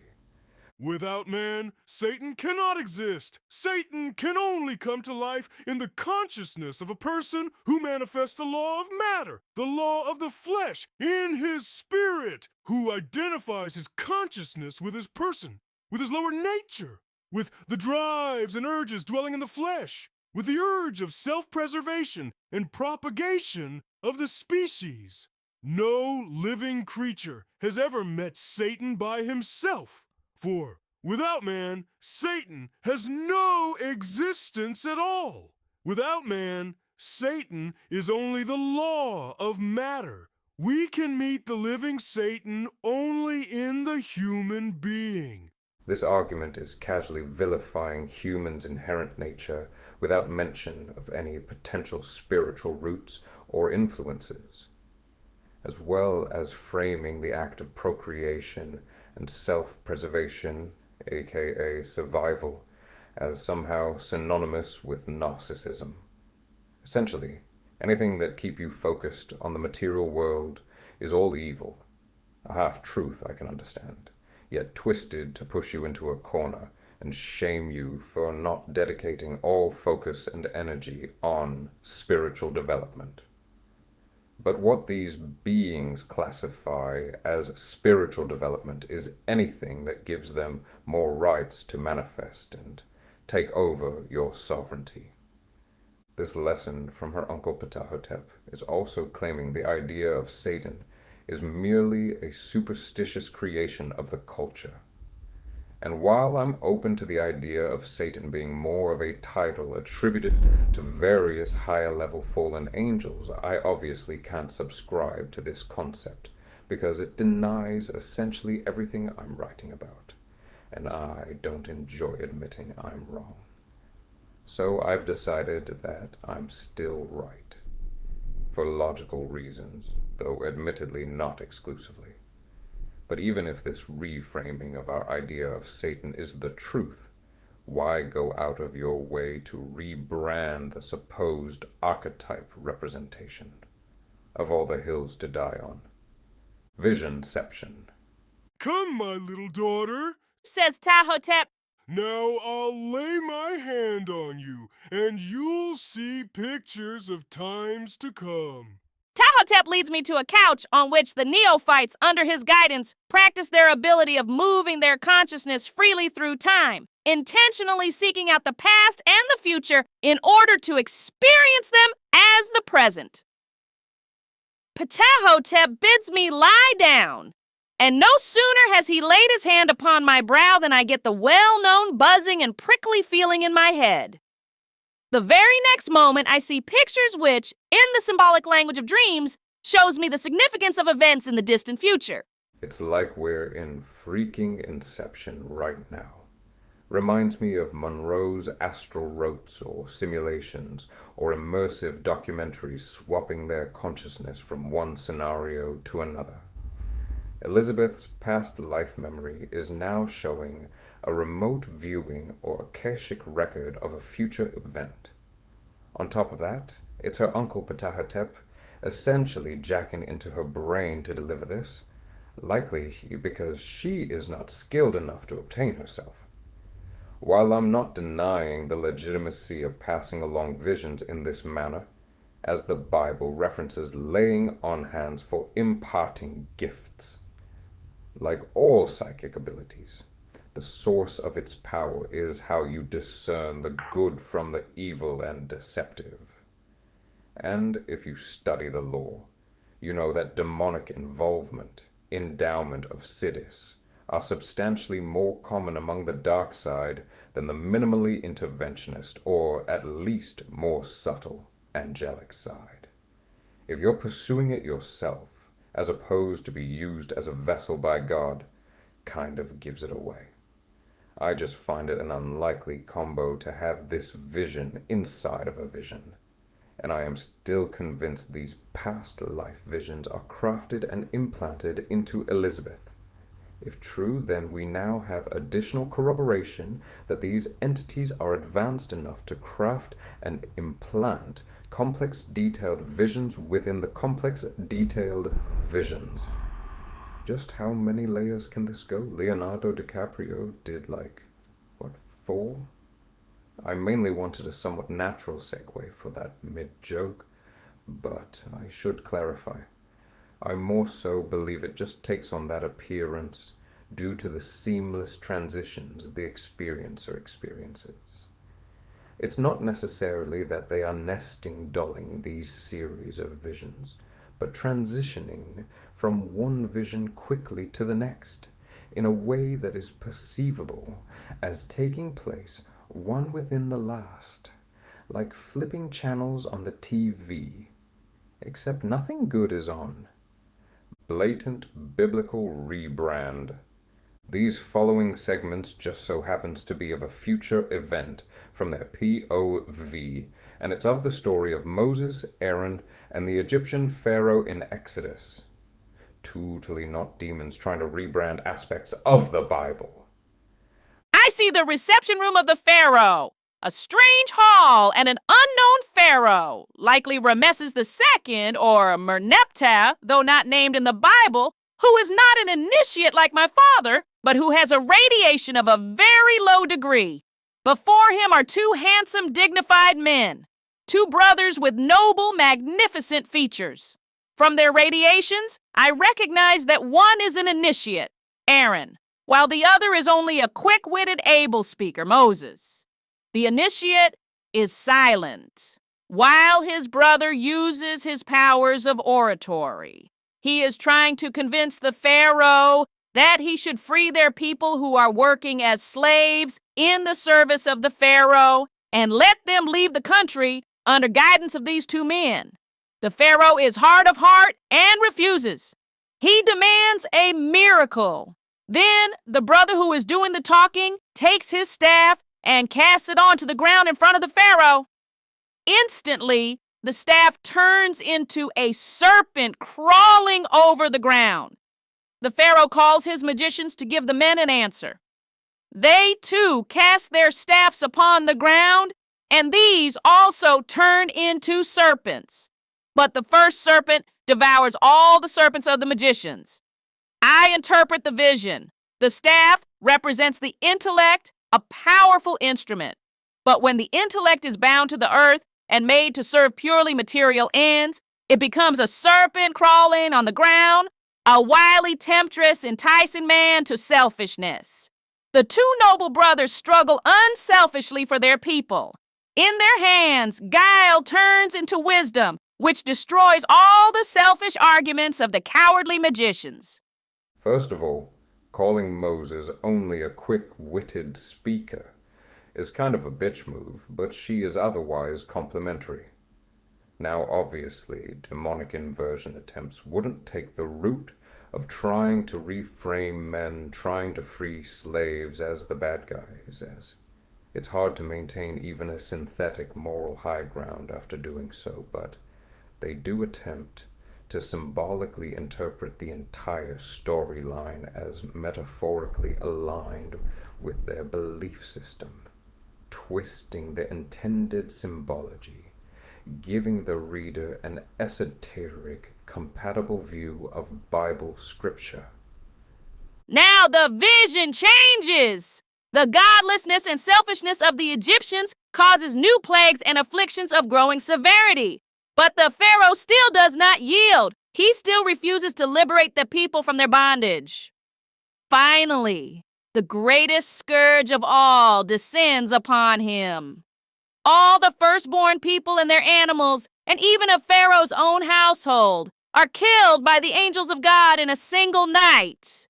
Only those who have eaten the flesh of the lamb and have written their names with lamb's blood on their doorposts are not killed by the angels. What does this symbol mean? In the new epoch just coming, the complementary constellations of the Ram and the Balance will be dominant. During the time when the effect of the Ram constellation has not yet reached full strength, the effect is that of a young ram, in other words, a lamb. In their blood, the people following this initiate have forces corresponding to the radiation of the Ram constellation. They are forerunners of the new epoch, the chosen people, able to proclaim to humanity the old truths in a new form. In the esoteric interpretation here, the Pharaoh embodies rigid authority and the ego's resistance to change. He refuses to liberate the people from their bondage, symbolizing how entrenched power structures or personal stubbornness block the soul's freedom. In a cosmic sense, this is the old era fighting against the incoming new age, delaying the collective shift toward higher consciousness. The people, Israelites, represent souls ready for initiation into the new cycle, yearning for release from material slavery, bondage to the physical world. The firstborn symbolizes primary manifestations of the old era's energies, its heirs and traditions.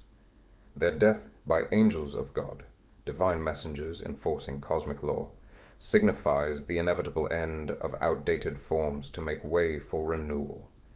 It's not literal punishment, but a symbolic death of the ego or old self, clearing space for rebirth. This aligns with initiation rites in mystery traditions, where symbolic death precedes enlightenment. Here's the key pivot to the positive symbolism. By writing their names with lamb's blood, they declare their identity with the new era, protecting themselves from the destructive forces that dismantle the old.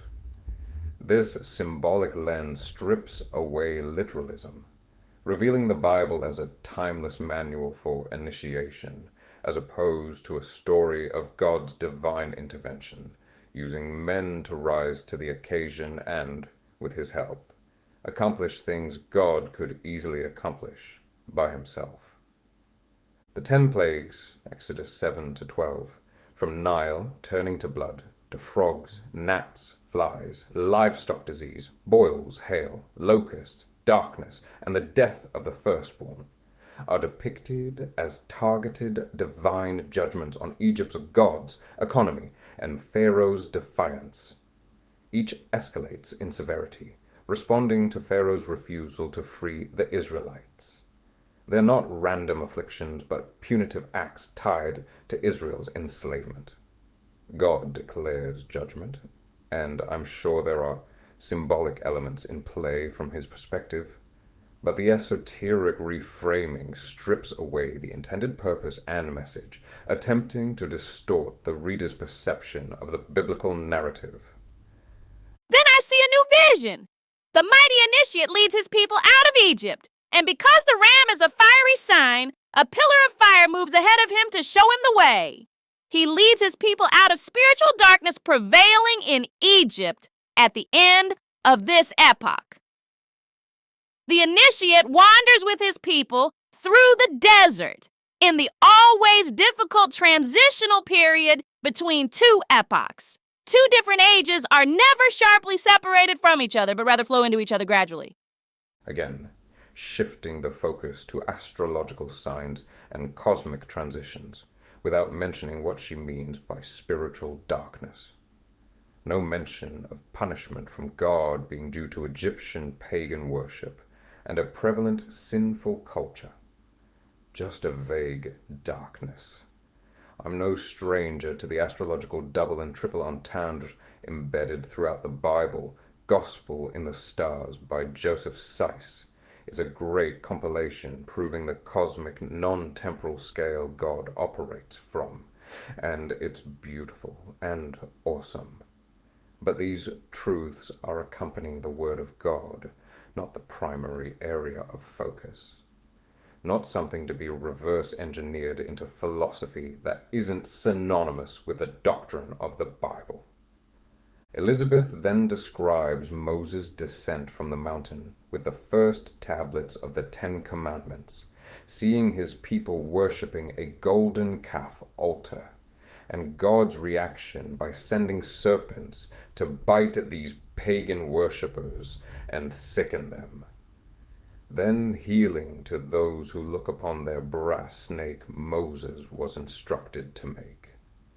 Interpreting the vision, I understand that people who cannot or will not accept the ideas of the new era fall ill spiritually. They no longer find their place among the people and fall into deep spiritual conflict.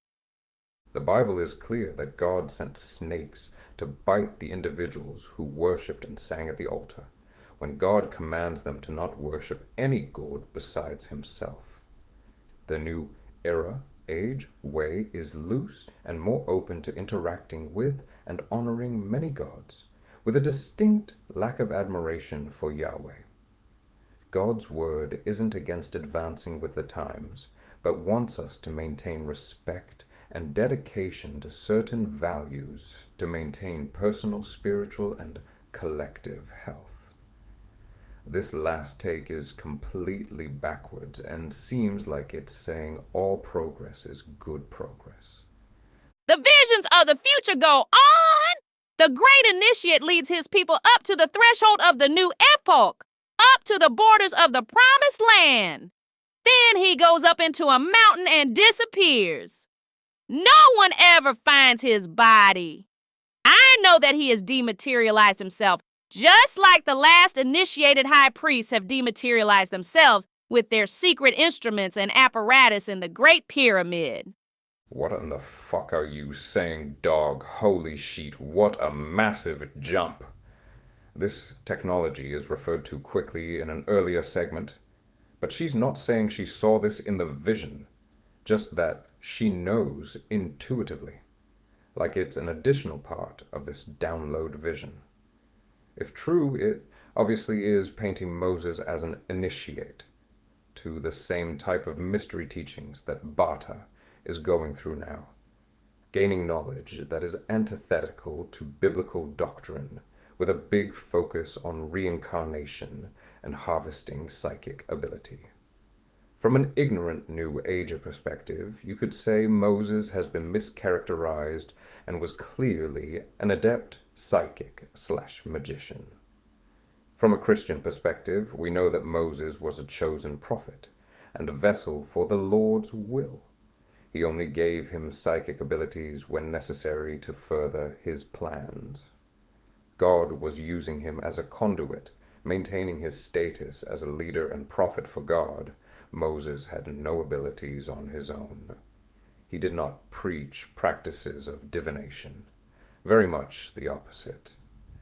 So, him accessing secret tech he got from other initiates makes no sense, and the dematerialization suicide just honestly sounds retarded, and that's the best analysis I can offer. Moving this vision into the future, speaking of the end of this epoch, our modern day and the not-too-distant future. The great teacher of this epoch abolishes all the boundaries between the three dominant religions. With his own person, he proves that the inner core of all religions is one and the same truth, one and the same God. In this epoch, people discover traffic and intercourse with other planets. Boundaries and obstacles disappear, and with them the isolated state of the Earth in cosmic space. And as the boundaries between countries disappear too, all humanity is governed by one center, one stable, one shepherd. Once again, definitely no relation to biblical doctrine, and sounds exactly like a Blavatsky or Alice Bali channeled message, or really any channeled text, ever anywhere. Definitely not an uncommon theme. Textbook NWO ads being pre-programmed via elaborate psychic deception on housewives lacking meaning. And finally, some more confirmation of our eventual knighting into the Galactic Federation. Throw in some short and biblical-sounding shepherd analogy, and boom, these fools will eat this shit up. Initiation is a managed vision quest ritual. Skipping some less integral parts, we finally get to Bata's pre-initiation spiel by Uncle High Priest. His rant covers a lot of crazy made-up ground regarding what will happen in these altered states of consciousness, and passing certain tests in different dream realities, which are apparently just as real as our reality if you believe them to be so. Yeah, okay. As well as covering the potential dangers of failure.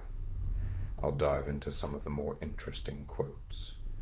Remember very carefully what I'm telling you now. When you become conscious in one octave and vibration, you are in tune with this frequency, and its whole sphere represents absolute reality for you. When you have passed the test in 1 degree, you will awaken in the next sphere and realize you are only dreaming on the level below. But if you don't pass the test, that is, if you identify yourself with the events and don't succeed in remaining master of them, all of these dream pictures remain real for you, and you'll have to experience all of them to the very end as real events in the world of time and space. That would mean that your body would die here in this coffin, and you would have to go on dreaming your own dream pictures in countless reincarnations on the long path of mortal existence for many thousands of years while you gradually struggled upward from this lower level to which you would have fallen. Every dream is a reality as long as you believe it to be real. When you pass all the tests, you experience all the lives that you would have to experience as a fallen soul on Earth. Free of time and space, you experience them as dreams, awakening on the next level of consciousness. Finally, you awaken on the 7th level, in the cosmic consciousness of the self. In this divine state, you become one with the last and highest and only reality, with yourself, with God. This is no longer an awakening, but a resurrection. So apparently, if you pass the test on one level, by staying in control and not getting sucked into whatever drama ensues, you wake up to the next higher level. You realize the old one was just a dream, but multiply that by 7. If you fail by believing the events are totally real and losing awareness, those dreamlike experiences turn into your actual life. Your real body dies, and you're stuck in the real, not real dream realm, reincarnating on Dream Earth for thousands of dream years, slowly working through all that until you somehow awaken to the real world. If that's the case, then awakening to the real world sounds pretty meaningless. Maybe that's the goal, to strip away meaning outside yourself, contributing to the narcissistic nature of the path of initiation. Also, the first half reminds me a lot of Kurt Leland's astral journeys mentioned previously, where he was already out of body, hanging with his guides, who decide to put him into a fabricated simulation-esque realm to test him with abstract situational puzzles, where the guides testing him admittedly had complete control of the experience, as well as play different disguise characters in it. They said he couldn't leave the metaphysical escape room until he solved the puzzles. Kinda weird. Or maybe totally chill and not nefarious, who knows. Eventually, they revealed to him the most important thing for him to develop, while alive on Earth, is increasing your lucid dream and OOBE capabilities, because that ability to stay conscious in the post-death astral realms will aid you greatly in maneuvering realms. Nothing about like moral development or anything gay like that. You and I are one. Now that Bata has gotten a full serving of nightmare fuel, she can now willingly jump into this stone coffin and trip bowls. George Bush Jr. would be proud. She paints an intense picture of an experience here, honestly very well written at times, but clues embedded aligning with some previous thoughts. She then described the build-up to an invasive spirit manifesting itself slowly as light, with eyes, then a bodiless face forming. This bodiless face resembles the head of a goat. This silhouette clearly shows the form of horns over a long, pinched face that ends with a little goatee. Through these two baleful eyes, the monster now radiates all his fearful powers upon me and into me, swallowing me irresistibly into themselves as if I was being sucked into a gigantic maelstrom. Absolute panic seizes my heart. I can feel how this satanic being is forcing me into his power. The monster spreads out over me, swallows me, and in a moment I feel I am no longer myself. I am it! Its immaterial body in my body, and deep within me, it talks to me. Now I've got you. Now you're in my power. You and I are one. There's nothing to separate us anymore. A decently long rant follows by this being, and it gets pretty hardcore, and if I'm being honest, very much aligned with how sadistically demons speak during exorcisms, recorded in books like Hostage to the Devil, but not entirely revealing from a data perspective for now. But so far, I feel what's happening here is pretty self-explanatory. The being continues and asks her to look around and see the mountains, rocks, and boulders, clearly stating it's impressing this vision on her. Can you see that all these stones are petrified but conscious beings like yourself, exposed to burning sunshine, raging storms, and splitting frost? Every creature, every animal, every human being walks on you and all these other stones. Spring torrents drag you into wild waters, and you rub and scour each other in these whirling rapids. Endless time. Timeless eternity. Horrified, I experience everything the evil one says. This is hell indeed. Alive and conscious, yet locked up and immovable. She experiences everything that he says. She's consented to this. After a few more negative affirmations, Bata's bipolar disorder unleashes full force, as if she just got injected with metaphysical Popeye's spinach. No! I am not that! Myself is not matter. I am the dimensionless self, a spirit beyond any concept of time and space. And with the inner strength of the spirit, just as I learned to speak with it in my telepathic exercises, I soundlessly scream at the monster. No, I am not you, and you are not I. For you are death, and I am life. You're the negative, the reflected image, the caricature of the eternal source of all life. You're not a monster. You're not the evil one. You have no independent existence. The divine self created you and goes on eternally creating you whenever it clothes itself in a material envelope, in a body. You're nothing else but the law of matter come to life through my spirit. Not I am you, but I am that I am, and you are also what I am. The effect of my unspoken soundless words is terrifying. It gets pitch dark around me, and the mountains cave in with a deafening, thunderous roar. Rocks and boulders fall, the earth opens, complete chaos rages about me. Only I stand firmly on my feet in this cataclysm. As things become quiet again, I slowly return to my senses. I realize I've just had a horrible dream. This is actually the first of 7 stages of dream tests, and of course she has to remember each time. So, either Elizabeth's cosmology is correct, and demons are just manifestations of your own material-focused subconscious, or they are real and capable of plugging into your consciousness when permitted, giving you hyper-realistic visions which can be labeled as such, or past life memories, or Akashic records. Assuming this and the many adjacent testimonies are real experiences these people had, I cannot think of a third alternative. Also, this is a repeated test for all initiates to complete, and they tell her that she will experience these 7 layers of dream realms, I'm assuming, because this is consistently what the initiates describe.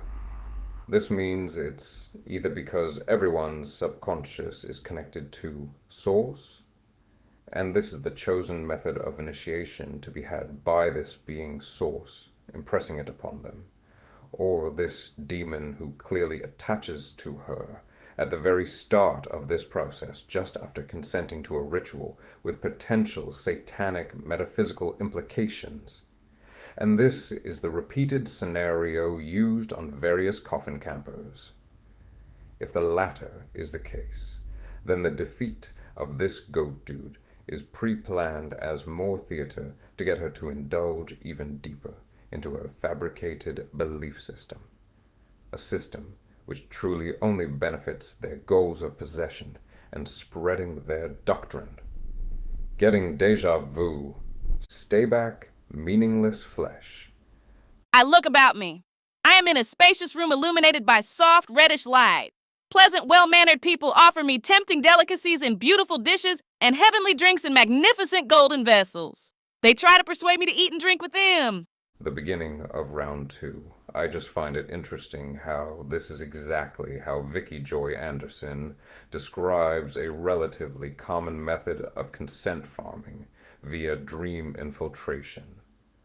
She claims there are many testimonies she's come across in her research and personal encounters where demons craft your dreams and play friendly characters in them, usually offering you food or sometimes money.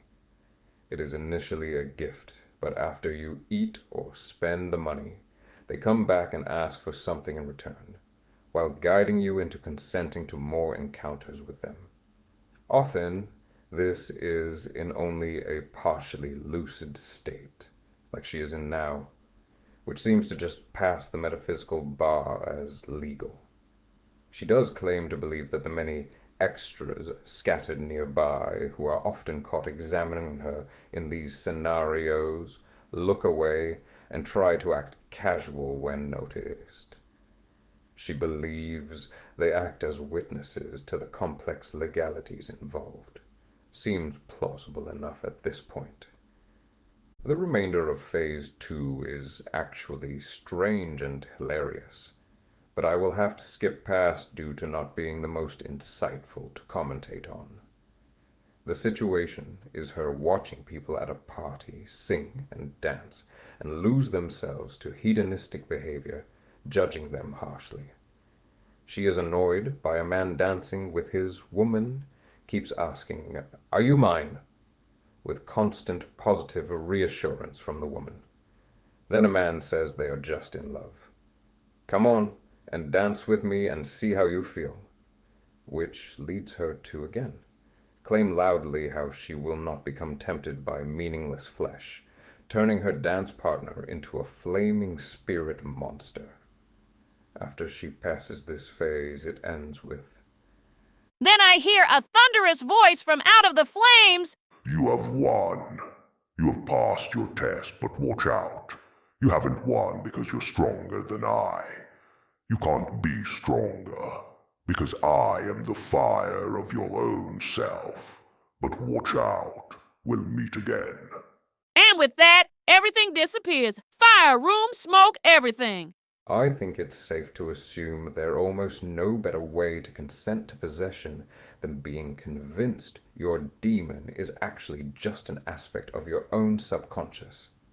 And once again, as soon as Bata passes around, a demon begrudgingly admits temporary defeat, turning her environment to black, before beginning round 3.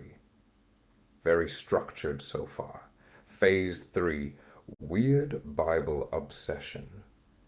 I notice that I'm in a meadow as green as emerald, and a strange form is approaching. It's the form of a handsome, well-built man, concealed by a veil of mist. I'd like to see through the mist. I'd like to see the splendid form it hides. I'd like to chase the mist away, but I can't.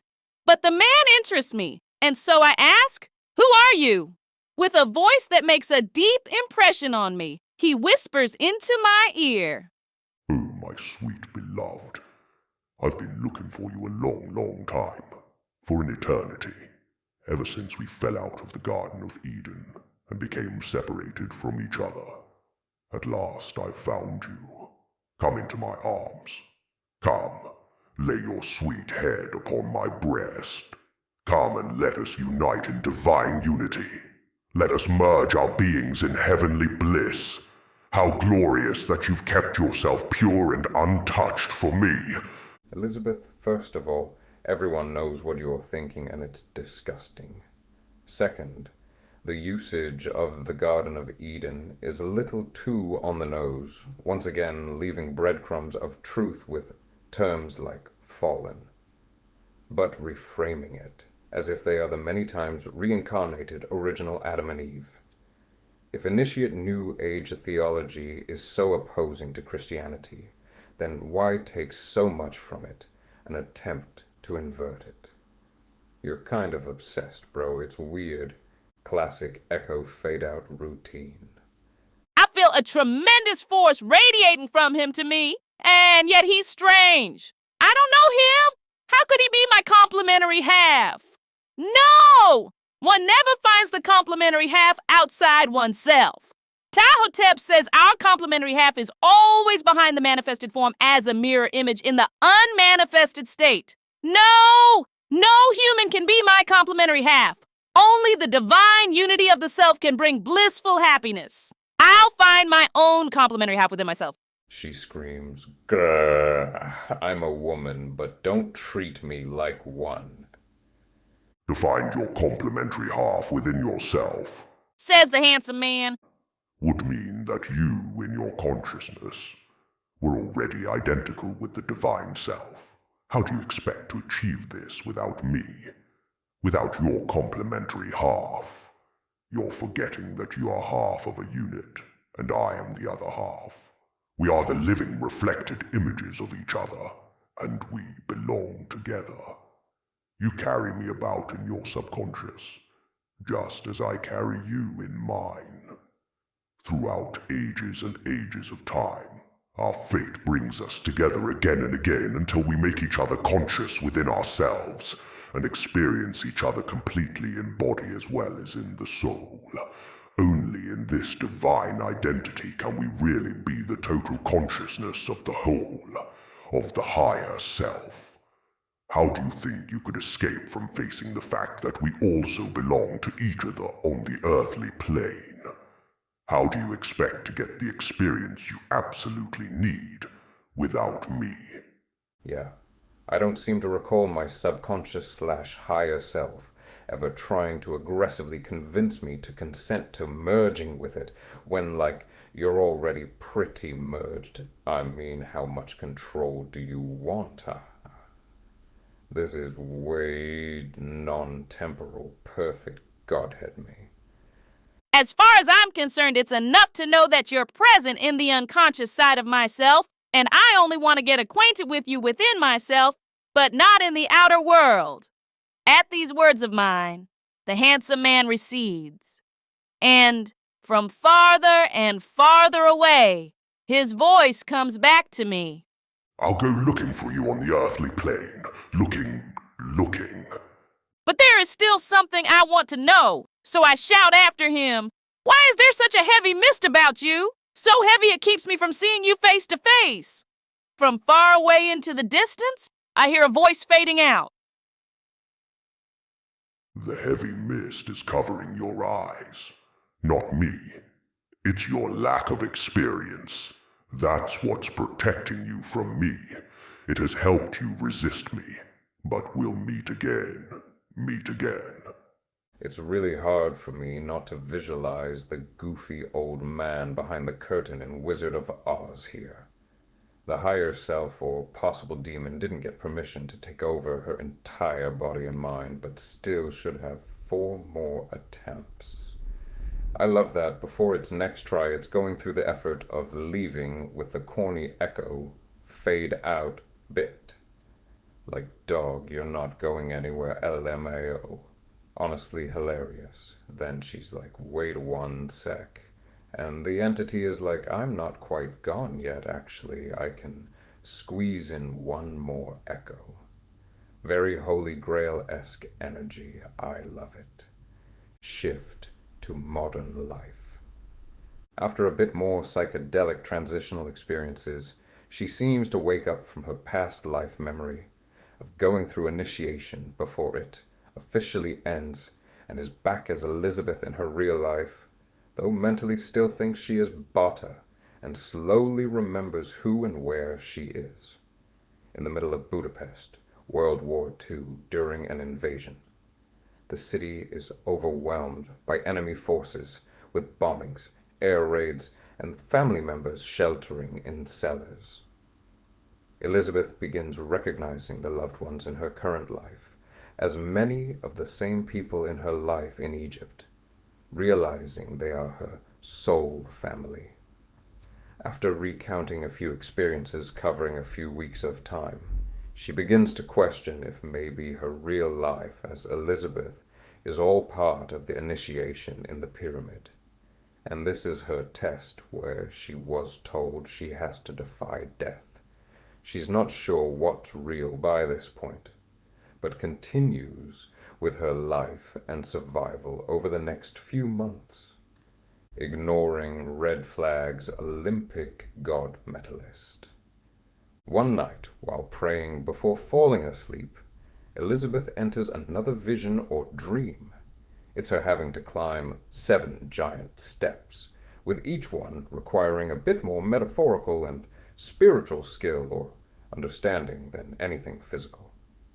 She loses all physicality by the time she's on the 6th step, immediately after she finds she is not alone, and a being like herself is joining her on the 6th step and begs her for help to reach the 7th. She feels his desire is tremendous and decides to help him. But at the very moment I forget my own wish, I suddenly find that I am on top of the 7th step. I don't know how, and my companion is no longer there. He has disappeared without leaving a trace. He was an illusion who helped me forget my last self-centered wish. As long as I wanted to raise up my own person, I would never be able to conquer the step that was as high as I myself. I have arrived! Quicker than a flash of lightning, I see the form of a heavenly being, woven of dazzling light. My complementary half. His irresistible attraction draws me to him, and, full of delight and fulfillment, I melt into complete union with him and his heart. I realized that he was always I, and I was always he, the dualistic projected image of my divine, true self. I feel that this invisible power I have so far always called God will become myself in the next moment. Then, beyond all concept of time, I simultaneously see the endlessly long chain of the different forms of life in which I have been incarnated throughout the ages and aeons of time, and will be inseparably linked with the lives of the same spirits. So after fighting off your subconsciously trapped higher self in the earlier visions, who initially presented itself twice as a demon, then a handsome and love-bombing man, To get past those tests, you had to fight him off. But now to pass the final stage, you have to fully merge with the same being. This would suck as a movie because the plot holes would be a lot harder to ignore. I don't know how I glossed over this on my first read. After this, she has another divine realization, and her environment becomes a chaotic cosmos with heavenly fire, floods of light, all on a large scale from her vantage point as God. She keeps repeating corny, new age bumper sticker sayings such as, "The universe is in me! Everything that is, I am! I love everything and everyone equally, for I am one with them. I am I in everything in all. I am fulfillment, life, radiant, eternal, immortal being. I am the only reality. I am life. I am that I am." Yes, in all caps. For someone who just became God, you could work on humbling yourself maybe a bit. But I guess I'd be kind of a dick if I was only God for a few seconds, trial and error. After this totally standard initiation experience, Bata awakens from the coffin and steps out and is greeted by a hall full of her peers and fellow initiates, just hanging out next to the Ark of the Covenant. I could have sworn the Ark was built a year or two after the Israeli exodus from Egypt, which was at the earliest to be estimated around 1445 BC, which they already covered the beginning of this exodus in her past life vision of the future. But what kind of loser would do basic timeline math and include it in his book? Oh wait, I would. I'm basically Indiana Jones, except I don't get out as much or allow women to intellectually dominate me. Rom-com frenemy vibe. Anyways, so Bata is now enjoying her wholesome gathering and is recollecting the range of visions she just experienced. In her mind, believes that her future life visions as Elizabeth were part of the test and not authentic. She is confused by the act of war and how cell phones are a silly replacement of telepathy. Some time passes, and Bata continues with her duties as a priestess and wife to the pharaoh, her dad. One day, a group of red-headed foreigners come into town, and Bata looks down on their less than spiritual priorities, lack of culture, etc. One of them men she catches staring at her throughout a ceremony, and eventually is introduced. She realizes this man has the exact same voice as the demon man she danced with in her second initiation vision. After discussing a few things such as the source of lighting, she believes he and his people are slaves to superstition and a need to stop believing in their various imaginary gods. After some more back and forth, they develop this sort of basic rom-com frenemy vibe, like she's the serious business-oriented boss woman, and he's the grimy and silly man-child. They end up spending time together, and she is dedicated to only woman-splaining Crystal Girl lore and staying pure, since post-initiation, you're not allowed to experience physical love. Little weird, but okay. Obviously, moments later, they are making out, and her body turns into an active volcano hormonally and otherwise. Then she claims to be in love. Suicide o'clock. Essentially, instantly after she transitions to a period of intense self-loathing, anxiety, groveling for forgiveness of her husband, I mean father, as well as her uncle and peers. But no one is quite as upset as she is, and it quickly spirals into a full mental and spiritual breakdown. Her psychic abilities all cease. She can no longer go out of body, or control the will of her animals, etc. But worst of all, her squeaky clean, family-friendly brand is tarnished. She cannot live with that, and decides it's suicide o'clock. I guess she momentarily forgot about her belief in the endless cycle of death and rebirth, Hope she made sure to include her future self in her will. She then goes to visit her lions, and they no longer like her natural pheromones since her lady problems got to such an advanced and honestly predictable stage. Like, the foreshadowing was not even remotely ambiguous, but that's okay. She's retarded and thinks she's God. I will pray for her. Oh wait, she died in real life like a while ago. Too late, let's move on. After a short interaction, one of her lions charges to leap on her, and even though she came intending to be mauled to death, chickens out and tries to psychically control and calm them down. But, as I said, not really an option anymore. She gets mauled to death. Pretty gross. Friends witnessed. Not ideal, but hey, it's what you wanted. She doesn't realize she died, though, because, like I said, retard God complex, and thinks she escaped just injured.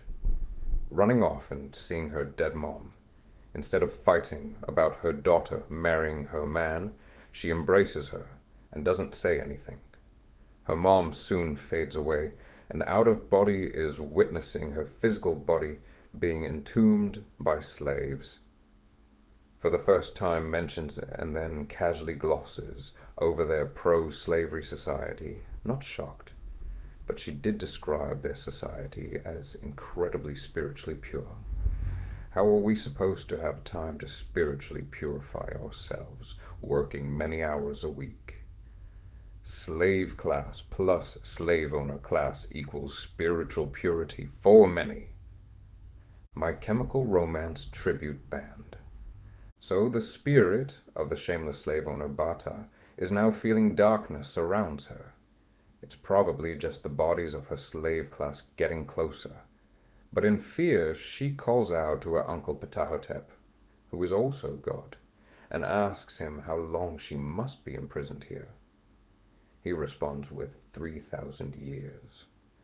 Not sure how time dilation is factored in or not, but I keep forgetting this is all bullshit, so I'll stay focused. She is filled with fear and anxiety and other classic lady symptoms. The same higher self, but also demon from before returns, playing bad cop again. So now you're in my power. You see, the highest and lowest are always reflections of each other. Yes, the mortal remains of the initiates are embalmed by the priests in the temple, so that the divine power radiated by their bodies can continue to be active, like a battery, for a long time. Their spirit is free. In their consciousness, they aren't attached to the earth, but you have bound yourself to your body by carnal love. You guided the divine power within you into your lower nerve centers and burned yourself up. In this way, your consciousness together with your spiritual body are bound to your material body. You are my prisoner forever. Whereas the spiritual body of the initiate, through the act of embalming, is attached to his mummy, his consciousness is in eternity. But you're exiled in infinity. Eternity is the eternal present. Infinity is the eternal future which can never be reached and never becomes present. Eternity never had a beginning and thus will never have an end. Eternity is timeless present which has no past nor future. Infinity, however, means a falling out of eternity into the future without a present. I feel like I'm reading lyrics to a My Chemical Romance tribute band right now. It's like pseudo-profound wisdom that impresses if you don't question it, or have more than a 5th grade reading level. I wonder if they were just running out of ideas with how to keep this train moving, but I suppose it worked. No, I don't believe these entities giving her these so-called memories authentically gave her a 3,000-year memory of being in a black nothingness void. These entire experiences can be experienced often as real-time visions or be inserted in the nature of downloads, which, when described by experiences like abductees or occult practitioners, is as if someone dropped and unzipped a file into your consciousness, and within an instant entire vast and complex topics will be fully understood. Typically, the details and sometimes entire concepts are forgotten quickly like a dream, but it's case by case. For example, the abductee who goes by Fringe on X described a time where she got a download and instantly knew everything about time travel, how it worked, what the aliens are using it for, ECT, like 0 to 100 out of nowhere. She even describes hearing a few beep tones that sounds like an old video game power-up. And yes, I totally buy this. She said it faded relatively quick, but believes it, like many other downloads of a similar nature, are likely disinformation or half-truths at best from her abductors. They, for a short time, steered her away from Christianity and into the New Age material. And as she began to regret this go back, the NHI would ramp up attempts to control her belief system, largely via downloads of opposing material. Time is described as dilating somewhat during these experiences, as if higher brain activity correlates with perception of time. Whether they can actually time travel is up for debate, psyop. But they do want us to believe they are time travelers from the future, having less than nefarious intentions with us. The point I wanted to make is just like how dreams and many psychedelic drugs are synonymous with time dilation, these implanted experiences share this quality, and it seems there is a wide range of control to be had over this. 3,000 years sounds like a stretch beyond capabilities, and I don't disagree with that. But she didn't have to experience that authentic feeling for her to believe it happened, especially if it came to her in the form of a download, as opposed to a more real-time vision. She can just know this happened, and have flashes of feelings associated with it. In the book, she describes these memories as emerging through a combination of spontaneous recollection, downloads, meditation, trance state vision/consent, with an underlying metaphysical framework that suggests a divine or universal orchestration via her higher self, demon. Endless mosh pits equals weak world dominance strategy. So apparently 3,000 years of immovable darkness passes, and she remembers flashes of many incarnations she had after this, leading to her current life again as Elizabeth. Her life continues the path, and she becomes a new age guru herself with students, and surprisingly, her life doesn't total shatter despite her partial demonic possession. Movies have really ruined it. People don't believe most possessed people are subtle and blend in.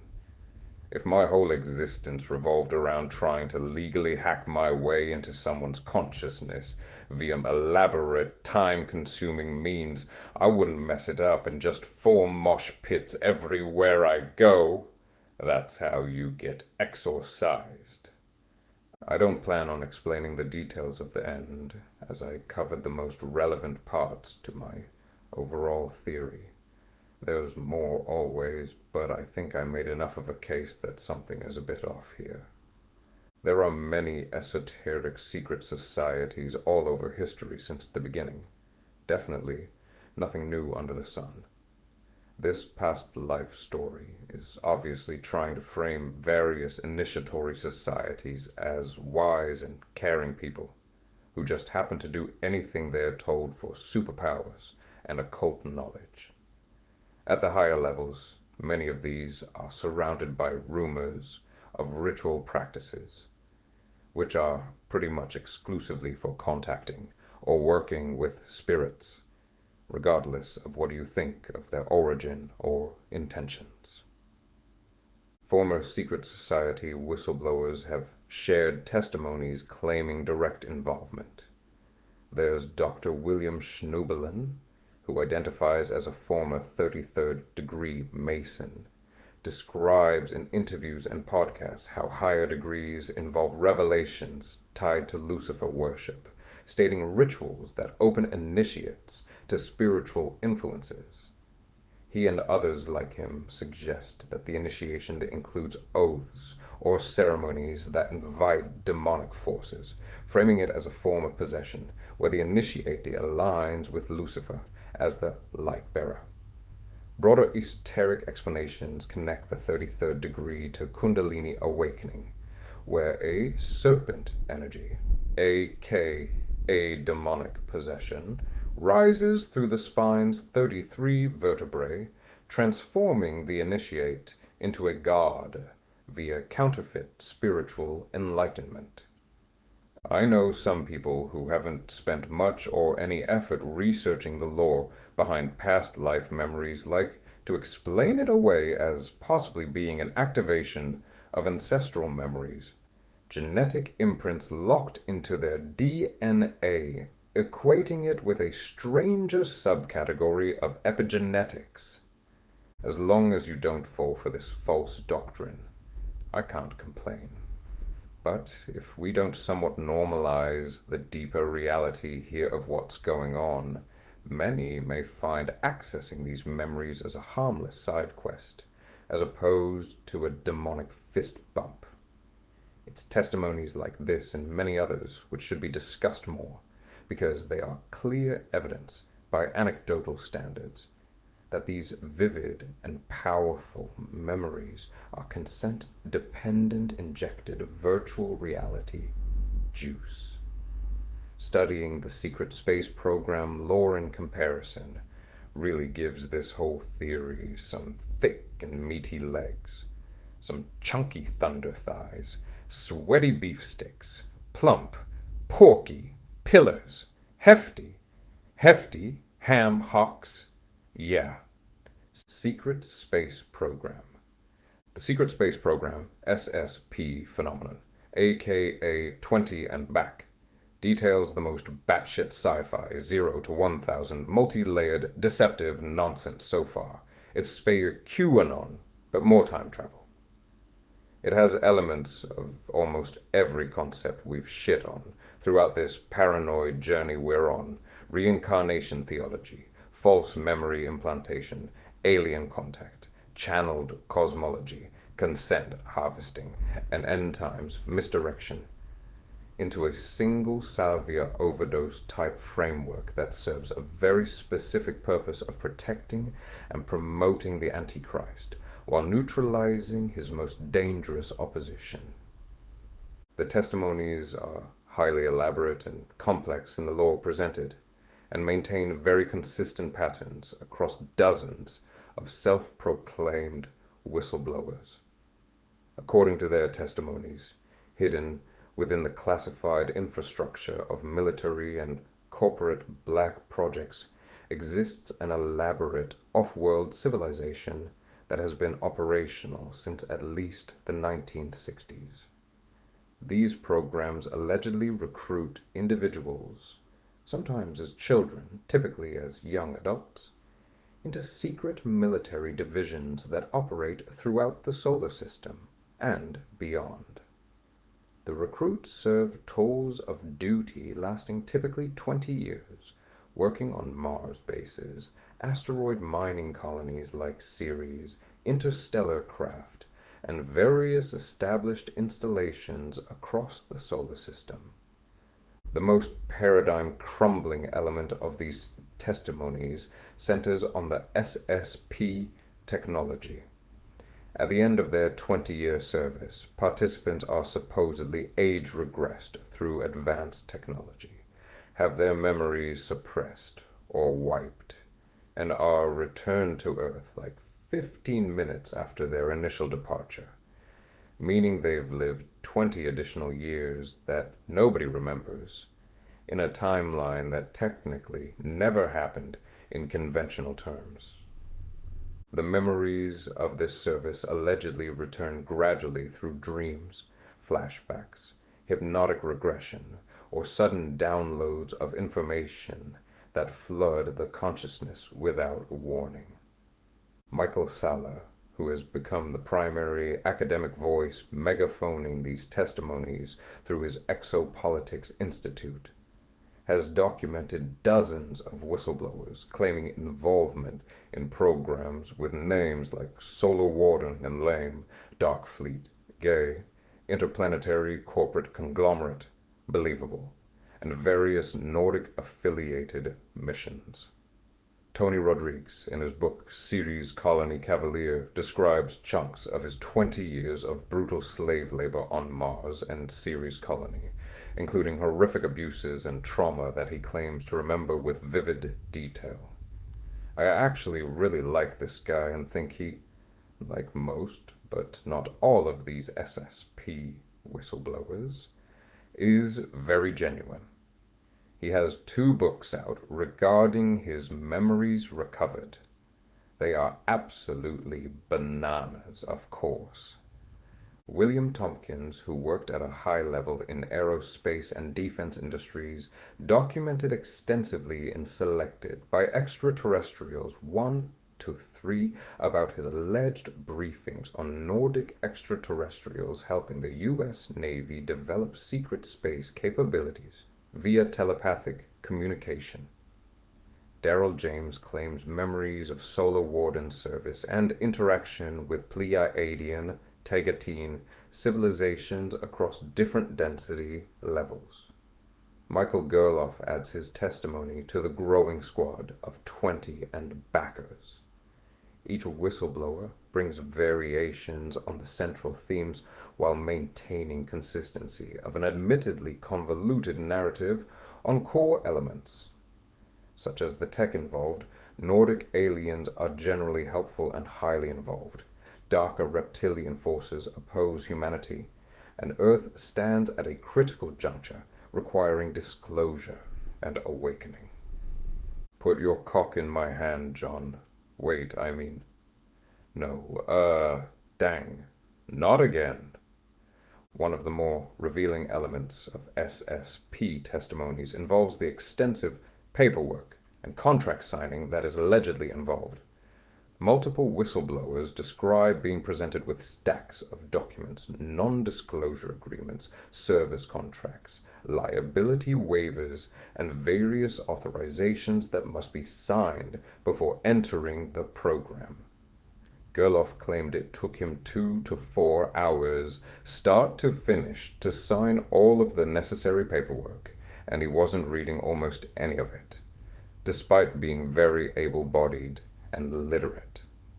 I can't help but see the correlation to consent laws, and how much coordinated influence you could be permitting unknowingly here. I'm aware these contracts are likely present in all major or minor military operations, sure, but the sheer quantity here seems beyond comedic.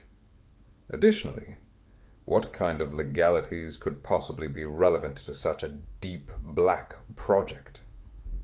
None of this would hold up in court or even be allowed to be mentioned in any public forum, especially where the government projects involved would be held accountable in any tangible way, unless the time comes where this narrative factors into an official form of disclosure, as it absolutely would benefit the demonic agenda.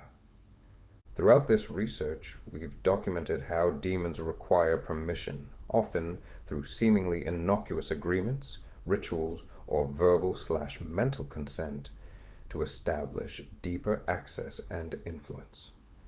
The SSP contract signing feels theatrical and absolutely accomplishes any necessary consent farming. Whether these programs exist in physical reality or purely as sophisticated false memory implants, the act of signing contracts serves crucial spiritual purposes. It creates a permission structure whereby the individual has agreed to the experience, volunteered for the service, and consented to memory manipulation. Consent laws don't operate on how aware or ignorant you are to your agreements, which is why deception is these dweebs' only chance at finding any work in this town. Also, it is my opinion that the technology itself isn't actually performing the memory implantation at all. Rather, the consent obtained through signing these documents provides demonic entities the legal spiritual authority to hijack consciousness and implant elaborate false memories. The pod that acts as the transitioning tech between time, some would say, is a disguised memory/consciousness altering machine, while I think it's just a device that gets subjects into a comfortable theta brainwave state, letting the demonic take over and do what they're best at. If the tech does exist, why rely on it when they can get the real deal? And the futuristic tech, such as the age regression pods, the memory suppression chairs, the temporal relocation devices, all serve as convincing props in a theatrical production designed to validate the memories by putting on a legitimate feeling systematic show. The chamber that begins and ends everyone's experience could easily just serve the purpose of getting the subject into an ideal trance state for demonic entities take over his consciousness and do what they do best, scramble his bits. The memories aren't even likely at all implanted then, as these memories are claimed to surface over following years in bursts, typically during trance states. It is more likely just leaving many intense, vague impressions and strong emotional dead ends for the subject to maintain curiosity and confusion about until the recovered memories begin to surface, creating a natural-seeming progression of awakening. Some SSP participants get depressed, anxious, and eventually kill themselves as traumatic and grandiose memories surface. The others that are speaking out bravely, though misguided, are initially spooked, but feel a duty and maintain a drive to unlock more, sharing their story. That intent, combined with belief, acts as additional permissions to maintain a steady flow of access. This mirrors exactly what we documented in past life regression, where patients believed they were accessing suppressed memories of real events when they were actually experiencing demon-generated inner world cinematics designed to build false cosmology. The SSP whistleblowers believe they're recovering suppressed technological memories when they're actually receiving demonic downloads of fabricated experiences. Downloads made possible because they consented through a dense signing of contract, as well as maintained belief in the concept and desired to remember what they were made to forget. The memory return mechanism, downloads, not recall. How these memories are said to return is a key element. They consistently describe the return of SSP memories through dreams, spontaneous visions, sudden downloads of information, or recovered through hypnotic regression sessions. This is identical to how past life memories, starseed origins, and pre-birth planning sessions are accessed. Genuine, suppressed memories of real events typically return through trauma triggers, familiar environments, or gradual reconstruction. They don't arrive as complete narrative packages downloaded wholesale during meditation or regression. But demon-impressed false memories absolutely do. We've seen this pattern repeatedly. Monroe received complete simulations via click-rote transfers. Leland's Astral documentary came with narrator and production value. Stevenson's reincarnation subjects got full identity packages at age 2 to 4. Cannon's Starseeds downloaded home planet histories. SSP whistleblowers receiving their memories through the exact same mechanism reveals the exact same source. Entities with perfect knowledge and simulation generation capabilities providing customized false narratives during altered consciousness states. The download terminology is particularly revealing. When someone describes information flooding their consciousness all at once, complete with sensory detail, emotional content, and narrative structure, they're describing entity transmission, not memory recovery. Real memory recall is fragmentary, unreliable, subject to confabulation. Demonic memory implantation arrives fully formed, more vivid than normal memory, emotionally intense, and narratively complete. Every SSP whistleblower describes this exact pattern. The unified Nordic bias, fallen angels as Aryan saviors. Another issue I have is, why is every whistleblower slobbing on Nordic alien knobs relentlessly? Across the testimonies, these tall, blonde, sex icon, blue-eyed, human-appearing extraterrestrials are consistently portrayed as benevolent, spiritually advanced, and graciously aligned with humanity's best interests. Even when whistleblowers acknowledge some Nordics may have questionable agendas, the overall portrait remains overwhelmingly positive. They're the Space Brothers, or future US, helping Earth resist the Space Dicks. On a side note, does anybody remember World War II? What was the deal there? I find it strange that the consistent Aryan aesthetic of these allegedly benevolent space brothers mirrors Nazi occult ideology and its obsession with Nordic racial superiority. The Thule/Vril Society and other occult groups that influenced Nazi leadership claimed contact with blonde Nordic masters from advanced civilizations. The continuity between Nazi occultism and modern SSP Nordic worship is not coincidental. It's the same deception updated for modern audiences. From a biblical perspective, fallen angels have always presented themselves in culturally appropriate forms designed to attract worship and trust, appearing as the idealized human form, sexy, powerful, wise, not short.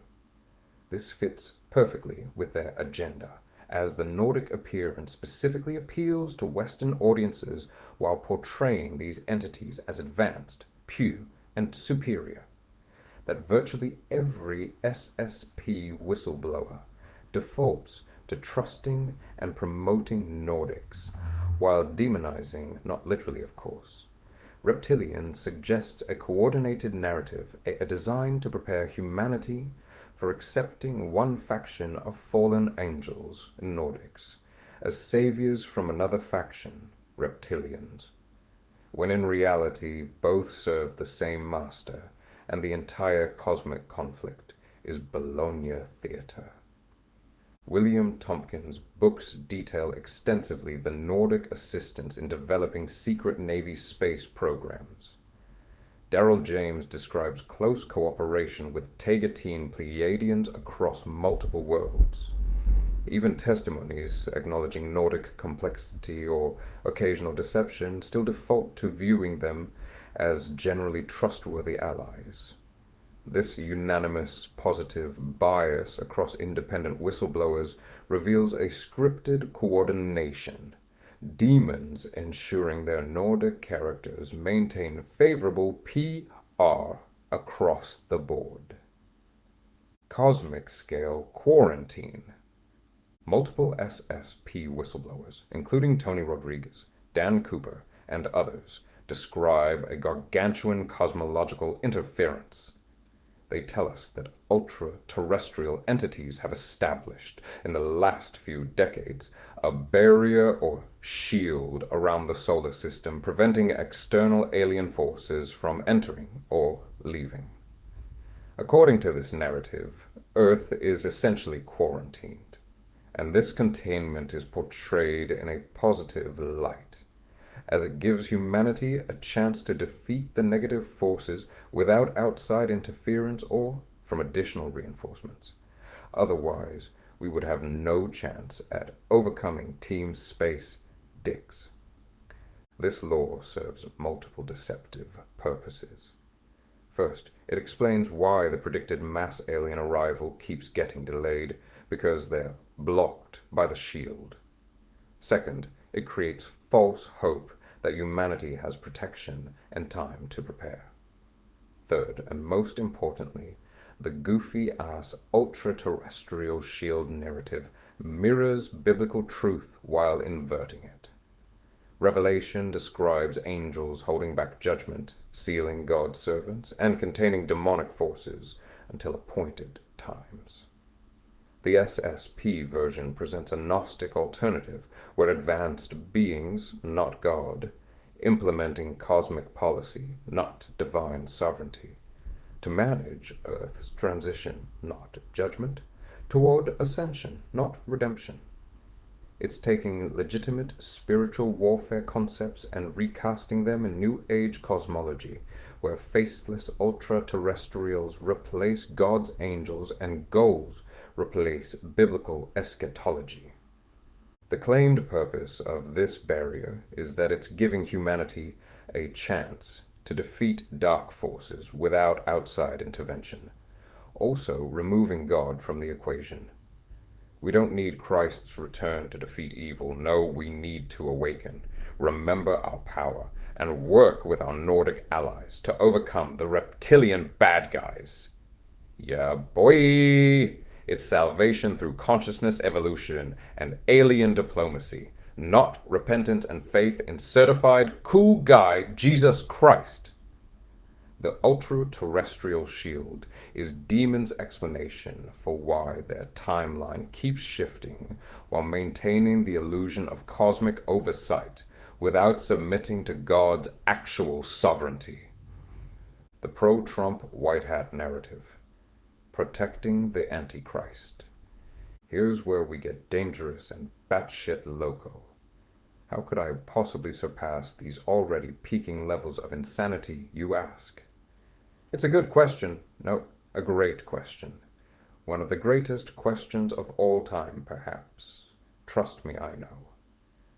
This is absolutely the most critical element of the entire SSP deception.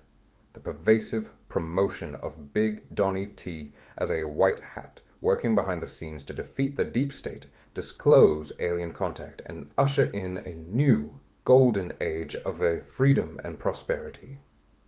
Across SSP testimonies and the broader UFO disclosure community, Trump is consistently portrayed as either directly involved in these programs, briefed on their existence, or actively working to expose and dismantle corrupt elements while protecting benevolent alien alliances. If this was true, why would they make no effort to keep this under wraps, alerting all of the black hats of his true intentions? Michael Salla has been very active in promoting Trump's role in UFO disclosure, suggesting that Trump's administration is the main catalyst for revealing the truth about secret space programs and alien contact. The narrative consistently claims Trump is playing 5D chess, that his intellectual skill set is so complex and desire for justice is on such a realistically achievable cosmic scale that his planning and mental capacities has righteously ascended to the fifth dimension, totally blowing past the fourth with a trail of MAGA merchandise in its wake. Due to his overly humble nature and disdain for praise, he has to remain publicly skeptical or silent about certain topics to avoid triggering deep state retaliation. But he's secretly advancing disclosure and working with military white hats behind the scenes to neutralize cabal control. His Space Force initiative is cited as evidence of his awareness and involvement in these programs. Remember that goofy-ass QAnon stuff? Yeah, dog, we about to go there. Many researchers and military insiders have claimed that QAnon represented information being leaked from secret military intelligence operations, possibly connected to SSP insider knowledge, or even a much more elaborate source according to multiple SSP whistleblowers. Some of them have claimed QAnon was directly ran and operated by a quantum AI capable of remote viewing future timelines. This reframes Q's cryptic prophecies and predictions not as vague pattern-seeking confirmation bias, but as genuine glimpses of coordinated plans being executed behind the scenes. Plans that Trump is supposedly orchestrating, or at minimum a key conduit in. Donald Trump, a.k.a. the man of lawlessness, a.k.a. a little horn, is the biblical antichrist of the end times. If you think I'm being dramatic and slash or retarded, read the Antichrist evidence chapter near the end and sit the fudge down. Then apologize sincerely, I will forgive you, and then hug your children. Despite my well-established brand of heavy speculation, this isn't that, dog. It's actually very obvious in recent months. But I digress. Evidence will be covered in said later chapter. Operating from this perspective, the SSP promotion of Trump as humanity's divinely guided white hat savior represents easily one of the most strategically brilliant psyops out of the long list we have collected here. The conspiracy research community, largely Christians, is precisely the demographic most likely to identify the Antichrist when he emerges, making them a major potential threat. Yet many of them have been systematically neutralized through QAnon and now SSP narratives that position Trump as the hero fighting the satanic cabal. And despite many people not directly diving deep into those cults themselves, the trickle-down effect is real and has spread, and mixed into other half-truth or counter-intel type conspiracies, all by design, boosted by controlled OP, highly algorithmically promoted alternative media, and the many unpaid copycats. The very people who should be sounding the alarm about Trump fulfilling vast amounts of prophetic criteria are instead celebrating him as God's anointed warrior. They've been so thoroughly deceived by coordinated demon-fed prophecies that they're actively promoting and defending the Antichrist while believing they're exposing evil. This explains why SSP whistleblowers are allowed to speak freely, publish books on Amazon, appear on countless podcasts, and build platforms without being silenced by the supposed all-powerful deep state. If these testimonies genuinely threaten the largest secret in human history, these individuals would be unalived or discredited immediately. Instead, they seem unfazed with no opposition. I could understand some that may argue that it's possible the cabal doesn't want to fan any flames by shutting them down, validating the believers, and I'm open to that concept. But the amount of layers involved show a deceptive operation that they are in charge of themselves. So I lean away from this idea. If Trump is the guy, then their message serves the agenda. Trust Trump. Trust the white hats. Trust the Nordics. Trust New Age cosmology. And don't trust your discernment that's telling you, this feels a bit overkill and kinda silly.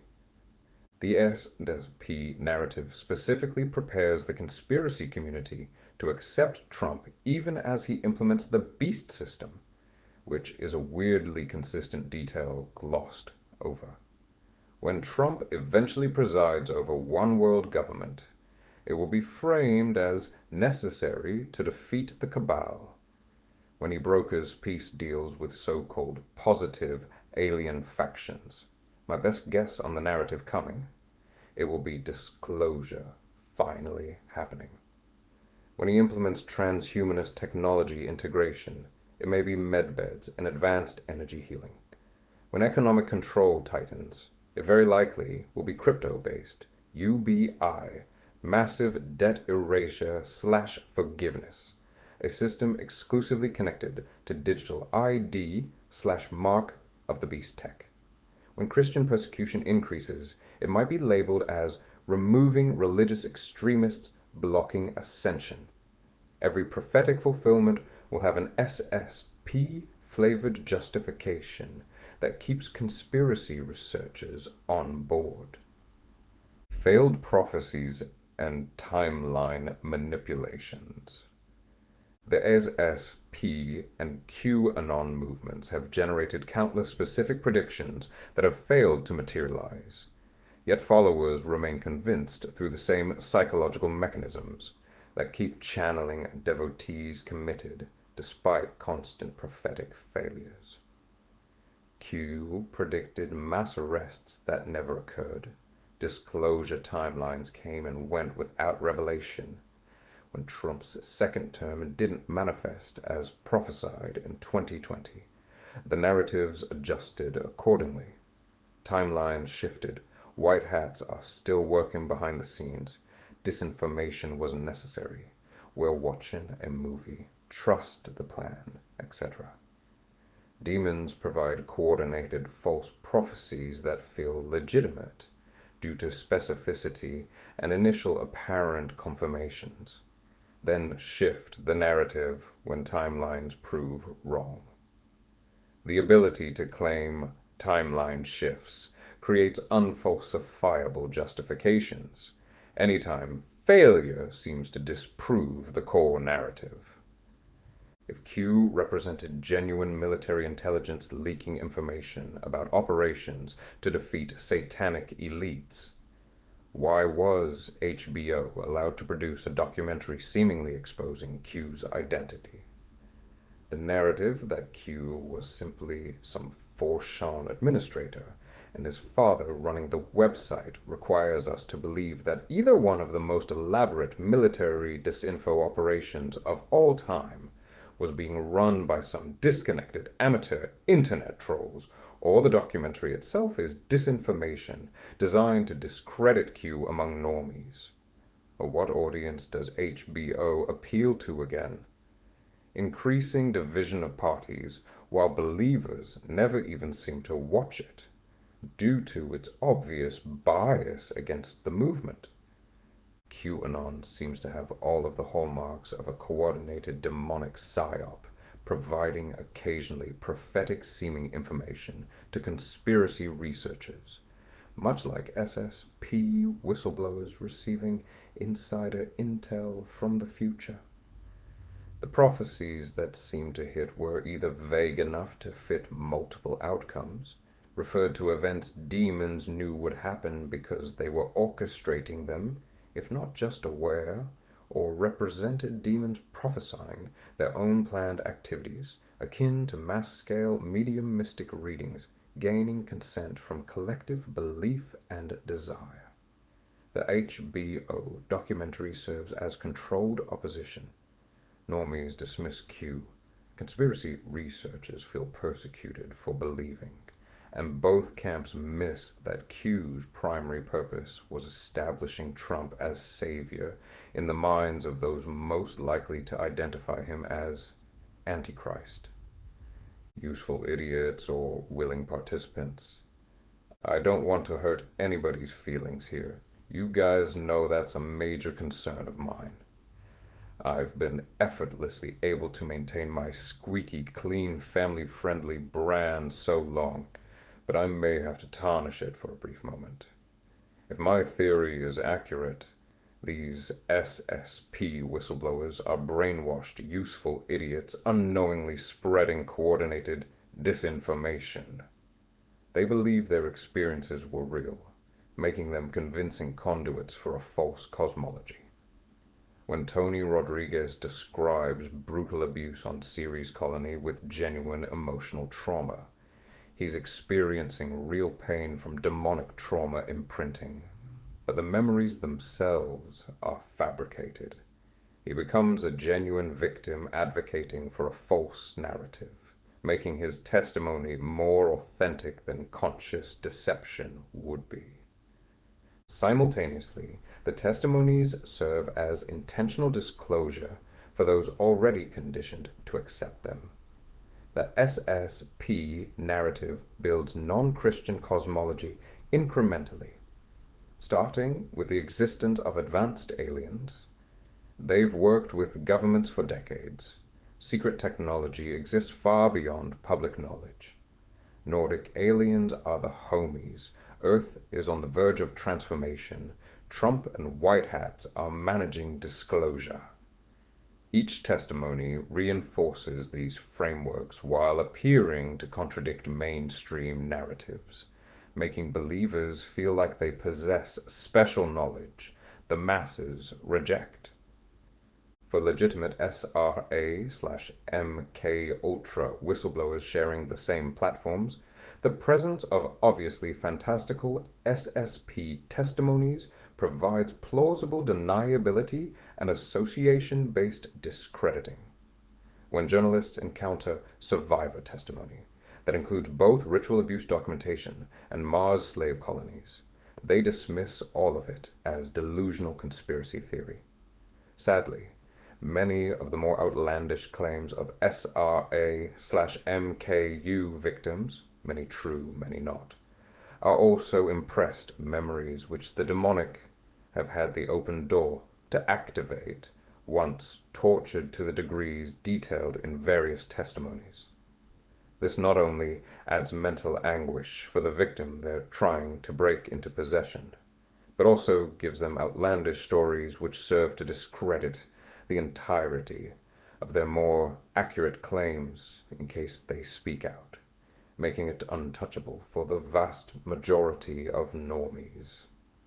The SSP narratives serve to water down legitimate testimony while building alien-friendly cosmology among believers, a dark double whammy for the demonic agenda. Technological or spiritual mechanism. The testimonies consistently describe the alleged process for how this operation functions through advanced technology such as age regression chambers, memory suppression devices, consciousness transfer equipment, and quantum temporal manipulation. Yet the actual mechanics described match perfectly with demonic consciousness hijacking and false memory implantation. So, is the technology real and doing what's claimed, or is technology acting as a convincing narrative to cover for spiritual manipulation? Perhaps the contracts and technological apparatuses serve primarily as psychological and spiritual preparation for demonic interference rather than accomplishing anything mechanically, or at least in conjunction. When an individual signs documents, enters a chamber, experiences what they believe is technological time displacement, and later recovers these memories, maybe the entire sequence is carefully constructed theater. The signing creates consent. The machinery creates plausibility. The altered state opens consciousness for entity access. The demons do the actual work of memory implantation. But the technological framework makes it feel legitimate and materialist rather than spiritual and demonic. Nobody in the entirety of SSP interviews that I've listened to has ever mentioned demonic involvement with alien races or especially involved in any deception, let alone admitting they're real. Maybe Tony R. Did I forgot TBH. At least in a biblical perspective. Sus parallels with adjacent topics. The SSP phenomenon represents the full synthesis of every deceptive pattern documented throughout spirit realm shenanigans. Like reincarnation theology, it claims memories of experiences outside current incarnation, just framing them as time-displaced rather than past life. Like B.O.O.B, it describes consciousness operating independent of physical body in exotic locations, just explaining it through technology rather than astral travel. Like channeling, it receives information from non-human intelligences, calling them aliens rather than spirits. Like SRT, it describes trauma-based consciousness fragmentation and memory suppression, but attributes it to classified programs rather than demonic attachment. Like Starseeds, it positions individuals as special volunteers on important missions, framing them as military recruits rather than alien souls. Every element is present but technologically rebranded. The demons have created a materialist cosmology that accomplishes all the same goals as overtly spiritual New Age movements, while appealing to conspiracy-minded individuals skeptical of channeling and spiritualism. An engineer or military veteran might reject Dolores Cannon's AHHT regressions as New Age nonsense, but accept Tony Rodriguez's testimony because it's framed as classified technology and government programs. Yet both lead to the same destination of accepting alien contact, expecting imminent disclosure, trusting Nordics, which may be the incoming positive faction reveal, and supporting Trump's role in our transition to the Golden Age.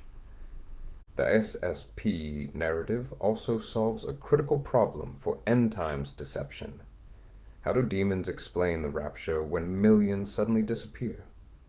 Multiple SSP testimonies include predictions or claims about mass evacuations, cosmic events requiring temporary removal of populations, or timeline splits where portions of humanity ascend to 5D while others remain in 3D. When the rapture occurs, IMO post-trib, open to pre-wrath, but it's complex lore. The prepared explanation already exists. It wasn't Jesus returning for his church, but actually an alien-coordinated ascension event or evacuation protocol managed by Galactic Federation and approved by Trump's White Hat Coalition. The Nephilim Connection Revisited. The SSP genetic programs and hybridization initiatives described across testimonies directly continue Genesis 6 operations.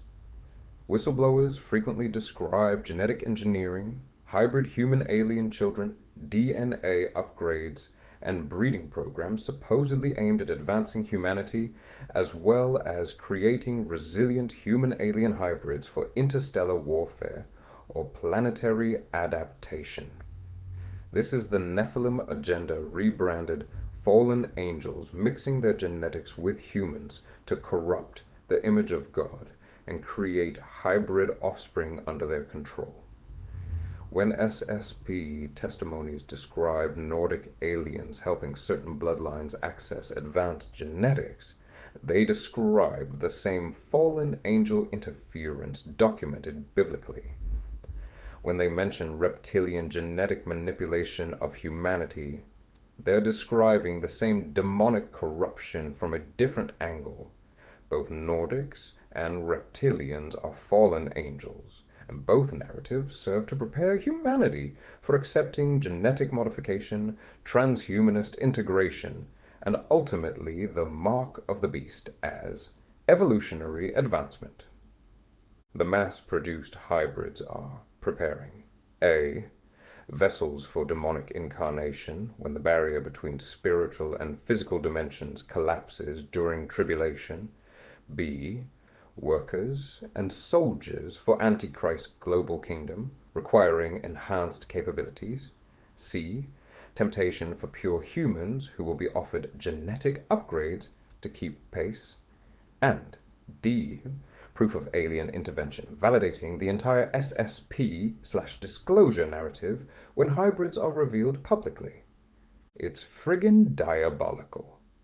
The secret space program phenomenon represents demonic coordination operating at maximum sophistication. By merging technological plausibility with spiritual manipulation, false memories with genuine trauma, conspiracy research with New Age cosmology, and patriotic military service with alien contact, the Dweeb team have created a nearly perfect deception for the end times. Those most likely to identify the Antichrist are being neutralized through QAnon and SSP narratives positioning Trump as their savior.